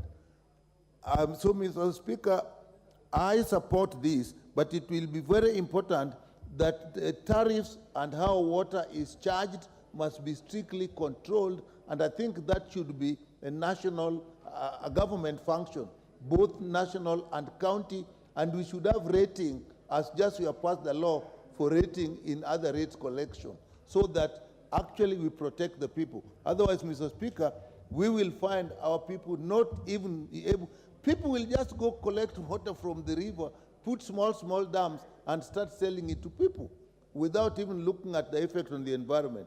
So, Mr. Speaker, I support it with a lot of caution. Honorable Wanjiku Muya. Thank you, Honorable Speaker. And looking at the mood of the House, I restrain myself to only two things. First, Honorable Speaker, PPP, with the element of the government, the investors have always shied off to get into this arrangement because there haven't been clarity on the role and the costing of each. So, Honorable Speaker, I'm hoping in this bill during the third reading, we can introduce a new clause where we can put it clearly and with clarity on the roles of each. For instance, the investor can dig the dam and the government can distribute water. That is very important, particularly on infrastructure. Finally, Honorable Speaker, we have had dams, particularly in Nyandarua, Muranga, and other areas, where there haven't been any revenue sharing system or process. We have been giving water to Nairobi, like through Sasumwa Dam, and getting nothing, and worst, even not giving even the neighborhood from where the water catchment area is coming. Headed to this PPP, we are expecting as Nyandarua to have Malewa Pesi Dam, and we are expecting the such dams to give the local areas water. Thank you, Honorable Speaker. Honorable Harrison Kombe. Asante Mheshimiwa Spika kwa kunipatia nafasi nami nikaweze kuchangia mswada huu wa maji. Mheshimiwa Spika, toka tupate uhuru, swala la maji limekuwa nyeti sana, na mpango huu mpya ambao ni wa kuhusisha serikali na kampuni binafsi, naona ni mpango ambao utaweza kusaidia nchi kupata maji katika pembe zote. Mheshimiwa Spika, ikiwa itazingatiwa kwamba kampuni na watu binafsi watahusishwa hasa kwa uchimbaji wa mabawa, hiyo itaweza kusaidia kuona kwamba maji yanapatikana katika kila sehemu nchini. Mbali na hivyo, Mheshimiwa Spika, kwa sasa hivi utakuta sehemu nyingi kame hazina maji, na si kwamba maji hayapatikani.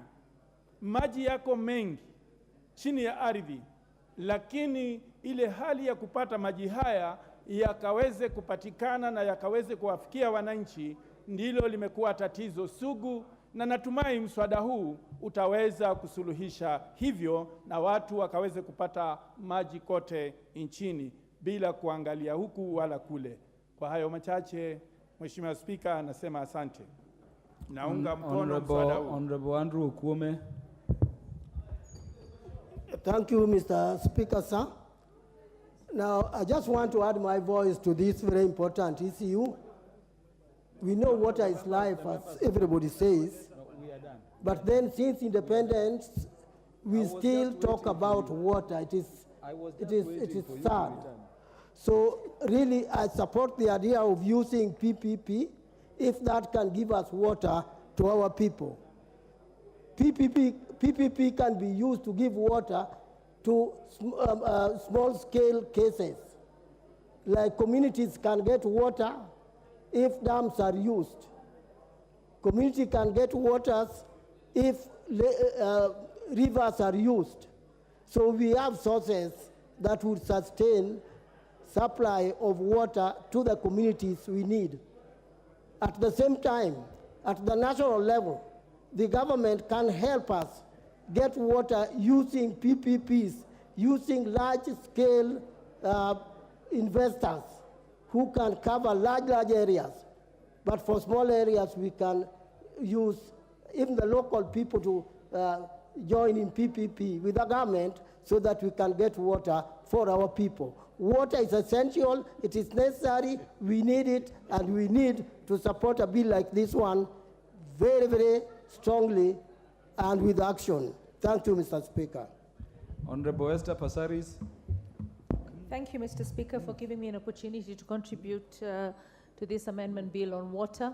As you're aware, Nairobi is actually a county that struggles with water and has a lot of waterborne diseases from typhoid, cholera, and we also have something that goes on in our slums, in informal settlements, where women actually have to trade their bodies for water because at one point or another they cannot pay the cartels and the vendors, so in the end it's sex for water. So having PPPs to provide water is a very, very good and smart move by the government so that we don't expose ourselves to further debt. But what I would like is to ensure that we actually have a control of price so that the people in the informal settlements can actually be able to pay water at a lower cost. Because believe it or not, right now, some people in the slums pay more for water and electricity than people in the posh areas of the county of Nairobi. So it is a good move. I stand and I support this amendment bill because water is life. Thank you. What is out of order, Honorable Owen Bayer, as Honorable Aika prepares? Honorable Speaker, reading the mood of the House and Article 90, Standing Order 95, kindly we request the mover to reply. I'll put the question because I'd nominated Honorable Aika to speak immediately after Honorable Aika. And I want to request the members that this motion must be replied to today. So I want to thank you for returning to the House and request that you stay until Honorable Aika is done. Asante sana Bwana Spika kwa kunipatia hii fursa na mimi niweze kuchangia hili swala la mambo ya maji. Maji ni kweli yamekuwa ni donda sugu kwa sehemu nyingi za Kenya, haswa hata ile kaunti yangu ya Taita Taveta. Wakina mama, watoto na wazee wanatembea sehemu mbali sana wakienda kutafuta maji, na mara nyingi wakienda kutafuta maji hayo wanakutana na changamoto mingi. Tumekuwa na kesi nyingi hata zingine za wakina mama wamepata kukutana na watu ambao wakawatendea vitendo vya unyama hadi kuwabaka kwa sababu ya kutembea msituni kwenda kutafuta mambo ya maji. Na kwa hivyo ninaunga mkono kabisa swala hili ili mambo ya maji yaweze kupata wepesi wa kusambazwa kila sehemu pembe zote za kaunti na hata za nchi hii ya Kenya. Asante sana Bwana Spika, naunga mkono. Honorable Owen Bayer stood at his place and asked that the mover be called to reply. Will as many as are of that opinion say aye? Aye. As many as are of a contrary opinion say nay? The ayes have it. Mover. Thank you, Honorable Speaker. I rise to reply and thank all the members who have supported this bill. Indeed, Honorable Speaker, is only one member, the member for Imenti Central, who has opposed this bill. Honorable Speaker, I hear the chair of the Water and Irrigation Committee saying the member for Imenti Central opposed because he had not read the bill. And I would be constrained maybe to agree with the chair, because had he read, he would know the people of Imenti Central are in dire need of water. And the only way to guarantee the people of Imenti Central that they have water is to ensure that we have a PPP arrangement through the water purchase system or model of financing to be able to actualize their Majority dreams Leader is for the having member, clean is the drinking member water. for Imenti Central in the House. I think he just walked in, opposed, then walked out. Honorable Speaker, that's why I thank all these other members of Parliament who have the patience to sit here and listen to each other, enrich debate, other than someone who just walks into the House, says, I oppose, doesn't know what they are opposing, then he leaves, and leaves his people suffering without water, Honorable Speaker. But I want to assure all these members, and indeed the country, that with this new financing or funding or financing model, we will now realize the dream of having clean drinking water for millions of our people who suffer without clean drinking water, and also be able to roll out many projects around the country. And with that, Honorable Speaker, I beg to reply. Honorable members, I now put the question that the Water Amendment Bill, National Assembly Bill number 33 of 2023 be read a second time. Will as many as are of that opinion say aye? Aye. As many as are of the contrary opinion say nay? Aye. The ayes have it. A bill for an act of parliament to amend the Water Act of 2016 to provide for public-private partnership arrangements and for connected purposes. Next order.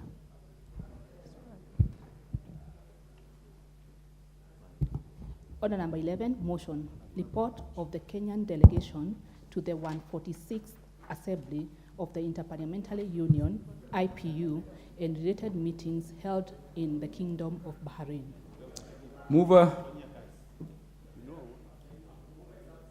Who is moving this motion?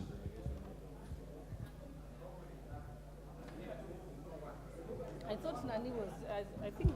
Yeah, Honorable John Kiaria is moving. You're the one moving. Then give Honorable John Kiaria the mic to move. It's the leader of the delegation. Thank you very much, Mr. Speaker. And I beg to move this motion, that is a report on the goings-on at the IPU 146th Assembly that took place in Bahrain, Mr. Speaker. And Mr. Speaker, the IPU is a parliament that was established in 1889.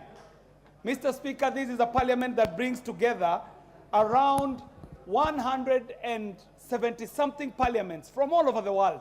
And Mr. Speaker, there is a good reason to call the IPU the Parliament of Parliaments, Madam Speaker. This is a place where parliaments are able to have a worldwide dialogue, Mr. Speaker. And out of this parliament, great debates are able to be conversed on the floor of the General Assembly and cascaded down to national assemblies where necessary, and even escalated higher up when there is a need to escalate such debate. Mr. Speaker, the current membership of the IPU is now standing at around 179 parliaments, Mr. Speaker. Mr. Speaker, as we speak, there are like 12 associate parliaments that have associated themselves with the IPU. Mr. Speaker, the IPU does work closely with the UN and other partners who have similar ideals, Mr. Speaker. Mr. Speaker, I'd like to let this House know that the IPU, in the format that it has been constituted, promotes democracy and the rule of law. It is a place that facilitates for parliamentary debate, dialogue, and cooperation, and it is a good avenue, Mr. Speaker, for members of this House to be able to have an international platform where they are able to escalate the issues that we find being a bit more nagging locally and have cross-border implications, the IPU gives such an opportunity, and the premier assembly, the General Assembly, becomes the point of, or the theater of action whenever the IPU meets.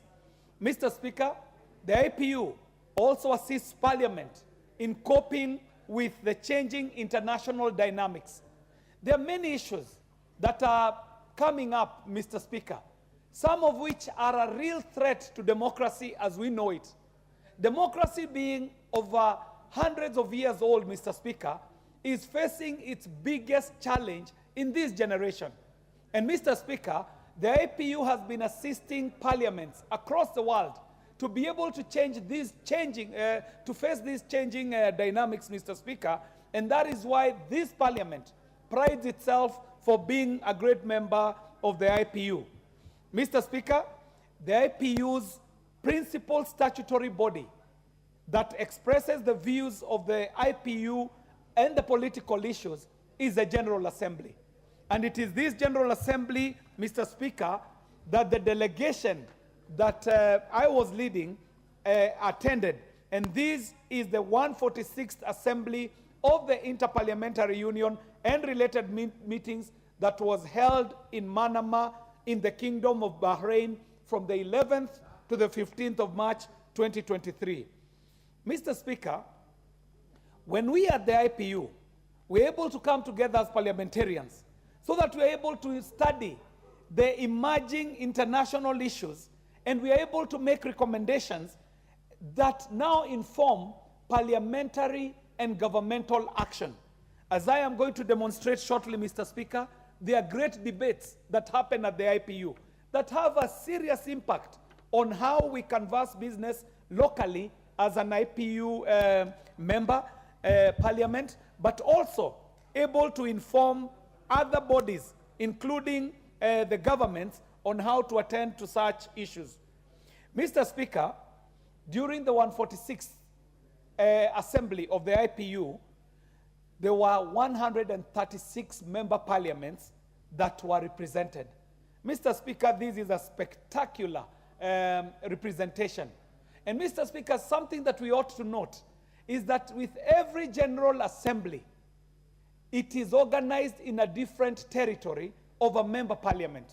Mr. Speaker, as such, parliaments are able to see the different cultural dynamics, the different cultural issues, the different emerging issues in different geopolitical areas. And Mr. Speaker, as such, the APU becomes a very important member.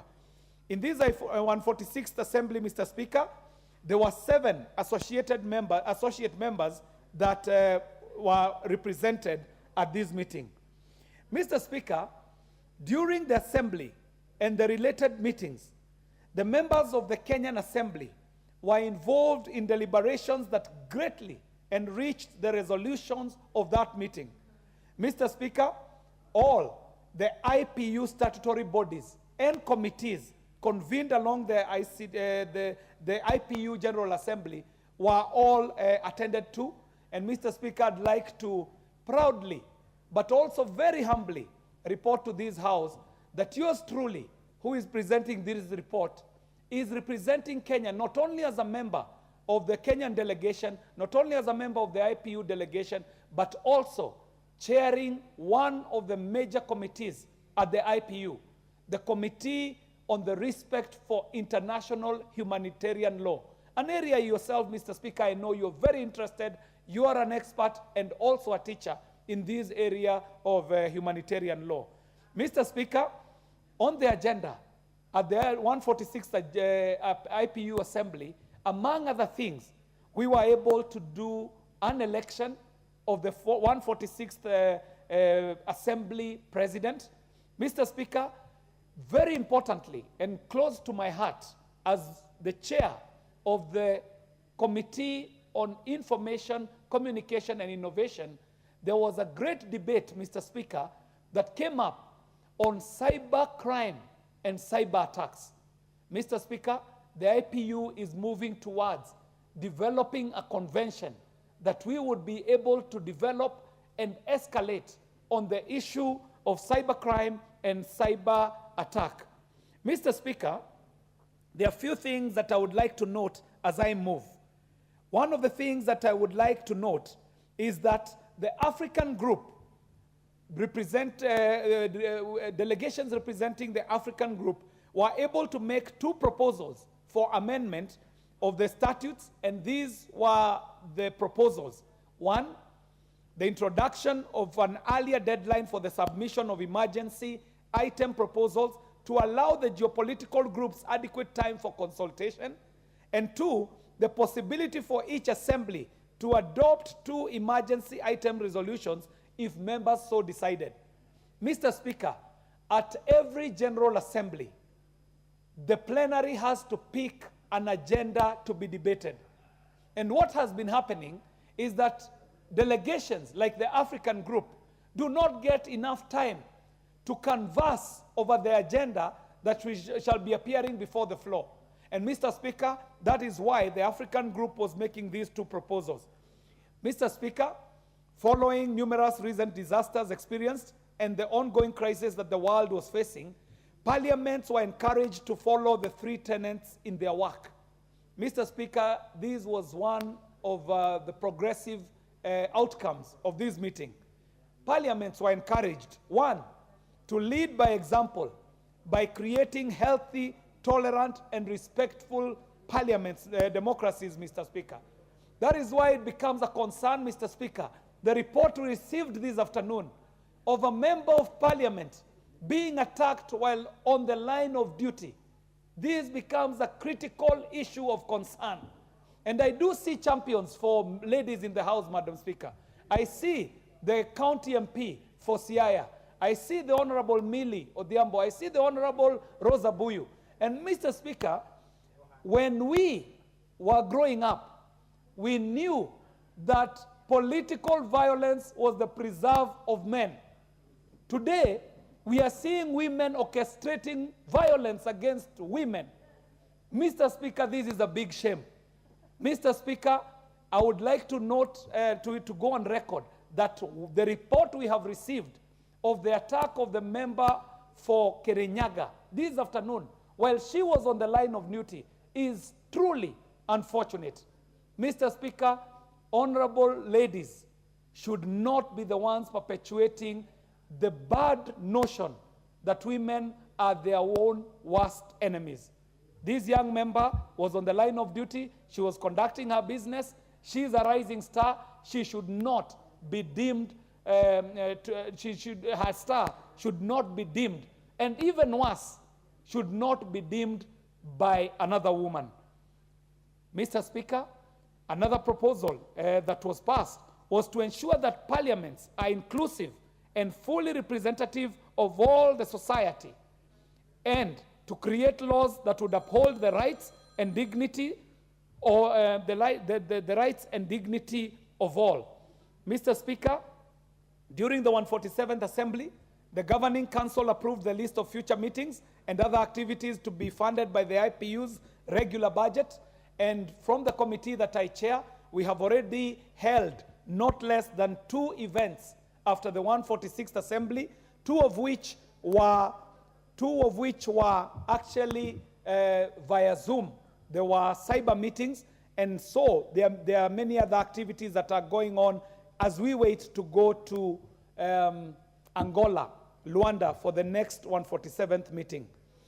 Mr. Speaker, there are things that this House needs to note. Notably, the following members of the National Assembly are currently holding positions in IPU committees and statutory organs. Mr. Speaker, this House ought to be proud. Mr. Speaker, as I said, yours truly, the member for Dagoretti South constituency, is a member to the committee to promote respect for international humanitarian law, and I am actually the president of this committee. Mr. Speaker, the very esteemed and ranking member, Honorable Millie Odhiambo, MP, is a member of the Committee on Human Rights of Parliamentarians, and she is indeed the Vice President. Proudly so, Mr. Speaker. Mr. Speaker, the Honorable Naisula Lesuda, MP, is a member of the Standing Committee on Sustainable Development, and she is the African Group representative, and I dare say that she is also a very able member of the young parliamentarians at the IPU, doing a very impressive job. Mr. Speaker, the Honorable Rebecca Tonkei does belong to the Standing Committee on United Nations Affairs, and she's also an African Group representative, Mr. Speaker. And each of these have staggering terms that will be expiring during the different times, Mr. Speaker. Mr. Speaker, finally, I'd like to report on recommendations. And we, as the members of the delegation to the IPU, did note a number of things, and we are making the following recommendations. One, that this parliament notes this report and follows up on the implementation of the declaration and resolutions of the 146th IPU Assembly and related meetings. Mr. Speaker, we, as the members of the IPU delegations, have also noted something that maybe we need to report to this House. This parliament is a member of many international parliaments, the Commonwealth Parliament, the African Parliament, the ACP EU, the IPU, and so on. Mr. Speaker, there is need for institutional memory. It might be very critical for this parliament to resolve that when we appoint a delegation to any of these parliaments, it should be a standing delegation, so that we hold this institutional memory, Mr. Speaker, so that each and every time we go to these meetings, we do not start from scratch, Mr. Speaker. Mr. Speaker, on behalf of my fellow members of the delegation, and I do see the very esteemed ranking member, Honorable Millie Odhiambo, in the House, on her behalf and on behalf of other members of this delegation, I beg to move that this House notes the report of the 146th Interparliamentary Union, IPU Assembly, and the related meetings as presented. And Mr. Speaker, because the matters we discuss at the APU have a regional bearing, and we ought to note that our participation needs to be consistent. As we speak today, the IPU shall be electing a president. And as an East African, I am proud to report that the speaker from Tanzania is a forerunner to become a president of the IPU, an extremely esteemed global position. This is because the participation of Tanzania has been consistent. Their delegations are standing delegations that are consistent. And I would like to call upon this House to actually support a fellow East African to be able to ascend to the highest position in the Parliament of Parliaments, the Interparliamentary Union. I do throw my weight behind the lady from Tanzania who has presented herself for the position of President of IPU, Mr. Speaker. And on behalf of the delegation from Kenya, I do wish to call upon this House to support her candidature. And I want to call a member who has a good understanding of regional matters, the Honorable Wanjiku Mohia, to second, noting very well that I do understand the honorable member from Bita shall make a contribution to this motion. Mr. Speaker, I beg to move, and I call upon Honorable Wanjiku Mohia to second. Honorable Wanjiku Mohia.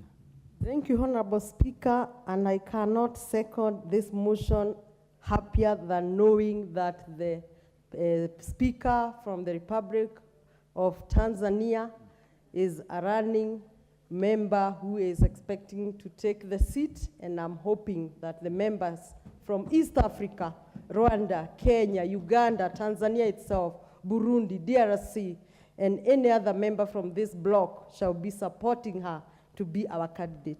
Honorable Speaker, IPU is really a parliament of parliaments, and I do say that when this delegation are selected, I always request the administration of this House to always consider a member from my committee, which is regional integration, because the main purpose of regional integration is to understand such eventuality. In a very quick points, Honorable Speaker, I have personally been representing IALA when I served in IALA at Geneva and different countries when the IPU was taking place in the world. And I can say that IPU does enhance the role of parliaments in accelerating the achievements of SDGs. Today we are all speaking of climate change, and it is critical for members to show the world the action they are taking in climate change. And I hope the delegation from Kenya did indicate to this IPU membership that Kenya is on an accelerated avenue of planting 15 billion trees to showcase that Kenya is indeed actioning or making what IPU recommend actionable. It's also an avenue for networking and making stronger multilateralism for members, Honorable Speaker, and also it does speak more on women's rights, and I'm really happy that Honorable Millie and others are... Order, Honorable. Order, Honorable members.